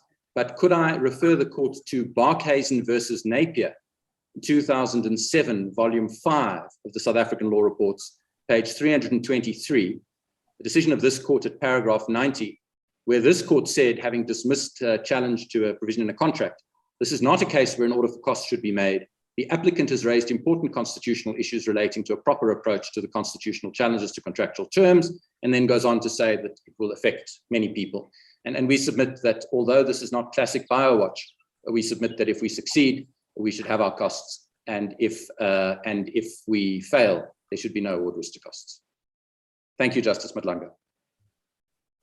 Thank you, Mr. Padlender. Mr. Devar.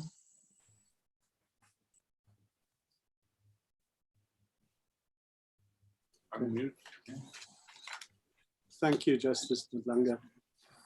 In light of the debate and what we understand to be the concession that the primary relief is not sought, which would effectively deprive for-profits of the right to sue in terms of the actio in jurarum, even for an apology, that's not pursued.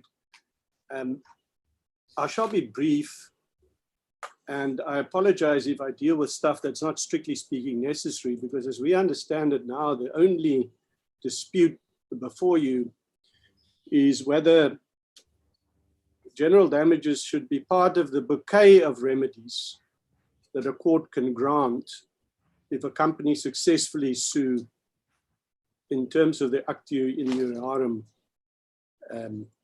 for damage to its reputation. If I can start by just submitting that in terms of our common law, there are three concepts which are relevant. The first is the common law dignitas, the sense of self-worth. This is what we also refer to as narrow dignity, which is actionable under the actio in jurarum. The second is the common law concept of pharma, which is the reputation, that is the esteem in which others hold you in the community. That is also actionable under the actio in jurarum. And then there's a third thing, which is the assets of a company, which includes or may include goodwill. Goodwill is an asset which is the value of which is to be determined in terms of accounting procedures. That is not actionable under the actio in jurarum, but that is something that can be claimed. The damage to or loss of goodwill can be claimed in terms of the Aquilian action. And so those are the three common law concepts.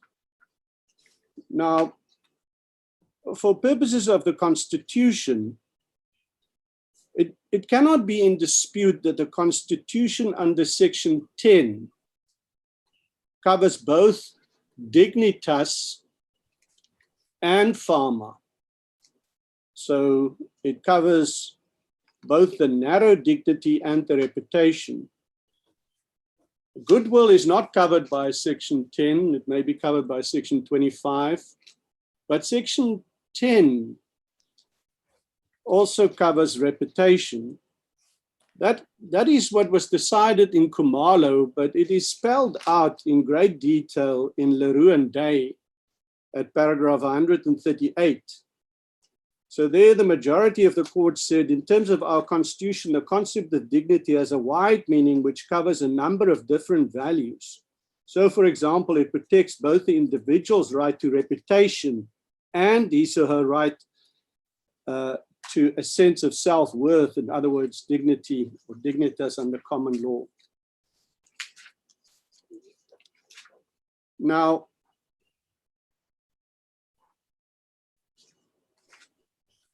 natural persons are the only ones that have the narrow dignity, the dignitas. That is not in dispute either. And from what we heard earlier, it's now not in dispute that not only does natural people have reputation as well, which needs to be protected, but so does juristic persons, even for-profits. It, as I understand, Mr. Butler, was accepted that the for-profit company has a reputation which is to be protected and which is separate from the business or the goodwill asset.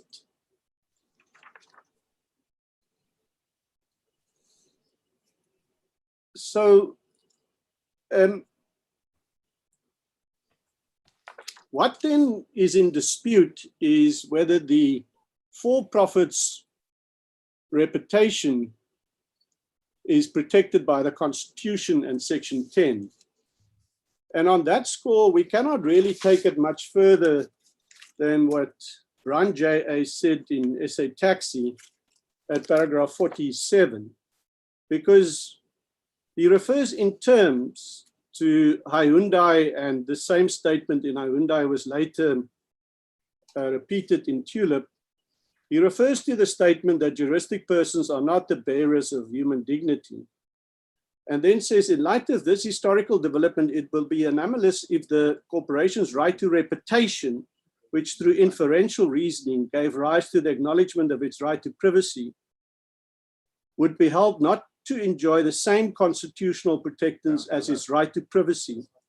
In the present context, I can see no conceptual differences between the corporation's right to privacy on the one hand and its right to reputation on the other. Both privacy and reputation fall outside the ambit of narrow human dignity, which a corporation cannot have. At the same time, they are both included in the wider meaning of dignity. So we submit that if the individual's reputation is protected by Section 10, there's no reason why the corporation or the for-profit's reputation cannot be protected by Section 10 under the wider concept of dignity, as Brian J.A. describes there or sets out there. But we agree with Mr. Butler that this is not decisive for the debate before the court. Because as Brian J.A. also goes on at paragraph 49, to explain, even if the corporation's reputation is not protected by Section 10, it is still a right in terms of common law, which is recognized by the Constitution in Section 39(3), to the extent that it's not inconsistent with the Bill of Rights. Those are my opening remarks. If I may then go on to... Mr. De Waal, may I ask you, before you move on, a key debate seems to me the question of the applicability of Section 10. Just, my brother, sorry. The 10 minutes is not up, Mr. Okay. De Waal, but would you allow us to begin asking you questions now? Yes, Justice Malanga. Please go ahead, my brother. Thank you. Yes, Mr. De Waal, the question of Section 10's applicability to corporations for profit. Much emphasis is laid on the heading to Section 10, human dignity. Yes. And the argument is that in that context, Section 10 does not apply to corporations, to juristic persons. What do you say about that? Justice Majid, we make the submission that if reputation falls under human dignity, and if one applies Section 8(4), there's no reason why the corporation's reputation should not be protected in the same way as an individual's reputation, despite the heading human dignity. Once the court held in Kumalo and Leroux versus Day that reputation falls under human dignity, under that concept, the broader version of dignity, then we would submit through section 8.4 the juristic person, the nature of the right for protection of reputation applies to the for-profit as well. But as I submitted earlier, we agree with our learned friends that it is not decisive of the debate, because the corporations, the for-profits reputation is protected by common law in terms of section 39.3. And the question is now whether that right, which includes a right to claim general damages, whether that is inconsistent with the Constitution. This is the question. And we would submit that it's not inconsistent with the Constitution that a for-profit can claim general damages, as long as a few factors are taken into account when determining the amount of damages. And the first being that one must accept that it doesn't have feelings, so you can't award in the same action a component of damages for the violation of dignitas. One must restrict it to the impact on reputation. So one must lop off from the top the impact that it had on feelings, on narrow dignity or dignitas. It gets a reduced amount because it can't be compensated for the hurt feelings. Then secondly, and all of this, of course, is not our thinking, it comes from SA Taxi. The second factor is one must factor in that there is a claim, there is an Aquilian claim for loss of profits. So one can't include in the for-profits claim under the Actu in Juharum something that they should have sued for in terms of the Aquilian action. That must be lopped off, if I can say, at the bottom. That must be discarded. Then thirdly, one must bear in mind that a high amount of damages can have a chilling effect on free speech. And then fourthly, we would submit that one should take into account that in some circumstances, an apology may in itself be sufficient and that no general damages should be awarded to the for-profit. On that score, then, Mr. Duval, why does a corporation need general damages to protect its good name and reputation? Why not a retraction or an apology or an interdict or even a declaratory order? Yes. Now, Justice Majid, if I may take one step back, the debate starts with Nugent J.A.'s judgment, but he didn't approach it from that angle. At least we don't understand that's how I approach it. What he found is that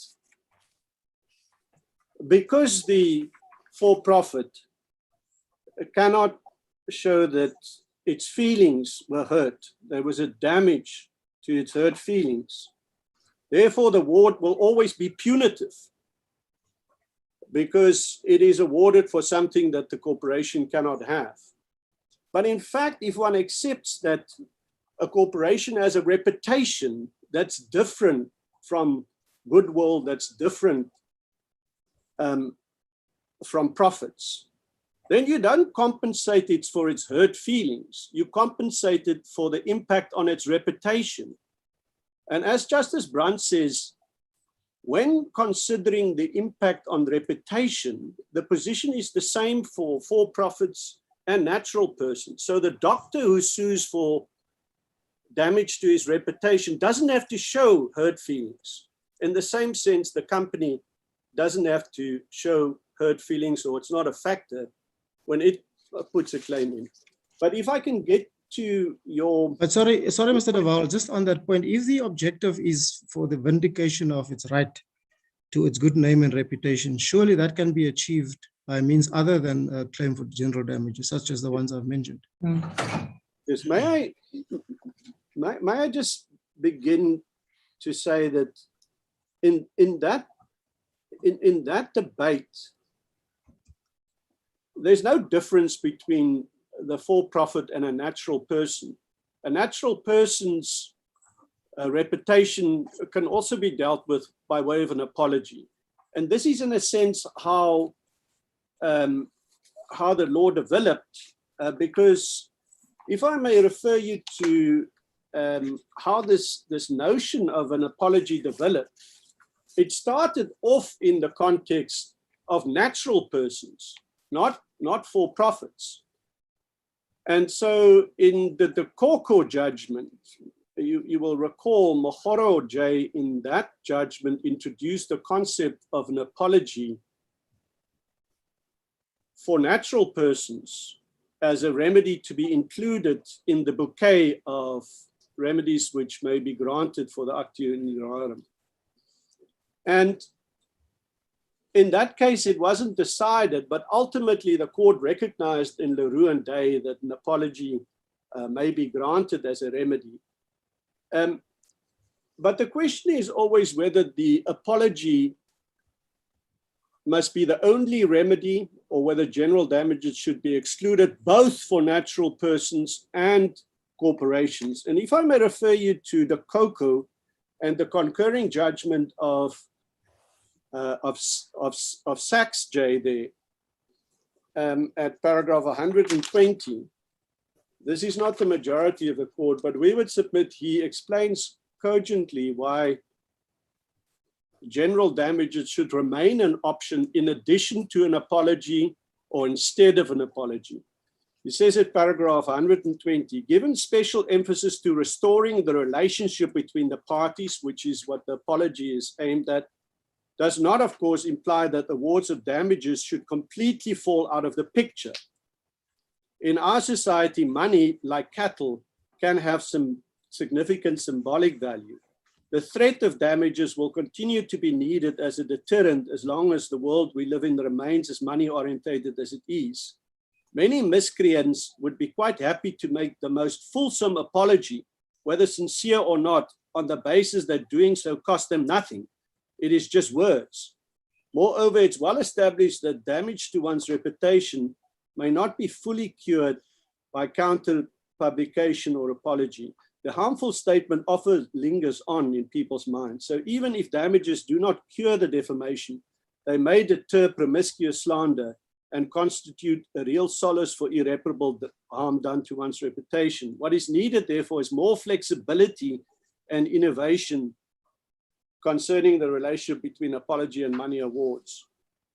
So sometimes, if the only available remedy is the apology, the court will not be able to grant an appropriate remedy for damage to reputation for the reasons set out by Sachs J in this paragraph. Yes, Mr. Duval. Sorry. Thank you. Why will a trading company's right to reputation not be adequately protected if it can claim in defamation, but not claim for general damages? And wouldn't this be a better way of balancing the competing rights and interests and then avoid having the chilling effect of the right of freedom to expression? Yes. Justice Tron, we would begin to submit that it will not have a chilling effect if it's borne in mind that the amount of general damages, as I explained, must be reduced in respect of a for-profit because it doesn't have any feelings. So the chilling effect would be reduced. But I have attempted to address that by saying that sometimes the apology in itself will simply be ineffective, or the apology itself will simply not repair. And this is what Justice Sachs is describing here, whether it be an individual or company, but if the apology is entirely offered entirely insincerely, wink, wink at my supporters, but I'm going to apologize here and move on. It's just words. I'm sorry to interrupt you, Mr. Duval, but if the company can claim in defamation, that the remedy is not restricted to an apology. Yes, that's what we submit. If it can claim, are your ladyship saying with the Aquilian action for loss of profit, or are you saying for under the actu in Jurarum for damage to reputation? Sorry, I apologize. I'm not quite with you. Under the Aquilian action, yes. Yes. Now, if it can, if general damages is one of the remedies, then of course we have no difficulty with that. It shouldn't be the only remedy, and it shouldn't be the first remedy, perhaps, but it should be one of those options that a court may have to resort to in given circumstances. And that is how we understand the positions of Snyder's JA in SA Taxi. Mr. Duval, if there is a category of non-pecuniary harm to reputation, which doesn't concern feelings, but concerns something else. In other words, a harm to reputation that is suffered by a trading company, but it's impossible to, it doesn't sound in money. What exactly is one compensating the trading company for when one gives its general damages? Because you've referenced Justice Sachs and a deterrent theory of damages, but that's not generally how damages are understood in private law. It's compensatory. And so I'm just trying to understand what exactly is one compensating, and how does one know what one is trying to do in making an award of general damages if it were competent? Yes. No, Justice Unterhalter, as I said, we submit that it's the same with the individual as well, because if the individual sues for impact on the reputation without hurt feelings, what is one compensating then for that? So even if the profit remains the same for the doctor, one is still compensating. This was the remedy.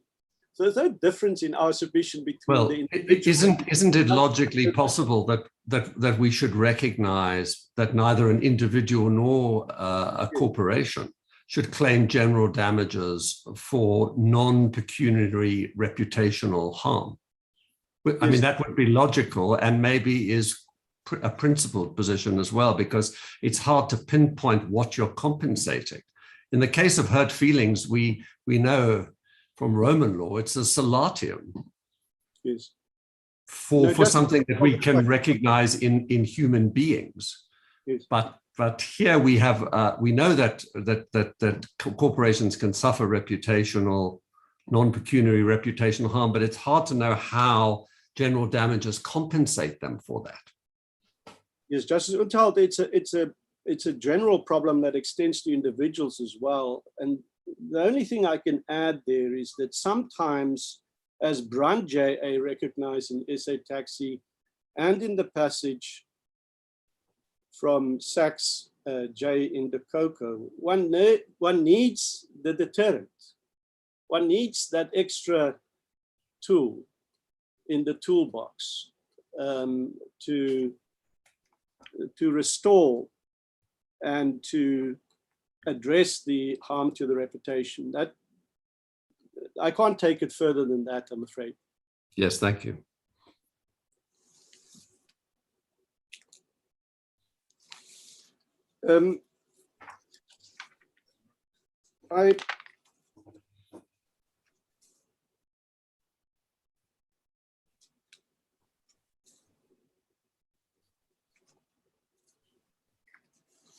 There's just one or two other aspects that I will deal with very briefly.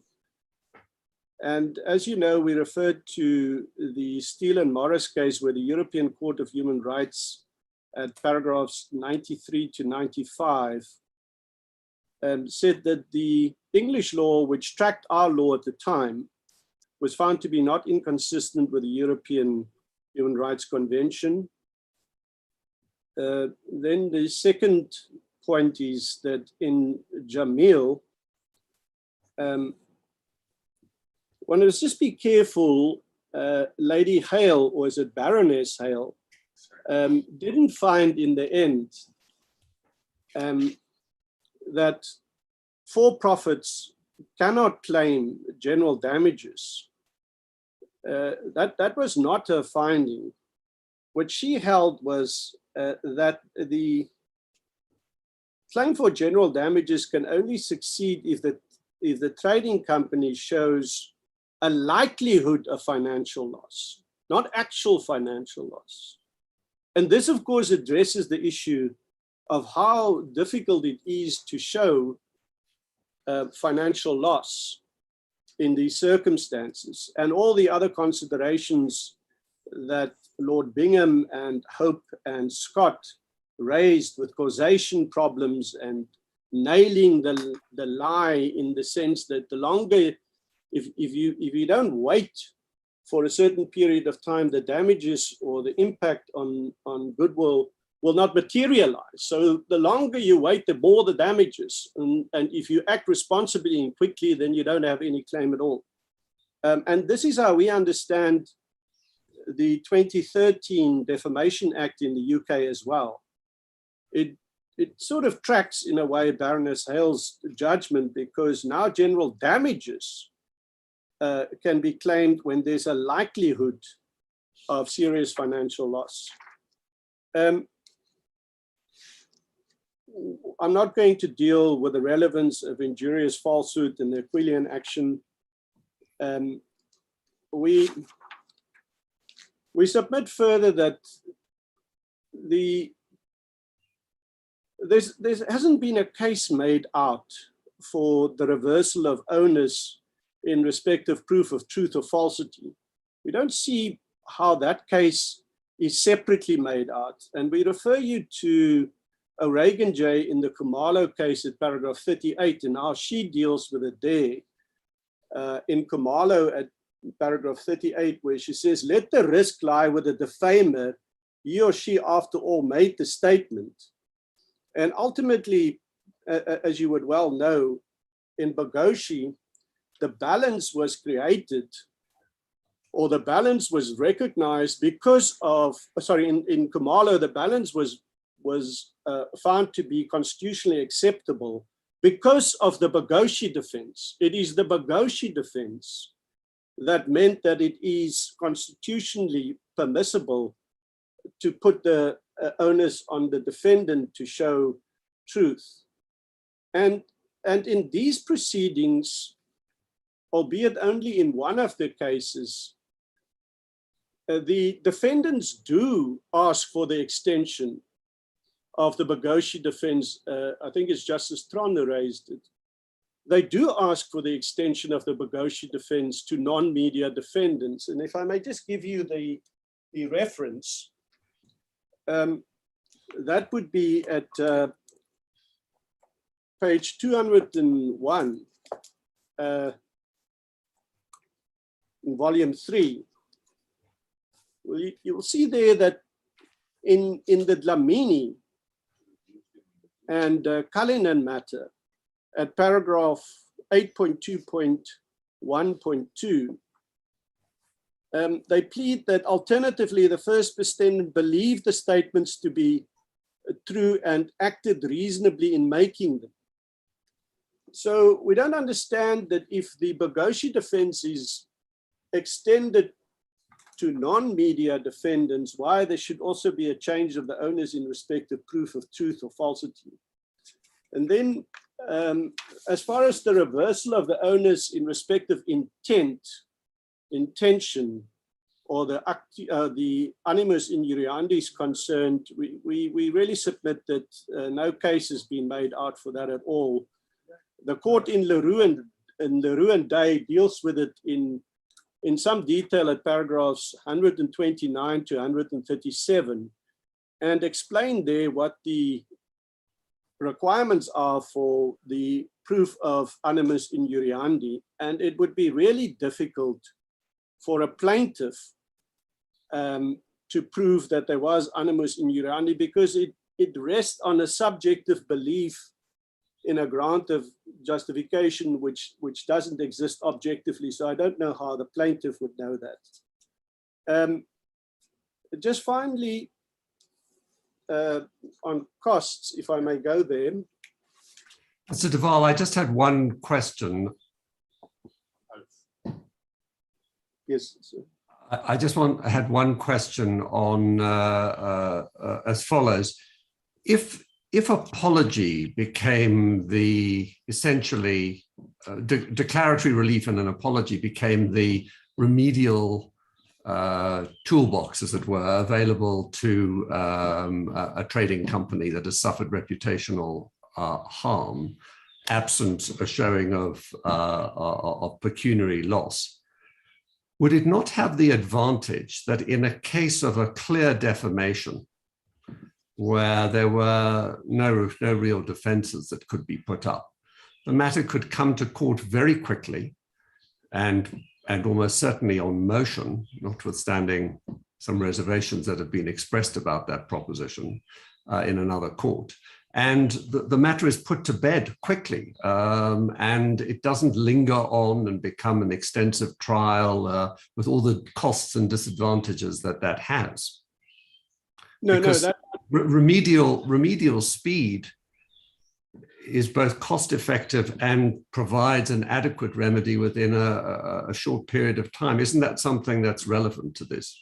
Yes, no, we would accept that, Justice Untalti. Yes, thank you. On the issue of costs, we see Mr. Otis has pointed out to me at page 351 that says that the respondents are represented pro bono. But they do ask for costs, so I suppose I must deal with it very briefly. BioWatch does not apply, but we do accept that this court is held in cases like Barkhuizen, that where parties rely on competing constitutional rights and the judgment and the issues brought to the court will possibly have an impact, a wider impact, that no cost must be awarded in those cases. That was the position in Barkhuizen, and in Leroux and Day, there was no cost order either. Although in Kumalo's case and in SA Taxi, there was a cost order. We accept that there was the competing constitutional considerations in the present instance, at least in our version and our interpretation of Section 10. And we would then submit that it probably depends on the degree of success. Obviously, if you're not going to grant leave to appeal, then one would normally grant costs. But if you do grant leave to appeal and found that this is an important constitutional matter, then one would be inclined not to make a cost award. Those would be our submissions, Justices. Thank you very much, Mr. Duval. Did I hear a colleague wanting to say something? No. I just said if we win the appeal, we should get costs. Mr. Duval dealt with just a leave to appeal. Should we win the appeal, we contend we should get the costs.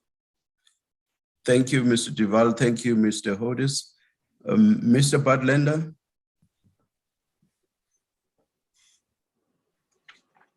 Thank you very much, Justice Madlanga. Justice Madlanga, I have 4 points which I need to deal with. The first is to deal with what is in effect at this stage common cause between the parties on this issue. Then secondly, I want to deal with the critical question from Justices Turon and Majid that has not been adequately answered by our learned friends, which is what is the problem that would be caused if corporations were deprived of general damages. Thirdly, I want to deal with the question that Justice Unterhalter put at the end, about speedy remedies. And in fact, it is just those three that I need to deal with. The last one need not detain the court. Justice Madlanga, having listened carefully to our learned friend, it is now clear that the question boils down like this. There is no real debate between the parties that the law of defamation limits the right to freedom of expression. There is no real debate between the parties that the chilling effect on freedom of expression of general damages awards is real. None of that ought to be in debate in light of this court's findings, but none of that appears to be in debate.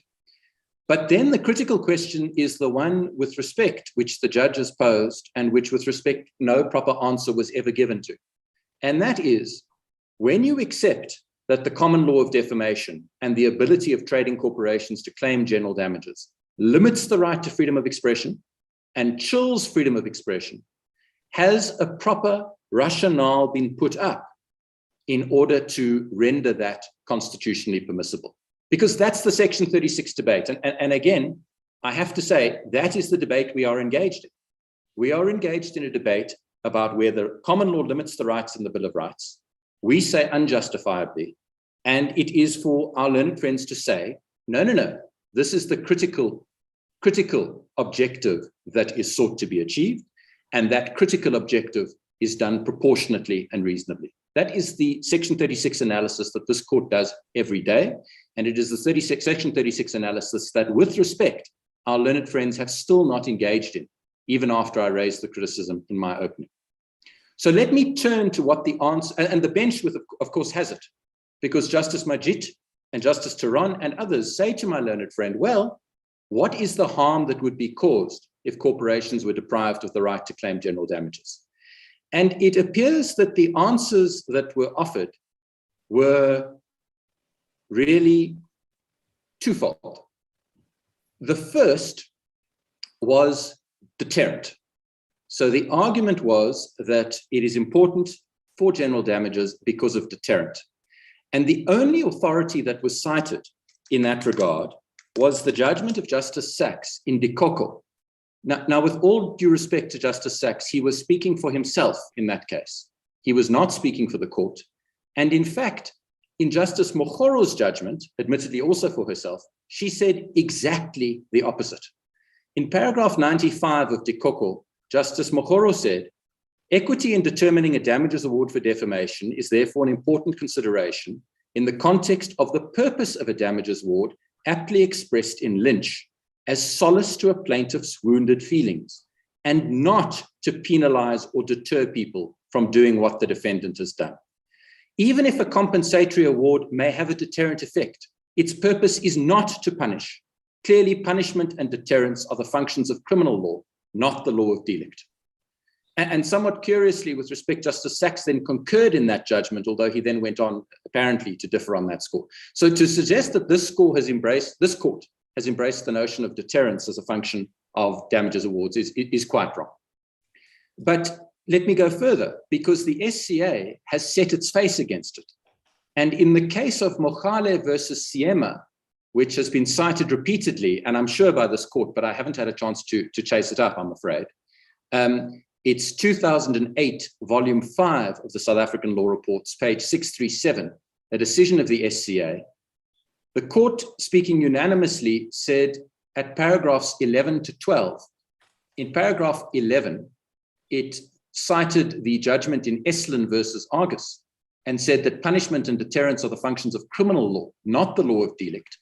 Only a criminal law passes sentence with the object of inter alia deterring the accused, and went on to say, I mention this because the learned trial judge was not made aware of these principles, and he apparently considered that an award which would teach newspapers to limit themselves to inform and entertain the public without affecting anyone was justified.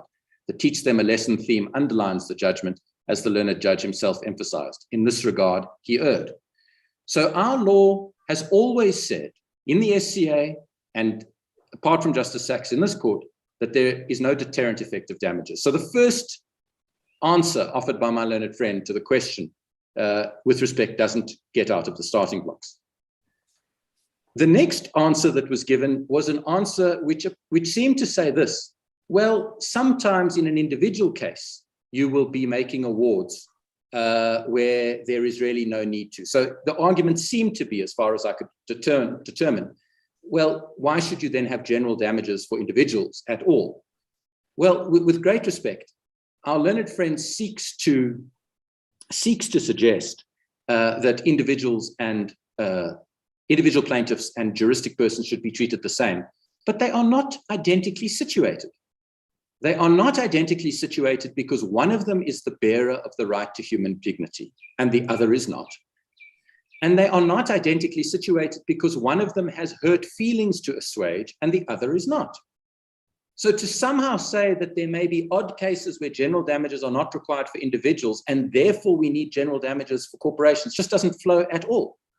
And with respect, we can do no better than to commend to this court the judgment in a very different context, which upheld the rationality of differentiating between natural and juristic persons. And that was Weir versus Ndebele, W-E-A-R-E, Weir versus Ndebele, 2009, volume 1 of the South African Law Reports, page 600, which was a challenge to a gambling ordinance. It's got nothing to do with defamation, but the court held it was rational for an ordinance to distinguish. And similarly, it's rational for the common law to distinguish.